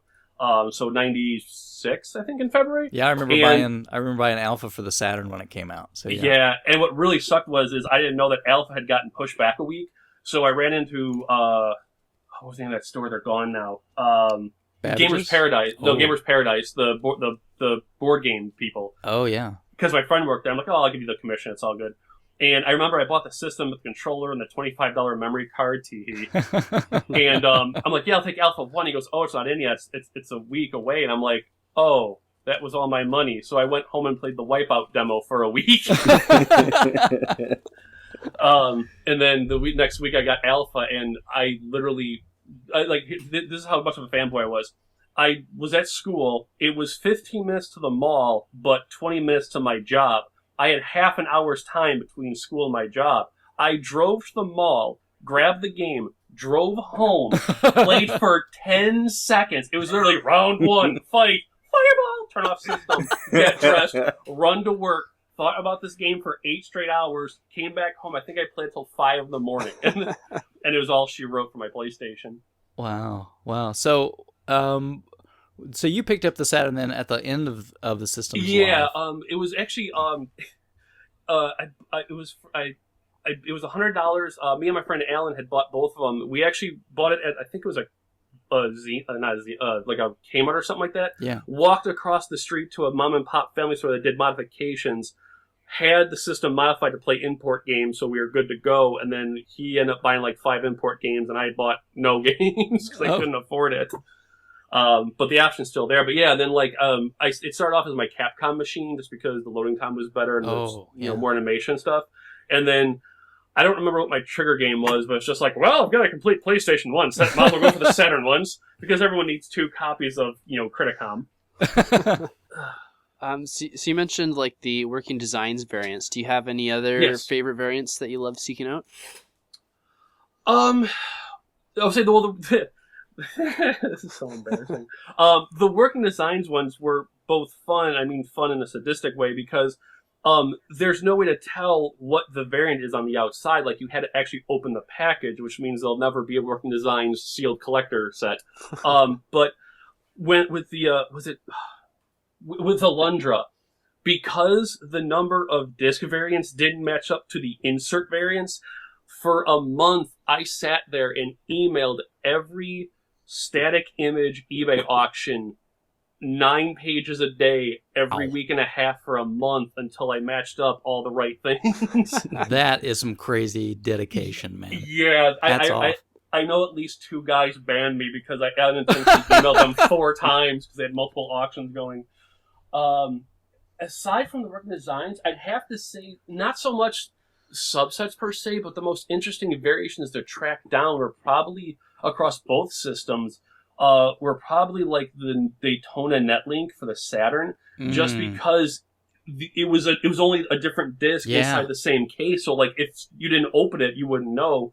And then right now with Will and Mike, shout out from my Game Rave readers, we've just been tracking down these crazy variants. Like there on the PlayStation, there's like we found 2 new phone card variants, and then a movie ticket variant for 102 Dalmatians that no one knew about because the only call out was a sticker on the shrink wrap. Wow. Yeah, so you had to find a sealed one to know. Yeah. Right? Yeah. In fact, after Will and Mike, I think in one, like, what's funny about those two guys is that they apparently know, like, when I find something without me knowing it, because, like, I'll be like, okay, I have 14 things left and I got everything. And I'll find one thing. I'm like, yes! We're down to 13! And my aim window will explode. Like, hey, we found 7 new variants! Oh, yeah! And so it's just like, okay, fine, back to eBay, open up the static images, start emailing people, etc. Hey, kind of a follow-up to that. I'm curious to know, because I've seen some of your Game Rave TV videos, what is your interest, being from the States, in the Canadian variants? That actually, that was one of these, like hypocritical moments. When I first started collecting, and people were like, oh, I gotta go for that full Japanese set, $3,000, $3,000 games right there. I was like, nah, blah, blah, blah. And someone asked me about the Canadian one. So I was like, well, it's just literally a language variant, so it's, not really needed. Because I was going from the Dreamcast angle, where it was just the US game with another manual shrink wrap to it. And I was like, I don't really need that, that's fine. And then one day on RF Generation, actually, we spotted I spotted the Vagrant story, and we started a topic in the forums about that. And when I realized and found that it was the Canadian variant, I was like, I hate myself so bad. And sure enough, I sent out the call, and we've now been tracking the Canadian variants just because what makes the Canadian variants, actually to go back to that previous subset conversation, what makes the Canadian variants weird is that there's no set pattern. There's actually like the Squaresoft Canadian variants, there's the Psygnosis Canadian variants, and then there's like these randoms we just didn't give a crap and threw in something to make it a Canadian variant. So it's just kind of fun tracking down stuff you never knew existed in a different country. So plus it's in English still, so I can play it at least. Yeah, I always found that interesting. Being from Canada, there's a lot of us that, pull up all the stuff from down south, but you don't hear of a lot of guys down south pulling up the Canadian stuff. So I just thought that was kind of neat. Oh yeah, no, it's weird too, because people are like, well, what are you looking for? I'm like, the little Canadian flag on the back. Yeah, the only Canadian variant that I own is Super, and I think Duke grabbed this for me. It's the Super Street Fighter 2 Turbo for 3DO. Because really? the box art is way better. Oh wait, is that the one with the pencil sketches? Yes. Oh, God bless you, sir. You are a better man. Love it. I love that box artwork. So I have a question. I have a question about demo collecting. Okay. So I can't imagine, and if you love it, then that's awesome. Everyone out there who is listening, that's great. I can't imagine anything more tedious or less rewarding than demo collecting. If you're going to sit down and go for, do people go for a full demo set? Because, I can't imagine there's a very accurate catalog of demos out there. You'd actually be surprised. I remember when I started collecting the demos, I was like, oh, they're just demos, blah, blah. I got the PlayStation magazine. I got a couple of these. And, I can't remember his name now. Paul Lockshaw, who used to be on the, VGE Rebirth site. I found his website, and I was like, oh, this is kind of crazy. I didn't know there were so many demos. I'll just, start collecting them as a subset. And then that's when the variants of the demo started rolling in, and, perfect match. But I guess from why standpoint, it's actually kind of cool because at least with the PlayStation, you can actually find demo discs with games that were never released. It's the only way to play Titan AE. I think one of the undergrounds of the magazine has the Macross VFX2 American demo for the game that never came out. So that's kind of cool. Other than that, it's just something else that looks pretty on my shelf and allows me to spend money. In all honesty. That's great. And then so kind of related to that, not for resale discs. Oh, the trade. The trade. Oh god, the trade demos. Those. One of my old school managers, when he was getting out of collecting, actually came into the EB Games I used to work out years ago, and he was like, "Jason, here's a garbage bag full of stuff I got for free from all like the manager conferences. It's yours." And I was like, "Oh, let's see T-shirts." I opened it up, and it was all PlayStation demos. Wow. And he had 2 or 3 of the trade demos, and I had never seen one before. And I was like, as a graphic designer, I was like, "Why is this all white?" You guys suck. Right. And that's when I found out, oh, okay, there's these hidden blessing, ones, and that's what got me started on that road. I've been actually 4 of the last 13 things I need are actually either trade demo orphans or the actual demos.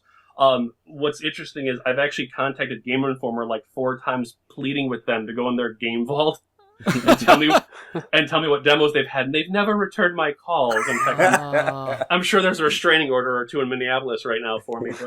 But it's just fun because you get to uncover there's actually 2 different Oddworld demos. There was the retail quote unquote one that came in that jewel case, and the trade demo one has a different SLUS number, which means it might be an actual different demo. So there might be things in that demo that weren't in the retail or the other actual full release of the game. So that makes it kind of fun to see if there were any changes between the demos and the real games.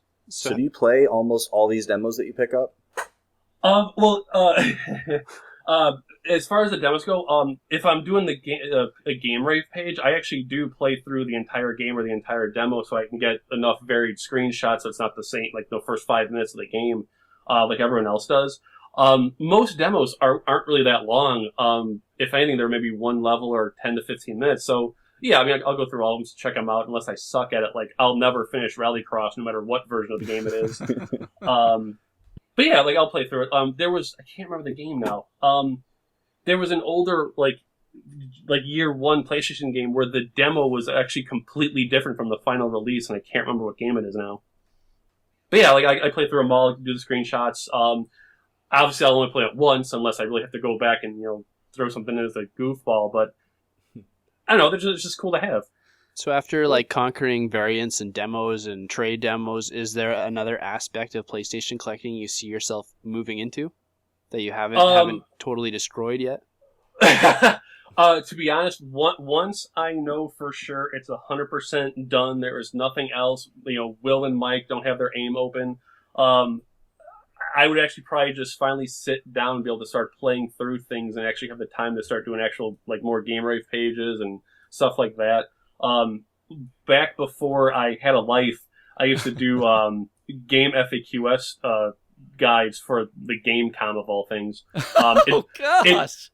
Dude, seriously, Resident Evil 2 Gamecom, that's all me on GameFAQs.com. Oh, wow, you're kidding. ASCII art and everything. God bless your soul. Yeah.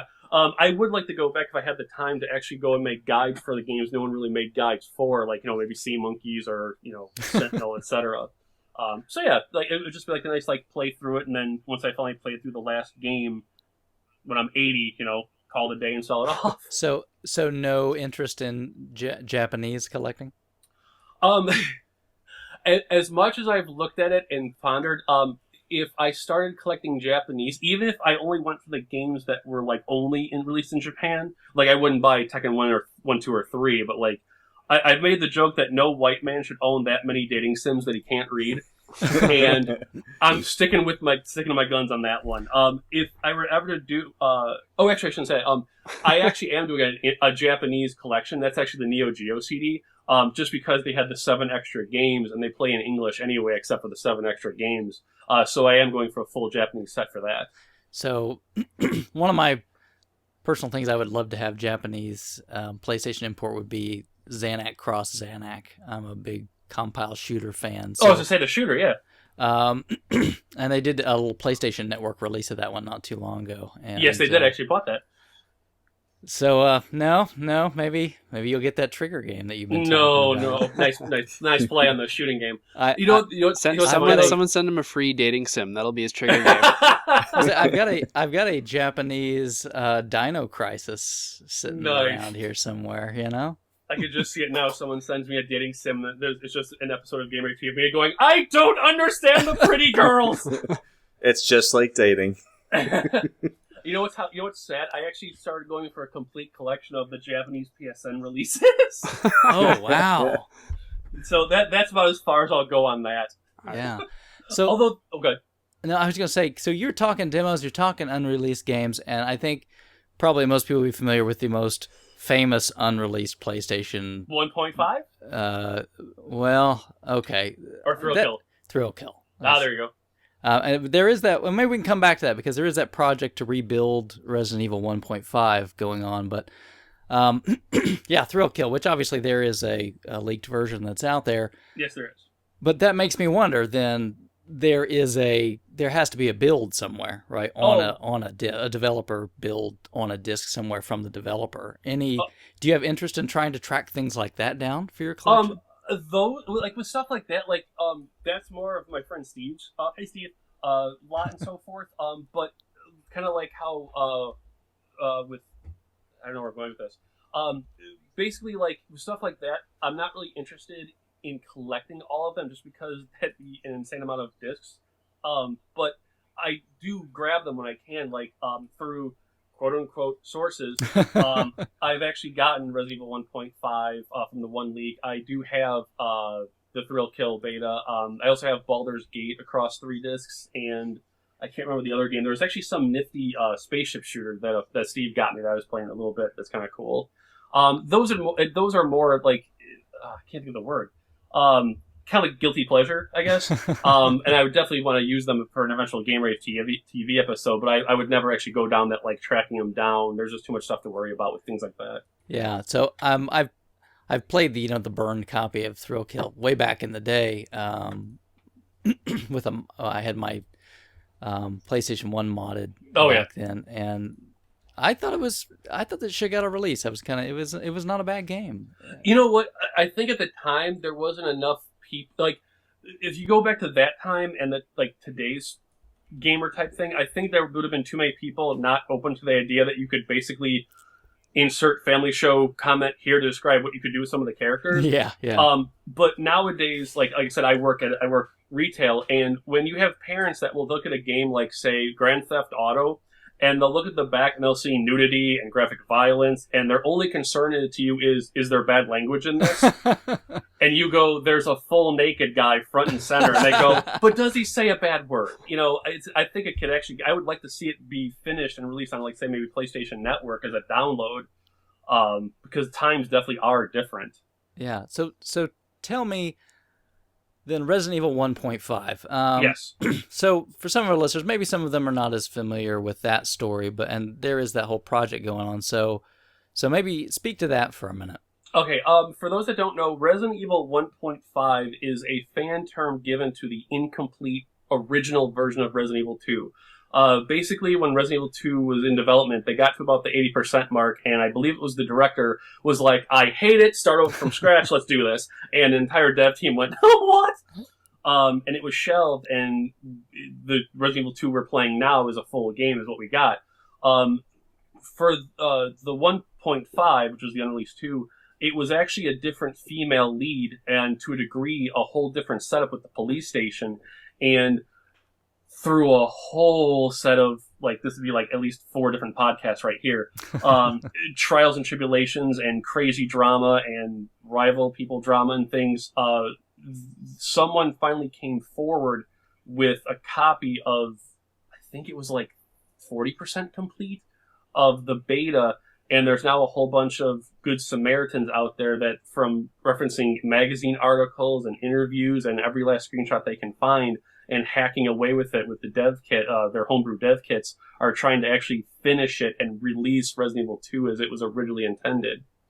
So tell me, how do you, as a big PlayStation guy, how do you feel about that? Do you have any involvement in the project, or? No, you know what? I'll use this story as an example of my programming skills. When I was at Game Shark, I basically did everything but hack codes. And one day, Strider 2 had just come in for the PlayStation. I was like, you know what? Yeah, I was like, you know what? We're going to hack codes. I'm going to do this. I'm going to be part of the team. It's going to be great. And I grabbed Strider 1, and I threw it into the kit, and I got the hacking tools from my coworker, and I sat down. I was going to hack Infinite Life. And blah, blah, blah, yada, yada. Got the code that I thought would work, turned it on.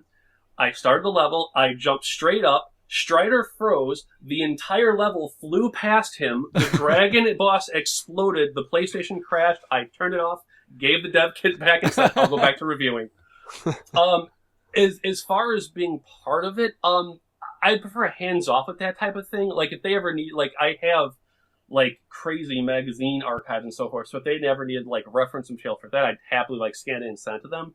But as far as actually, like, working on the actual homebrew, not my thing. Like, I'm more of the reviewer, not the programmer. I would definitely be a cheerleader, though. I know a lot of people have a thing against homebrew and stuff like that, but I'm all for it. Like, I really wish that Baldur's Gate beta could have been finished, because it actually was really good for being on the PlayStation. So yeah, I wholeheartedly appreciate and hope they do finish it, because I'll take a copy no matter how I can get my hands on it. Now, kind of along those lines, with this fan stuff that's going on, there's also fairly recently been wrapped up, for the most part anyway, the big Shining Force 3 translation project on the Saturn. So, do you have interest in things like that on the Saturn end, or? Yeah, yes, I didn't even know that.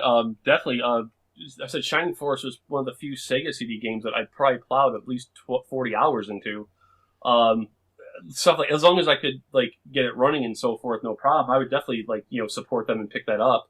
I know a lot of companies don't like fans meddling with their things. Like, I want to smack Squaresoft so hard upside the head for when they shut down the Chrono Trigger. Was it Chrono Trigger?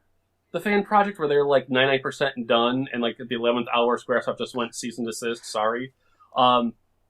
So, like, yeah, I mean, like, I would love to see more people, more fans that have the ability and the skill to translate things we never got to bring over. Like, if anyone out there is listening, Rakuku Showtime on PlayStation, fan translate, bring over. It'd be great. But yeah, if there was a game I wanted to have on the Saturn and they did it, I would definitely pick it up and support it. Cool. So one part of PlayStation collecting I didn't even know existed until just recently is the Lightspan games. Yes. You could explain what those are to people and why you enjoy picking those ones up. Okay, let's school some people. Basically, for those that don't know, Lightspan is an actual licensed, like, they actually have the real Sony ID tags, PSRM numbers, etc., of educational software that tried to go in a different direction that education at the time wasn't going. Basically, Lightspan, the company, would create characters like Mars Moose and I think it's Moki and Moni, other names, and they would actually build a game. Now, there weren't really any like platformers or like action games. They were more like a LucasArts game where it was like a point and click adventure type stuff. But you'd play this game, and through the game they would teach you, be it an English lesson, a mathematics lesson, etc. And what made the Lightspan games cool at the time was that basically children would walk into a classroom and their teacher would say, here's a PlayStation, take this home and do your homework. And these kids would freak out. And at the time, there was outside studies being... Yeah, could you imagine your parents? Hey, oh, yeah. Teacher. Like, yeah, where did you steal that from? It was discovered that kids who had the Lightspan stuff were actually doing better than the kids that were doing traditional, paper and book and so forth. Lightspan's only problem was that they couldn't keep up with the tech. A lot of the last releases for the PlayStation 1 stuff took forever to load, be it voice samples or levels, and it was just taking too long. And then technology, like on the computer side, basically took over. Interesting side note, I was doing some research when Plato bought out Lightspan, and there's rumors apparently that a lot of the PlayStation Lightspan stuff got ported to PSP. Huh. We don't know if it's physical or just a download through a hidden site. But for PSP collectors out there, if you want something different, try and start hunting that down. It's a great coffee table conversation. Side tangent. What makes Lightspan the most important, though, is that it had an online function for the PlayStation 1. I actually have the web browser disk that if I had the actual modem and the proper ports, I could take a PlayStation 1 online and browse like you could on the Dreamcast at the time. Yeah, it's crazy. Funny story. The guys who did the Dreamcast browser, I can't remember their name now. They did the Lightspan browser, and in order for the browser to connect to the internet, you have to have a memory card with a specific save file on it. I emailed Planet Web, that's their name. I emailed Planet Web the one day and said, hey guys, I've got this disk from Lightspan. Do you guys happen to have the save data for it? And the guy's only response was, I'm not going to ask you how you got that disk. Never heard from them again. Yeah. So he bothered to. So you responded, but wouldn't help you. Exactly. Yeah. What's interesting too is one of my friends who worked at Game Shark. Hey Jay. He was an actual kind of like half programmer hacker. Right now, as soon as I can get him the disc or a copy of the disc, I don't support piracy. We're gonna see if the save data is a certain type of data, like I think he said a checksum, there might be a way to fake that with a Game Shark. So we could use the Game Shark to say, hey, here's your like special thing, and then once we can figure out what cord was used to get to the modem, we can then be good to go. Well, yeah, because PS1 has a serial port, right? So yes. You could do serial I/O right out of that. Yeah. Yep. The earlier ones, right? And then they nixed that, and then the future Game Sharks you need to do the disk swap. Exactly. Yeah, the parallel ports were removed. What's interesting though is that a lot of the Game Sharks actually even had a port on their back too. In fact, holy side tangent. Here we go. I don't know if you guys have been following the PSIO project. Yeah. I remember that. Yeah, they're actually they just showed a video the other day of Klonoa running off an SD card, and that's fantastic. Yeah, so basically, if that might be the next step too to get it running as well. So like, I'm very very excited for the PSIO project. That's fantastic. Yeah, I remember back when when Game Shark was there for Saturn and PlayStation, and they had that PC card that you could get, so you could kind of program your own codes and everything. Yep, coming card. What's funny is too is with the NetLink. If for people that are goofy with online multiplaying, I know Xbox Original Live is gone. The NetLink still works. So if you guys want to play NetLink games, it's just peer-to-peer. You can actually still play people online with your Sega Saturn. That's awesome. Isn't it? I love it. Does X-Band still work? God, I hope not. I really want a boxed X-Band. For no reason, just because I think it's silly. There was a great article on X-Band, I think on Wikipedia, about how some companies, I don't remember the exact article, but it was someone basically figured out a company's phone number and were using them as the toll charge. $80,000 phone bill later, they were like, we're done. Oh, yeesh. So you mentioned earlier about like some games, like all of a sudden, like one day they're I can't remember if this was off air or not, but we've been talking for a while. But how like one day a game will be reasonable, and then like a day or two later, it's like, why is this game $1,000 all of a sudden? Yeah. Oh yeah. So is there something that you see in the 32-bit market, PlayStation or Saturn, that you think hasn't really hit that that crazy prices yet, but that you think is on the way or that will get there? Please say Sea Monkeys. Just for you, as of right now, Game Rave. Actually, I'm gonna say it. Sea Monkeys is rare. It's gonna be a $1,000 game in 3 months. Yes. You know what? As far as like it's a good question. What hasn't hit it yet? The RPGs were always there just because of an RPG. I think what you might start seeing, though, is right now the biggest pet peeve of mine with situations like this, aka problems, is that a lot of people don't realize the difference between like an in-demand game and a rare game. We have this conversation, yes. Yeah, and I love seeing Final Fantasy VII, a game that had 9 print runs, 4 of them greatest hits, and they're like, oh, it's rare. I'm like, I could wallpaper my bathroom in the disc with just the variants I own. Yeah, like when someone says Donkey Kong Country is rare, and you're like, well, well, you're half right. Everything on eBay is rare. Hate to break that to you. Yeah. As far as games that haven't hit that plateau that might be, if anything, I'd be willing to bet, because Killer Instinct is coming back to Xbox One, or not coming back, but things. I would be willing to say if you saw Sony do something similar, like if for no reason Jack Tretton came out and just went, hey, we're going to start doing Jumping Flash, after you were done hearing my girlish squeal at like every decibel, I'd be willing to bet you'd see something like that go up. I think it's probably going to be based on what comes out in that current generation. Like, Klonoa was never a expensive game until the Wii version hit, and then it just skyrocketed. So there definitely has to be some sort of, to use the previous phrase, trigger game in the current gen to set up the previous gen's quote-unquote expensive rarity angle. Well, tell me then, what is the, kind of feeding off Bill for a minute, what's an extreme rarity that's out there that you think is just going ridiculously under the radar? Oh, you know what? I haven't. The problem is once I have a game, I usually don't follow it anymore because I'm focused on the stuff I don't have. That's my problem too. Yeah, off the top of my head, as far as like shocked that I to be honest, the first thing that came to mind was Easter Bunny's Big Day Out. It was, for those that don't know, Easter Bunny's Big Day Out was a very oddball release for the PlayStation because I think it was only released, I think, on a website. I don't remember seeing it at retail. And B, it was oddball because the spine, like the part you see if it's in your CD rack, is purple instead of black, so it sticks out like a sore thumb. Wow. I haven't really been paying attention to that one. Other than that,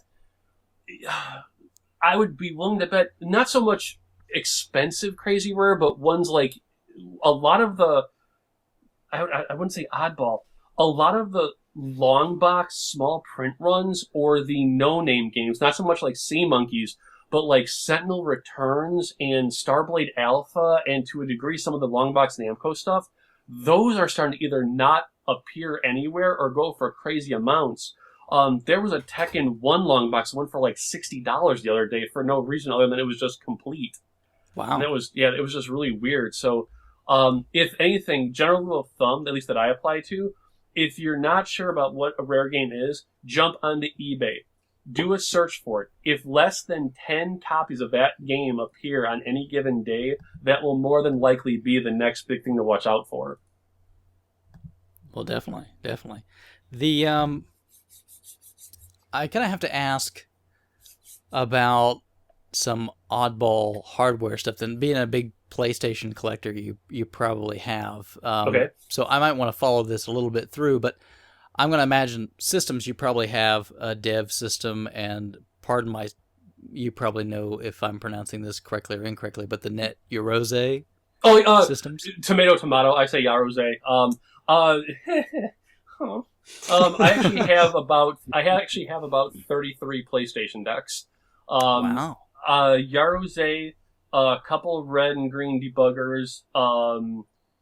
I think I have one of every system release, be it PS1 or at PSX, so like the 9000 or the 9001, the 9002, etc. As far as dev, like actual, like not debuggers, but actual dev kit stuff, all I have of that, really, not including the Yarose, would just be an artist board I got for like $5 off of eBay as an oddity, curiosity. There was an actual, I don't know what the word would be, like so early in beta dev box PS1 that they didn't even have the audio card in it. Like, it was just like the actual, like, here's your your vector graphics square, have fun with it. That someone else got to before me. But it was too out of my price range.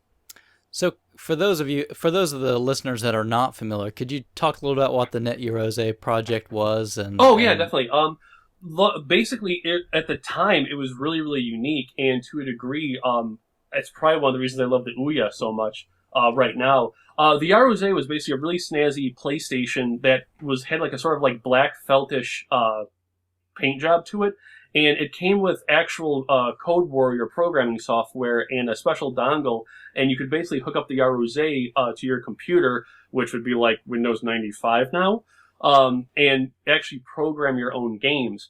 What was pretty nifty is writing through the instruction manual, I could never figure it out, but they actually showed you from scratch how to program the original Leaping Frog demo from the buy it now, hear it now, play it later demo disc. Wow. Yeah.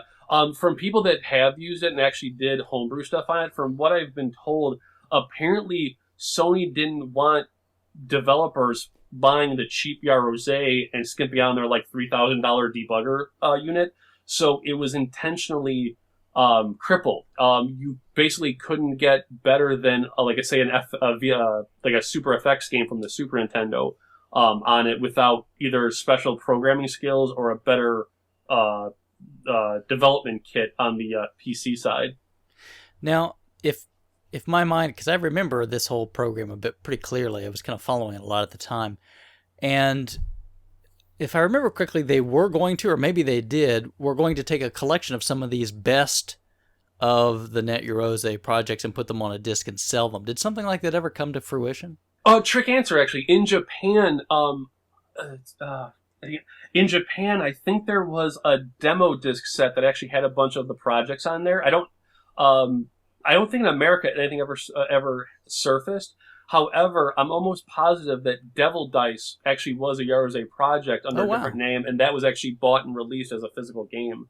I think there was another one in Japan that got a real physical release. It was another puzzle game, but the name eludes me right now. But yeah, Devil Dice definitely started out as a Yarose project. And if you do an eBay search for import Yarose or Japan Yarose, you can sometimes find that demo disc that actually had some of the featured playable demos on there. Very cool. I always thought that would be really neat. Yeah, it is. That's why I really dig the Ouya right now, just because it basically is a Yarose out of the box retail unit. So it's an easy way for people that want to jump into the programming community can just jump right in without having to spend a lot of money. Definitely. And kind of talking about hardware and some of these oddities, I mean, not being as big a PlayStation collector, I've got a couple odds and ends. I mean, like probably the oddest thing I've got is, and I'm sure you probably got one, was it Interact that made the memory card that's hooked up to the floppy disk drive? Yes, I knew exactly what you were going for. I actually have the prototype of that. Really? Yeah. There were actually two different versions. The very, very first one was just your standard floppy disk, and I can't believe I'm saying the word floppy disk. And then the second one actually used the high density double-sided floppy disks. But yeah, it was basically the precursor to the Dex drive. For its time, it was actually really freaking cool. Its only downfall was just that it took way too long to load. I've got one. It still works. It does, yeah. They were built like freaking tanks. Yeah, that works really well. So that being my sort of PlayStation 1 hardware odyssey, my question would be, do you actively want to collect all PlayStation accessories, and maybe tell me a little bit about what is your oddest PlayStation well, okay. Yes and no. Probably just the first party accessories for sure. Just to have for nice conversation museum piece type thing. But there you would be dragged out to the street and drugged heavily if you said you were going to collect all the third party stuff. There's like at least 8 billion memory cards for the PlayStation 1 alone.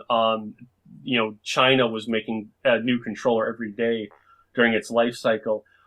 As far as oddball accessories, aside from the floppy drive, let me think about this for a sec. Not really. I mean, like retail wise, like third party wise, I do have the trackball that they released for like the Midway collections and so forth. Oh. I do have like I found it for $2 at a Disc Replay. I bought that RC car controller. It looks like the RC controller for like RC to go and so forth. But nothing really. Like I was never really big into the accessories. If there was a third party anything I'd want accessory wise that if I could find it for dirt cheap, there was actually a Japanese game. I blanked. Xi is the Sega CD machine. It's something with a Z. It was basically this Japanese game that came with model kits of robots. And you actually built the robots, and they had interchangeable parts. And the parts plugged into a cord, and when the cord plugged into the controller port of the PlayStation, it read the parts and threw your robot up on screen. That's amazing. Yeah, it was Skylander literally Swap Force. Exactly. Yeah, it was basically Armored Core Skylanders. Like it was just amazing to do. The game itself was but just the fact that you could say, "I'm going to rip this guy's head off and throw this dude's head on," and it would change in game was awesome. I think it's amazing looking back at some of the stuff that they tried and didn't work, but just some of the like things that they're doing now. Like they had those ideas 30 years ago. Oh yeah. And like they're just like they just couldn't pull it off. But like some of the things they're trying to do now, it's like, you know, you look back and they tried and it just didn't work. Oh yeah, like what's crazy is like what's crazy about, especially with the PlayStation era in America, like we completely missed the music revolution by a generation.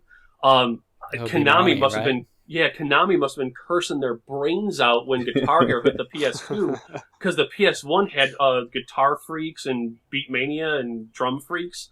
That was all in the 32-bit era. So it's just like we were so far behind on America's side. It's amazing what we've missed and what we'll still continue to miss as it goes on. Speaking of missing things, like the Pocket Station, right? That sort of aborted idea. Oh, that thing was so cool. That was basically the VMU of its day. Although I think the VMU came out first. When I think about it. What's interesting is Final Fantasy VIII and Alpha 3. You can still access the Pocket Station stuff on the American discs. You just need a Game Shark code to do it. Oh, so they just left the code in there. They just Final Fantasy had a little Chocobos game. We have to feed a Chocobo, like kind of like a not Chia Pet, you can show my age. Like a Tamagotchi kind of There thing? you go, yeah, Tamagotchi. And then Alphas had the same thing, but the Tamagotchi was the actual Street Fighter character themselves. The problem is on the American side, even with the Game Shark code, you can download to play it, you just can't re-upload it back to your game. Ah, I see. They just basically yanked out the menu item stuff. Exactly, yeah. I think Ray Crisis had it too, where you download a little like mini Ray Crisis LCD game to play. Well, that's pretty amazing. That's a Game Rave TV episode right there. I got to research. There you go. Go you guys. Pocket Station. So we've talked in the past on this podcast about how important we feel being part of a community is when you're collecting. Yes. And I think you've already alluded to your answer with the 4 or 5 shout-outs you've given out throughout the video here. Definitely. But how has that affected, your collection growing over the years? Huge. I was in the dark, like, how did I say that without sounding egotistical? You don't understand how small you really are in the world until you start collecting for a game system and think you know everything. I first met Steve on GameFAQs' website when we were talking about the PlayStation variants and stuff, and he brought me over to DigitPress, and then DigitPress led to RF Generation and GameTZ, etc. And when other people were like, "Oh, what do you mean you don't have this version of the game, or you didn't know this?" I was like, "Wait, what are you talking about?" And even back in the internet's infancy, when it was just message boards and emails before all the Skyping and stuff, like it was amazing how quickly you could form a community of just helping each other out.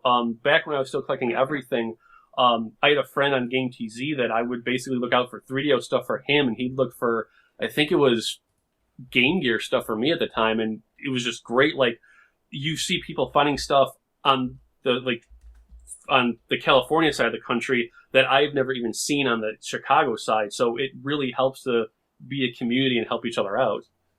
Okay, so you talked a little bit about how the community is affected, all the various communities, and we talked a little bit on the show before about how each community kind of, once you settle in, it kind of has a focus, whether it be like a certain platform or a certain, whether it's like auction heavy or one, type of crowd. So having a major YouTube channel, what do you find seems to be what the YouTubers kind of gravitate towards? Like, what are they looking for? Is there actually a market for sales there, or is it really just for conversation? You called it a major YouTube channel. I love you. You know what? I think when I first started it was more of just to have, a one-way conversation. Like, it's easier to talk about something and show it up in front of the camera and say, here's what it is, instead of like explaining in text and like on a web page. I would be lying if I said I wasn't trying to make money off of the YouTube videos and so forth. But if you're going to make money, you have to have that one catch. And so far, the only catch that has produced a lot of views is the let me yell about somebody for 45 minutes in 2 videos and a demonstration video, and I don't want that to be the direction Game Rave goes. But I think once you just start like once you start finding that one thing, like you said, like you can go work with it. I know a lot of people love, like, a lot of people visit Game Rave to see what variants exist and so forth, or like, you know, what crazy opinion I might have on a random game. Once I can find that groove that everyone can agree on, like, especially with the earlier videos, a lot of people would comment, say, oh, I didn't know this game existed, or I didn't know about that, that's so cool. And then replying through YouTube's reply system and so forth, you can strike up conversations that way, and that will lead to things they might want to see on later episodes. So I definitely, like the last two episodes with the Canadian variants and the top 5 are both readers suggested things. So hopefully playing to the readers and the, for like a better term, consumers, that will get the channel out there more and actually what people want to see, and they'll enjoy what they see since that's what they're asking for. Yeah, I really enjoyed the, I think it was just your second episode, the My Name is Variant. Oh, yes. Yes. Yeah. Yes. That was someone turned me on to the site, and you know how like when you find like a new podcast from a YouTube channel, it's like, okay, I'm going to go back to the beginning, I'm going to watch all this stuff, so then I have all the knowledge of all the things. So I went back, and I was like, I'm going to be different. I'm going to start with episode 2. So I went back to number 2, and I mean, there's some pretty heated discussion or lack of discussion on RF regarding variants, because some people just want to ignore that they exist, and say like, I have the game, I don't want to talk about the variant, just stop talking about it. But I thought it was interesting, just to hear the like, I don't know what it is, but just like for so many people in the circle that I'm in with being, you know, retro gamers, I like, for me, it kind of, I don't want to say the collecting ends once you hit, you know, like a certain like system, but I just don't think of variants beyond kind of like you said, like the golden age or the glory days of your collecting. And I was kind of wondering, do you see the newer systems, you know, like the current gen stuff? There are definitely current gen collectors out there. Yes. Our very own Tin Star is a big 360 collector. But do you see with things pushing so much more digital, do you see variant collecting going away at all, or at least lessening, or is that something that you don't think can, like, the physical will never stop? Oh, good question. Right now, okay, let's put this in two pieces. As far as the variant collecting goes, as long as people are still spending $150 to buy a bank box, they'll keep making them.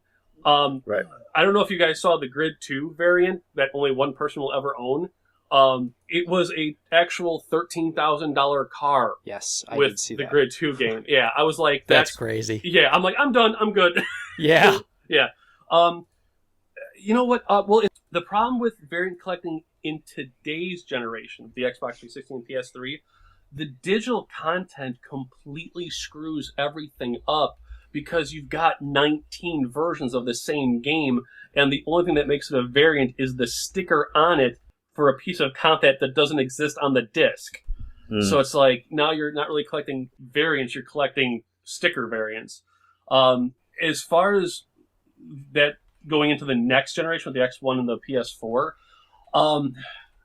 I don't know. Like, obviously, with the shout out and the fan cry with the Xbox One's DRM being shut down, obviously physical games and able to use them in the used market will still keep that going. But I don't know if you'll be seeing more or less of like those variant releases, just because it's technically a waste to the company making them. Like Assassin's Creed, for example, even their collector's edition version had to have a whole separate box made for GameStop and I think Best Buy to have their store logos put on that box. Boy. And it's like, as a variant collector, like, to make it even worse for the PS2 people, and I know there's retentive people out there, and I'm going to ruin your day right now, when you realize that all the Guitar Hero bundles, and I mean the like game and guitar or the full band kit, have variants with the box styles, that's a done deal. Like, Guitar Hero 5 has at least 3. There's the briefcase version, there's the slide cover with the cardboard box, and then there's the slide version with the promotion Van Halen CD on there. So that's $300 for 3 plastic guitars in the same game. Oh boy, yeah. Yeah. So I don't see it going away anytime soon, but I'm willing to bet that, especially with the fact that the PS4 has Gakkai coming to it in 2014, I'm willing to bet that by then you'll start to see a shift in strictly just digital releases and less of these like store exclusive DLC stuff that would create a variant. Now, during this conversation, we've talked a lot about Game Rave, your website, but do the listeners a favor and really give them an overview of exactly what the site is, what your goal is, and what they can expect to find over there. Sure. If I can start from the beginning, to give people an idea of like how something can come from absolutely nothing. Game Rave day one literally was a Gamecom fan site. Oh, you were the one. I am not ashamed to admit that. I was doing reviews. I was tracking down codes. I still have a handwritten list of all the puzzle solutions for Wheel of Fortune I played one day. Just to put them on there. Yeah, that's dedication, man. Yeah, it then went to a web comic, and that really didn't go anywhere. And while I was trying to figure out what to do with that, that's when I started collecting the variants with Steve on GameFAQs. And Game Rave as a name started off as a fanzine that I had done in about 1996 or 1997 with a couple friends. And Game Rave, the name, came from my friend Chris, who stated that when you talk about a game, you're either ranting about it or raving about it. And we just love video games, so that became Game Rave. Yeah, good name. Thank you. Thank Chris. And hey Chris. And and Game Rave itself started off as a single page with horrible photographs and scans of the variants we were finding. And one day when I realized the page just looked like poop, I was like, you know what? I'm like, no one else is doing this. Why not? And that's right about when I bought the Elemental Gearbolt. And I was like, you know what? No one else is doing this. I'm crazy enough. Let's do it. And I sat down one day in Front Page and just set up the original Game Rave complete website, and it's been just growing ever since. So what's the kind of content that that listeners can expect to find on Game Rave? Depending on how much I've gotten to the game. If a game has a basic page, it basically just be the basic information, at least a scan of the manuals, back, CD, like how you guys do on RF Generation. And then like gig size, developer, publisher, any cool trivia. And then once I can get to actually playing the game, there's at least 12 screenshots from the entire game, more trivia, and then variant releases or maybe printing errors, stuff like that. And then a full review, and then all the copy from the back of the game. And you focus on Game Rave exclusively on PlayStation 1 and Saturn, is that correct? Yes. There actually was plans originally to include Dreamcast on there, just because I have a full set of that as well. But seeing how I only updated the Saturn side 5 games in a year, I was like, you know what, we'll worry about that later. Right now, I'm actually doing a kids book on the side. And once I can get that down pat, I actually do want to start doing maybe an ebook for it, like do a Dreamcast Game Rave book.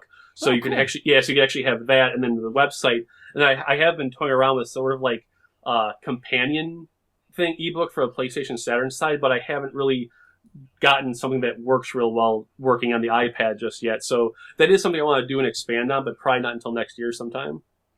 Okay. Now, do you is Game Rave just a site where people can go and just browse this material, or do you have any sort of forums, or how do people interact with you in that community space? We do have a Facebook page. Oddly enough, I didn't realize when I set up the Facebook page, I didn't realize you could actually make a company page on a personal page. So our Facebook page is an actual personal page. Like you can make friends and talk to us. It's not just a like button. So come on, hang out, talk, discuss. It's all good.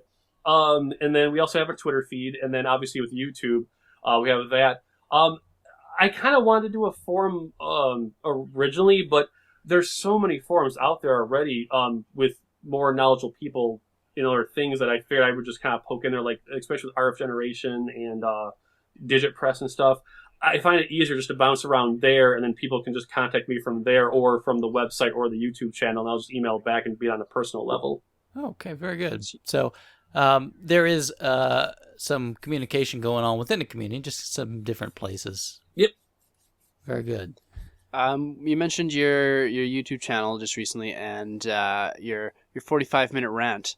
Yeah. One thing I wanted to ask you about that was you didn't mention anything about the authentication services that VGA provides. So I was wondering if you thought the collector sphere, for lack of a better term, has a place for that kind of service, not necessarily the grading, just the authentication. Oh, like as far as the shrink wrap and so forth? Yeah, or see, for games too, if you're getting into to obscure and rare ones. I actually got a fake one like just last month. Yeah, like, say not super fake, but like the rear insert in the CD. It was an X-Men Street Fighter for Saturn import. And I looked at it real quick. I traded it with the guy in person, and I didn't notice till I got home. But I was like, "Oh, this was printed out. The manual's real, but the back was printed out on an inkjet, which I should have looked closer." Oh yeah, I actually had. Actually, you just brought up a memory of that. I wish I had included in the VGA video. As far as authentication goes, personal biased opinion, there is no one on earth that knows everything about everything. And just the fact that they couldn't, quote unquote, grade or authenticate the Pokemon box game right, I wouldn't trust anyone with $40 of my money to tell me, oh yeah, this is the shrink wrap, it's sealed. I had a situation years ago with an eBay seller that was selling off, it was something like 24 factory sealed long box PlayStation 1 games. And I was like, holy crap, I can like replace, junky ones and let's see what's in there if I missed anything. And it was a very large 4-digit transaction that I will never do again. And I got the box and, some of the like, cool, blah, blah, blah. And I grabbed one of them and you know how like when you look at something and you know it's not right, but you can't tell why it's not right? Yeah. And yeah. I was like, this is weird. So I'm like, you know what? I'll open this as the first one, thing. And I pulled it open, and it was a Road Rash long box, the actual like Saturn case long box. And I opened the back, and just like how yours was with the insert, I pulled the game K trace out, and when I pulled the tray out, there was a Saturn insert in the back. Oh. And this was a factory sealed game, and I was like, no, it wasn't. Yeah, and I was like, what? Yeah, so I was like, what the hell? So I basically, someone had photocopied a beautiful like laser printed photocopy of a PlayStation insert and glued it to the back of an actual real Saturn insert to make a complete PlayStation game. So I got real curious. I was like, well, wait. I started looking for ones that looked off. I grabbed the Top Gun Ridge long box. The game looked absolutely mint underneath the shrink wrap. Like it was like day one on the shelf. The minute I pulled the shrink wrap off, you could see the wear and tear, fingerprints and stuff. And I opened it up, and it was an X rental. And I was like, oh no. So thankfully the guy took care of me, got a refund, etc., blah, blah, return of the game and so forth. But just the fact that, like, through the shrink wrap, it looked fine. But when you open up, you could start seeing all the blemishes. There's no way to tell. I mean, like, I know there are people out there that own a shrink wrap machine that can do Y folds. I'm sure there's X rentals and Y folds sitting on eBay right now. That's why I don't see any need or trust anyone to say, oh, here's give me $40 and I can prove to you this is a new game. So it would be a valuable service, but you don't think anyone's up to the task. Is that right? Yeah, I not so much with present day games, just because of manufacturing. You could, like he said with his X-Men, like once you see it, you can see it. But like it would be more for the true classic collectors. Like I would never even touch like Atari or Coleco, especially with the homebrew community doing so well. Like I've seen some homebrews that look like perfect, actual printed like retailer games. I could see it for those people, but like I can't imagine someone going out and buying a 3DS from like Best Buy and saying, "Here, authenticate this for me." So definitely, I could see it for the classic community as long as there was a way to verify the credentials of said authenticators. But as an overall service, I don't see the need for it. So we've spent a lot of time talking about your site and your main focus of your collection with the PlayStation, but wanted to kind of give you a minute to talk a little about some of the rest of your collection. You said you have a lot of pieces of that. So you mentioned that you've got a full Dreamcast set, and you're very close to your full Saturn set. And I think, I'm not sure if on the show or whatnot, but in talking, you're very close on your NES set as well. Yes. 12 games left on NES, and they're all the expensive I Need American Express ones. I understand completely, trust me. Yeah. Saturn is a complete library. It's just a couple of variants I need left. And then the one I want to finish up next is the Import Neo Geo CD. I only need like the last, I think it's like 20 or so games. The only problem is one of those games is Ironclad, and that's going to be a down payment on a home. Oh, wow. So that one can wait.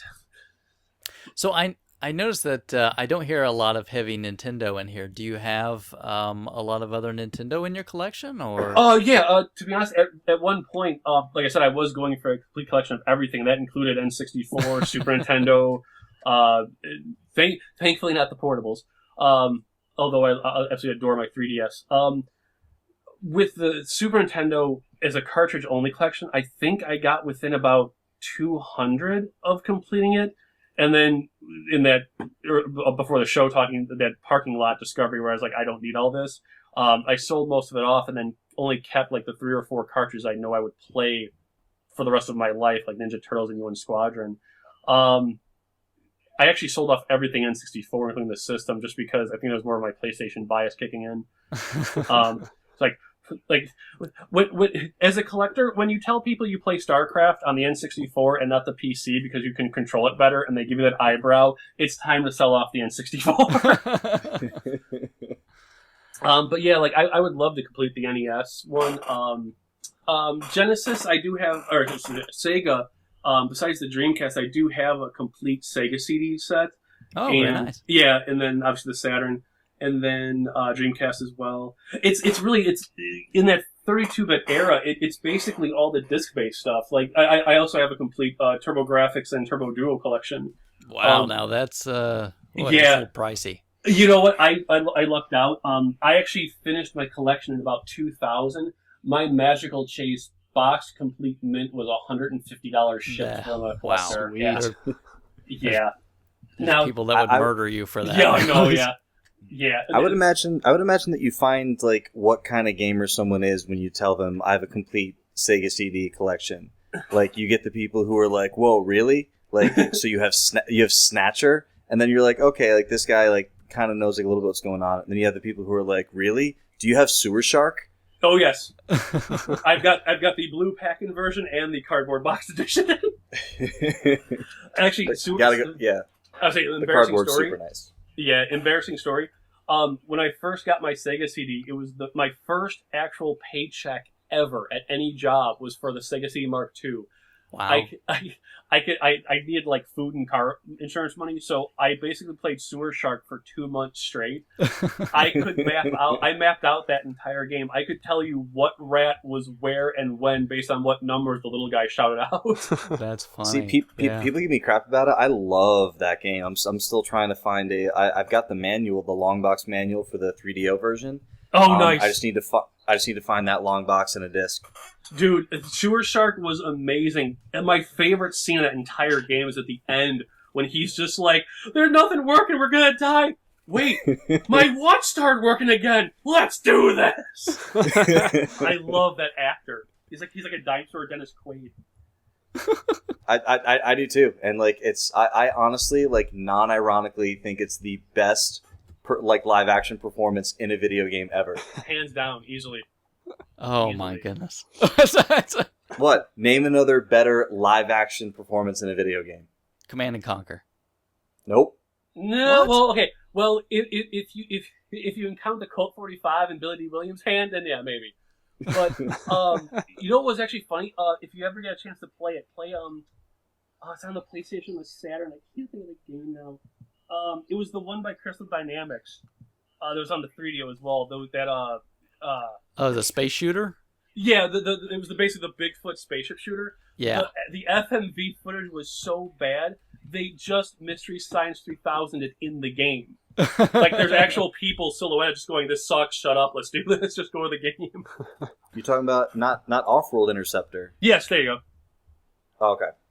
Yeah, Off-World Interceptor. It was so funny. Oh my goodness. And then there was the extreme version on the Saturn and the PlayStation. Oh, yeah. Oh, my God, there's an extra polygon. Hold us back. I still don't know what makes Turbo Eclipse turbo on the PlayStation. It might load faster. That's about it. So big in that era as well, the one that you've kind of not touched on. So you talked about 3DO. You talked about N64. You talked about PlayStation. You talked about Saturn. You're kind of missing one big lurker that was out there. So the Jaguar, right? Okay. I thought you were going 32X for a second. No. Okay. That doesn't count. I was like, here's my entire Jaguar life. Walk into KB Toys when they were selling for $30. Look at Cybermorph. Me too. Laugh my butt off and walk out without a system. When I was in Maryland, my girlfriend at the time, hey Ellie, bought me a Jaguar with 4 games as a birthday gift because 2 of the games in the box were 2 games I'd always wanted, which was Kasumi Ninja and I don't remember the other one. And I remember hooking that thing up going, yes, Mortal Kombat clone, let's do this. And within like, I bet it was White Men Can't Jump. Oh God, no, it wasn't. We would have broken up right there. Just hearing the announcer, like I didn't even get to the character select screen. It was just like, hello, welcome to Kasumi Ninja. I was like, no. And I played about 4 rounds, and it just went back into its little box on a collection on the shelf. So do you have Tempest 2000? No, I don't have anything Jaguar. I actually ended up selling off the system. Man. That's the only reason to own that system. If you ask know me. what, I don't need the Jaguar for that because I have the one on PlayStation. No, it's not. It's not as good. Oh, Not as good. Honestly, yeah, I've heard people say that too. And really? I thought I was alone. Seriously, the Jaguar version of Tempest 2000 is ridiculous good. It is. Now is the Jaguar the same as the Saturn one though? It is. Those are ports, and they're not as good. Oh, they're really? just not as good. Interesting. I mean, you get the basic I saw idea. A box copy. There's a box copy of Too Many Games for like $45-$50, and like I saw Jaguar games, and then I saw Tempest, and I went right for it, and the guy saw me go right for it, and he was like, and I looked at him, and I'm like, I mean, yeah, it's not a bad price, but, and then he's like, yep, and then he said to me, he's like, it's the only game on the system worth playing. It is. But I still keep my Jaguar plugged in so I can play it. Really? I mean, it is that good. It's that good. Interesting. So there you go. Something to put on your list. I think at the time when it came out, I could be wrong, but I think, and actually, Jason, you can look up in your EGM archives. I think EGM gave it a 10.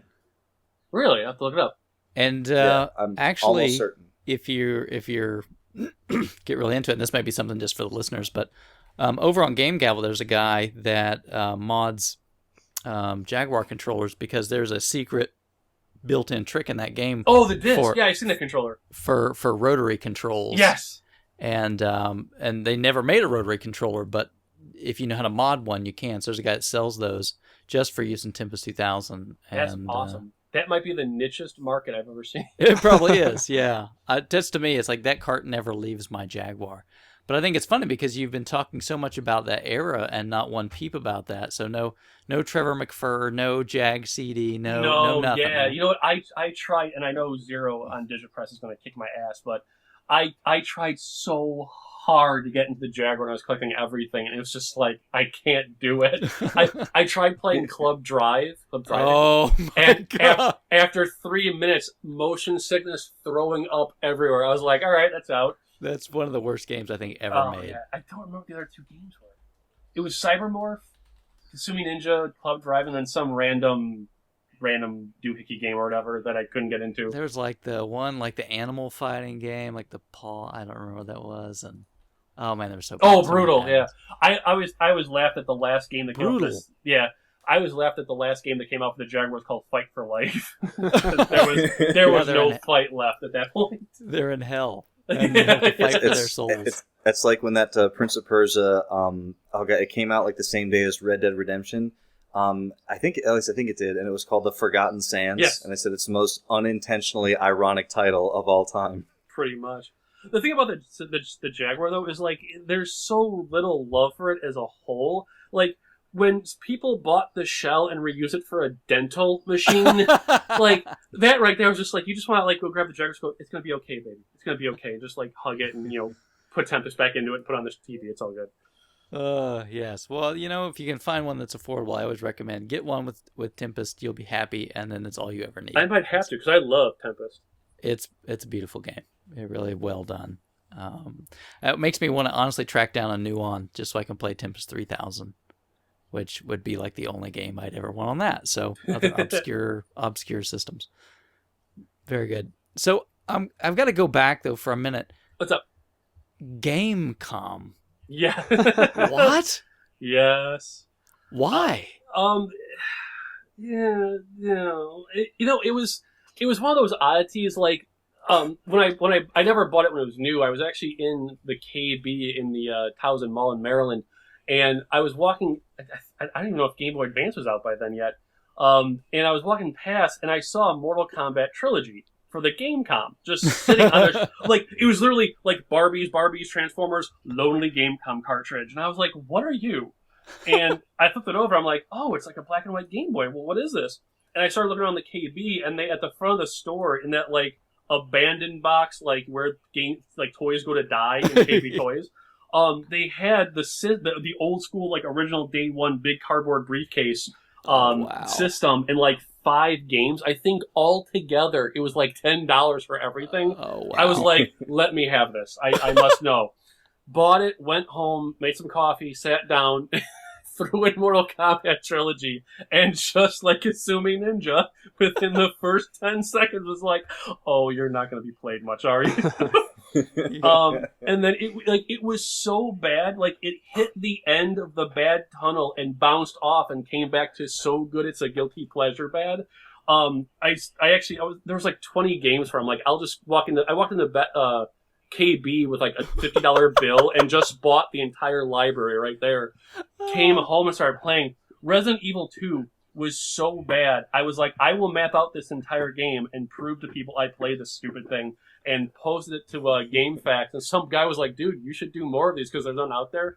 So, like, because you're the only guy. Dude, seriously, it was so bad. Someone asked for a FAQ to Solitaire on the Gamecom, and I did it because I have no shame. That's hilarious. So what you want to do? You got to be on the lookout for those aces. Oh, it was just like, well, this is the tablet, and then this is the card, and this is the 7 areas in which you place the kings. It was just, I was writing going, I am never going to live this down. I'm never live this down. And then, like, it was, like I said, it was so bad. Like, I was writing down, like, all the solutions to the Wheel of Fortune. It was so bad, I was mapping out Lights Out. I think I got, like, 100 puzzles in. It was just like, I can't remember what I'm doing halfway through. So, since you're, like, the only guy ever, then, like, did that give you any desire to, like, try to track down, like, the crazy Symphony of the Night supposed version? Yeah. To be honest, I think the majority of those images were photoshopped. You think? Oh, with the exception of Metal Gear, there was actually one guy who admitted that he did some of the sprites, but it never got off, like, past that. I'm almost positive like, NBA Live and some stuff, I'm almost positive all those games are just photoshopped. Like, we've got them coming. We've got the Angry Midget on TV. They're coming. It's okay. And then just faded out into obscurity. Wow, yeah, that's incredible that you were that hard. So, do you still have all the Gamecom? Oh yeah, they're sitting in a banker box in my closet somewhere, just waiting for Game Rave Gamecom to come back. What was awesome was about 4 or 5 years ago, I got so bored, I went to archive.org and found all my old links and redid Game Rave as an April Fool's joke to just be the Gamecom page again, with all the variants and everything. You should do a Game Rave TV episode all about Gamecom. And just educate people. Oh, God. If you ever see this, avoid it like the plague. Only tears will come from your eyes. Oh, that's funny. That's funny. I'm actually looking at a copy of Quiz Whiz 2, I think. Oh, I actually never played that one yet. That's still sealed in its box. And for good reason. Yes. You know what, though? No one gives the Sonic game enough props on the Gamecom. Just because you couldn't see 100% of the game when you pressed forward on the D-pad didn't make it a bad game. Oh, that's funny. So then, kind of as an aside to that, tell me, okay, so you've played a whole lot of PlayStation. You've collected a lot of PlayStation. Mm-hmm. What's the worst? What's the worst? The worst? If I can find the email, Okay. The absolute worst game that I have played officially, not like I played it for a minute, like I played it as a effing review, was Dragon Ball Ultimate, or no, the blue one, Final Bout. Final Bout GT is the absolute worst PlayStation game on earth. Like, period, done deal. This game was so bad. If you press the button, there was no animation. The fireball just came out of his chest. And like, to do a combo, it was like frame, freeze, frame, freeze, frame. It was so bad. I did this review on Game Shark. I got this email from this person. I will not say if it's a human or a kid or an adult because we can't decipher it yet.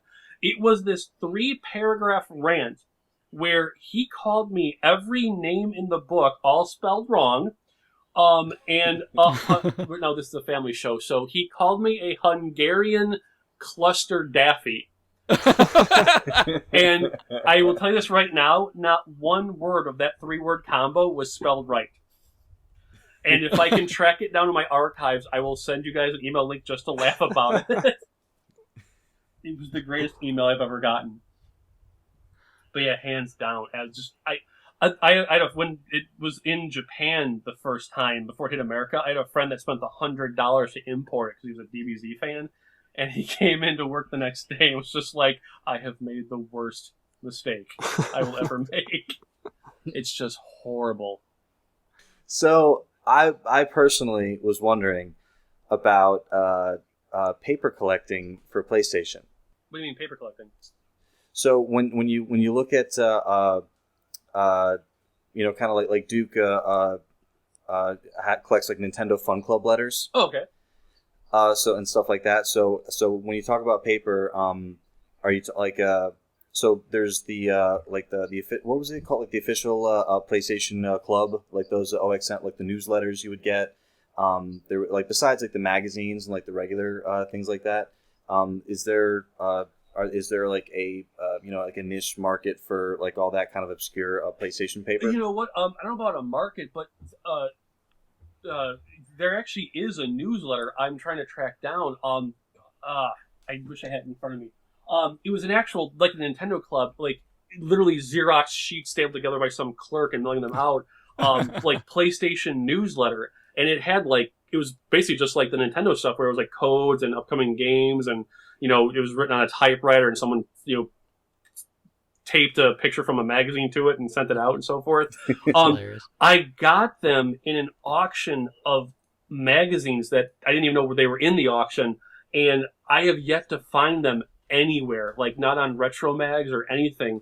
Now that you guys brought that up, if I can find the binder I have them in, I'll probably do a Game Rave episode on YouTube and do a shout out and see if we can track down the rest of them, because I would love to archive them and put them on the website. Past those newsletters, it mostly was just like the magazines and so forth. Yeah, because they did like the PlayStation Underground demo CD thingies. That's right? what it was called. Yeah. Like the actual like CDs and so forth. But yeah, no, there actually was an actual paper newsletter sent to the houses and so forth. What is kind of interesting that you bring that up is I kind of did it with the Ouya. When the Kickstarter happened, I actually had been saving every email they ever sent out, and now that the Kickstarter is finally done, I'll be moving their website. It's kind of neat to see if anyone will collect, instead of newsletters, collect all the emails being sent for like the PS4 or like the Xbox One, because that would be this generation's newsletter collection. Like, to go back 20 years from now and open up an email and say, wow, they want $500 for that? They're insane. I'm using that as a brick. Come on. Yeah, you'd almost have to like PDF them though, right? Because so many of those have server-side graphics. Yeah, you literally have to do some sort of screen grab PDF save file, definitely. Yeah, it makes me wonder a lot. Yeah, where the future of collecting is going to be in 20 years. To be honest, as far as collecting the actual real physical stuff, it's going to be like you'll be like the Mad Max guys, wandering the desert, going, I just need the Space Invaders red label, please. The problem with quote unquote digital collectors is they're more or less in a do or die situation, because like, especially with Xbox Live as an example, and to a degree PSN, people have been noticing that like they've been quietly removing titles from the online stuff. Yeah. Like someone just mentioned that they pulled off the Jet Moto 2 from PSN It was like, how can people play it then? So you'll definitely, I think you're going to see a more of like a do or die situation where like 20 years from now, in all digital console, if you didn't actually buy literally everything day one, you'll have never known what was on there, and they'll be gone to time. And you know what really gets me? I don't mean to interrupt. Oh no, good. I was done. Sorry. You know what really like is weird to me about that? Like, so obviously you have like like Sony and Microsoft and Nintendo, and they all have digital content, and they all put it on their servers, and you buy it, and then you can re-download later on. And I mean, there's licensing deals between these two companies, and so eventually they expire, and sometimes they go away.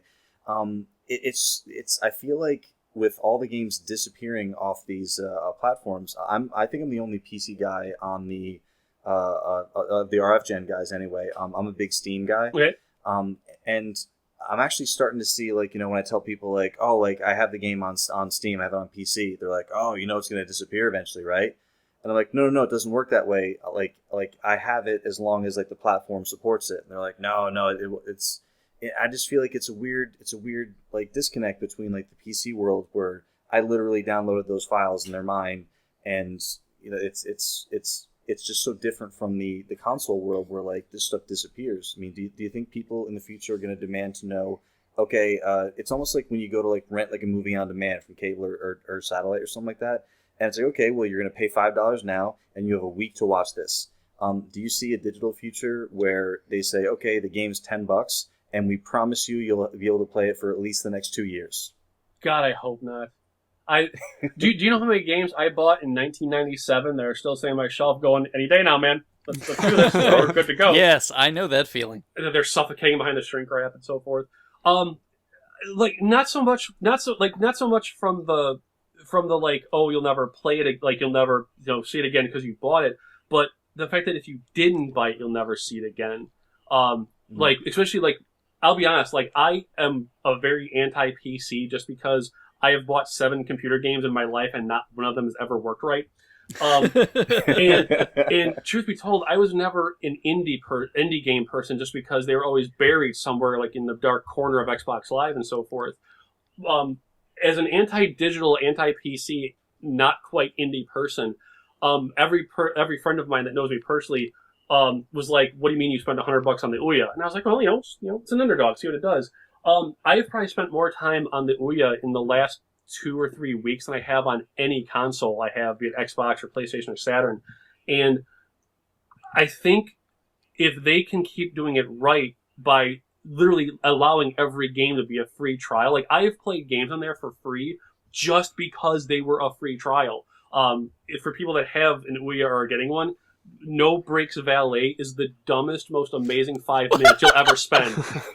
Like crack cocaine. No brakes. So wait, are you a valet car, like working as a valet, and you have no brakes? Okay. Remember the game Dodge'em from Atari? Yes. Okay, imagine if that's a parking lot. A car will come in at random from the left or bottom left side, and you have brakes, but they don't work real well. And the option of the game is to park in these 5 spots, and then try and park in these main spots. And one of the cars is a VIP spot, and if you actually park him in the VIP thing, you get bonus points. But each car has a different brake ratio. So like the one car, you have to like basically brake your controller to make it stop, and the other one, if you sneeze, it stops instantly. I gave it to my fiancée to check out. I'm like, look, this is ridiculous. And an hour passed, and this game is like 3 minutes long. And I looked over, and she's like, I will have all these cars perfectly aligned yet. And it's just awesome. And I saw the Jim Quisition blog just tear that game up. I just say tear it apart. He was like, oh, it's forgettable crap. And I'm like, no, you have to play it. It's amazing. And for a system like the Ouya, for an non-indie looking guy, for me to sit there and start actually downloading things just because they're free to check out and actually enjoy them and will eventually buy them now that they have a POSA card at retail, so I don't have to use my credit card, I will be supporting the indie scene through the Ouya just because they're actually doing it right. And I think that's going to be awesome for the future, especially for smaller developers. So do you actually use the Ouya controller, or have you gone to Xbox control? You know what? I actually didn't realize you could use the wired Xbox ones. I actually don't have too big of a problem with the Ouya. The only fault is that I actually do have one of the earlier ones, so like if you press a little bit too hard on the thumb buttons, they will stick underneath the faceplate. But as long as you're not like, ah! And you can't see it, but I did the whole like eat the controller thing. It's actually okay. I only really had the problem with the buttons on you don't know Jack, 'cause I was freaking out with the timer. Oh, such a fun game. Yes, it is. It's actually really good on the Ouya. I was impressed. Just one other thing to attach onto PlayStation Paper is some of the older systems. Back when this country had a postal service. Yeah. There were mail away exclusives, and you see people going after like those mail away hint books for like Fester's Quest. Oh yeah. Oh yeah, Kingsfield too. Yeah, those things. Definitely. Yeah. So I'm just curious, like, because that 32 era was kind of like bridging the gap, like when the internet was coming in. Is there any mail away special offer paper that in the Saturn and PlayStation field? As I hang my head in shame, I actually am going for strategy guides, including the variants. Oh boy! Oh yeah, baby! I got the Toys R Us sticker book. I got the EB shiny cover book. You name it. There is a market. Like what's crazy is like how much of that was hidden away. Like the Kingsfield one especially, like it was just this awesome. It gave you a map of everything, and you could only have gotten it if you had mailed away to get it. And I think as the collecting winds down on the games and the demos and so forth, the strategy guides and the newsletters have been an interesting I can get back on the hunt for things, especially with the mailaways and like those hidden newsletters. There's the one PlayStation game, Thousand Arms. If you didn't know about the sticker on the shrink wrap, you didn't know about the fan kit you could order, and it came with like a music CD and like wallpapers and stickers and everything. Wow. And it's stuff like that to parlay it into the digital games era. If you didn't know about that day one, you'll have never known about it. And I think that's what makes collecting the strategy guides and the mailaways and the paper so much fun, is it gives you that hunt and that drive to just find it and then present it to everyone and say, hey, look, like, did you know about this? So there definitely is a market for it, and there definitely is a passion for it. Ask one other really oddball question. So maybe you're familiar with this, and I know it was a bit more on the Saturn, so I'm curious if you're familiar with it on the PlayStation. On the Saturn, a lot of those games, when you would put them into your computer and your CD-ROM drive, they would have like these hidden folders, full of all this content, like you're saying, like wallpapers or like all sorts of odds and ends that they would hide on there, and you could go look. Or like South Park on top. I was about to say Tiger Woods. And there's a word for that. It's a Japanese word. And I can't. Omake. It's not omake. That's it. Yeah. Yes. And are you familiar? Is that a big thing on PlayStation? And then my follow-up question really is, though, is there a database of that anywhere of what games include that and what it is? You know what? There might be. I haven't really done research as far as that. To shout out Mike again. Mike actually found something weird with his Wheel of Fortune. I'm sorry, Family Feud on PlayStation. His copy of the game, if you flip it over and look at the black side and hold it to a light, for some reason, part of the Jeopardy logo is in the artwork. You can only see it from the reverse side. So he threw it in. Yeah. So he threw it into his computer just for the heck of it. And sure enough, apparently, if you open certain files, the files actually say like, "Why are you reading this? Go play the game," and stuff like that. There was one. Was it on the Saturn? Psycho Mantis is in the disc. Yeah. I think there was a Sega. I think it's one of the Virtua Fighter games. On the Saturn. If you try and open it in Word, it won't. But if you have like just a random generic like HTML text file, it's an actual full move list from the game. Oh wow. Yeah, and then there's also an old PlayStation 1 game. Is it I can't remember what it is. One of the early PlayStation games, if you open up the narration, not the narration, but like, you know, like in the game, like in Star Wars, the text scroll goes past. Yes. If you open up the file and hit a certain format option, it's the entire game's text, like every speech, every like blurb, every item menu, etc., and you can just read the game. Huh. Yeah, so like, I mean, I don't know if there's a database for that, but like, if you're willing to hunt for it, you will find some cool stuff in there. Well, maybe if you consider you get bored at Game Rave, maybe that's a place to start putting some of that. Because I would love to know, without having to stick every single game in, kind of what those cool little hidden things on the disc are that's out there. Oh yeah, I know Tips and Tricks did some stuff with like cartridge-based games, like either through programmers' cheats or stuff like that. Like the hidden marriage proposals or the hidden images. I know there was one random import to a graphics game. I think it was Gradius 2. For no reason, there was a picture of a pickup truck and an iguana in it. Like they're like, hey, Bill, we have like 4 megs left. What do we do? Throw the iguana on there. It's all good. I'm sure it's probably somebody just wanted to show off what they could do secretly, right? Oh, definitely. That's pretty much how, I'm sure that's what the Tiger Woods thing was. Yeah. Yeah. But Cool. yeah, I'll have to research that. If it is, I'll let you guys know. Yeah, that'd be awesome. All right, well, thanks, Jason, for coming on and doing this. So, Jason, we really appreciate you spending the time and dedication to the PlayStation collecting community, to spend the time you do on Game Rave. If you would, Jason, tell us all the places again specifically where people can find you. Oh, sure. First of all, thanks for having me. This was amazing, and I did a lot better than I thought I would. I thought I'd be basically crying and sobbing by this point. Basically, GameRave.com with a hyphen, so game-rave.com. On YouTube, just do a search for Game Rave TV. We're on Twitter as Game Rave, one word, no hyphen.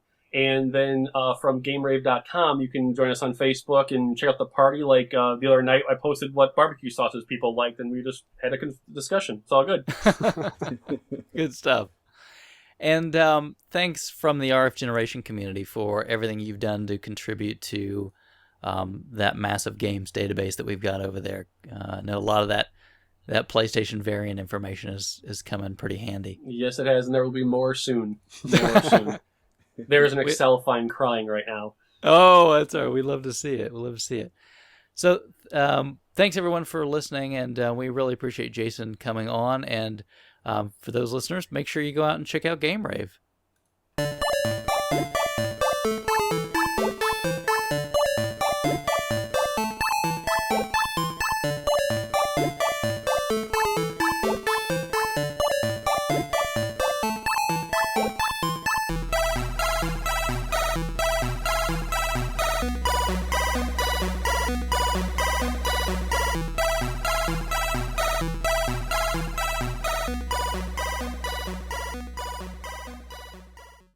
Well, thanks everybody for listening to another exciting episode of the Collectorcast. We really appreciate you all taking the time, and quite a bit of time, I think, probably by the time we wrap up this episode.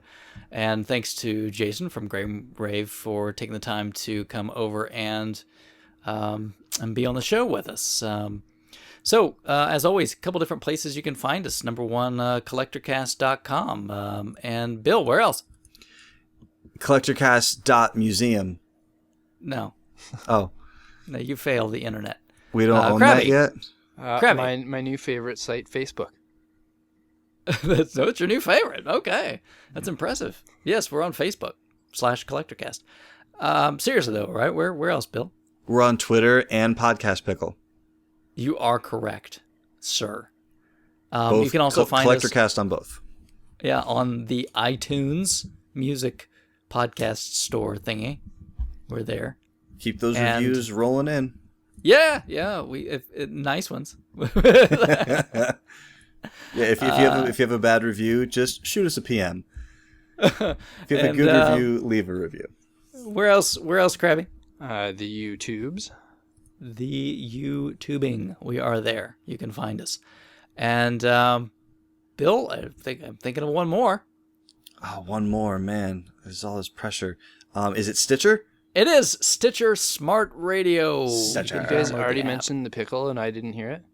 Yep. Bill snuck it in. Man, I got it in there. Pay attention. I snuck the pickle in. And as always, if you want to comment on the show or talk to us, just head over to rfgeneration.com, and we'll be happy to chit-chat with you. And Krabby, thank you very much for being with us for another show. Anytime. It's a lot of fun. Yeah, and I'm looking forward to the grand opening. And Very Bill, much. I know you're not grand opening anything, but thanks anyway for being here.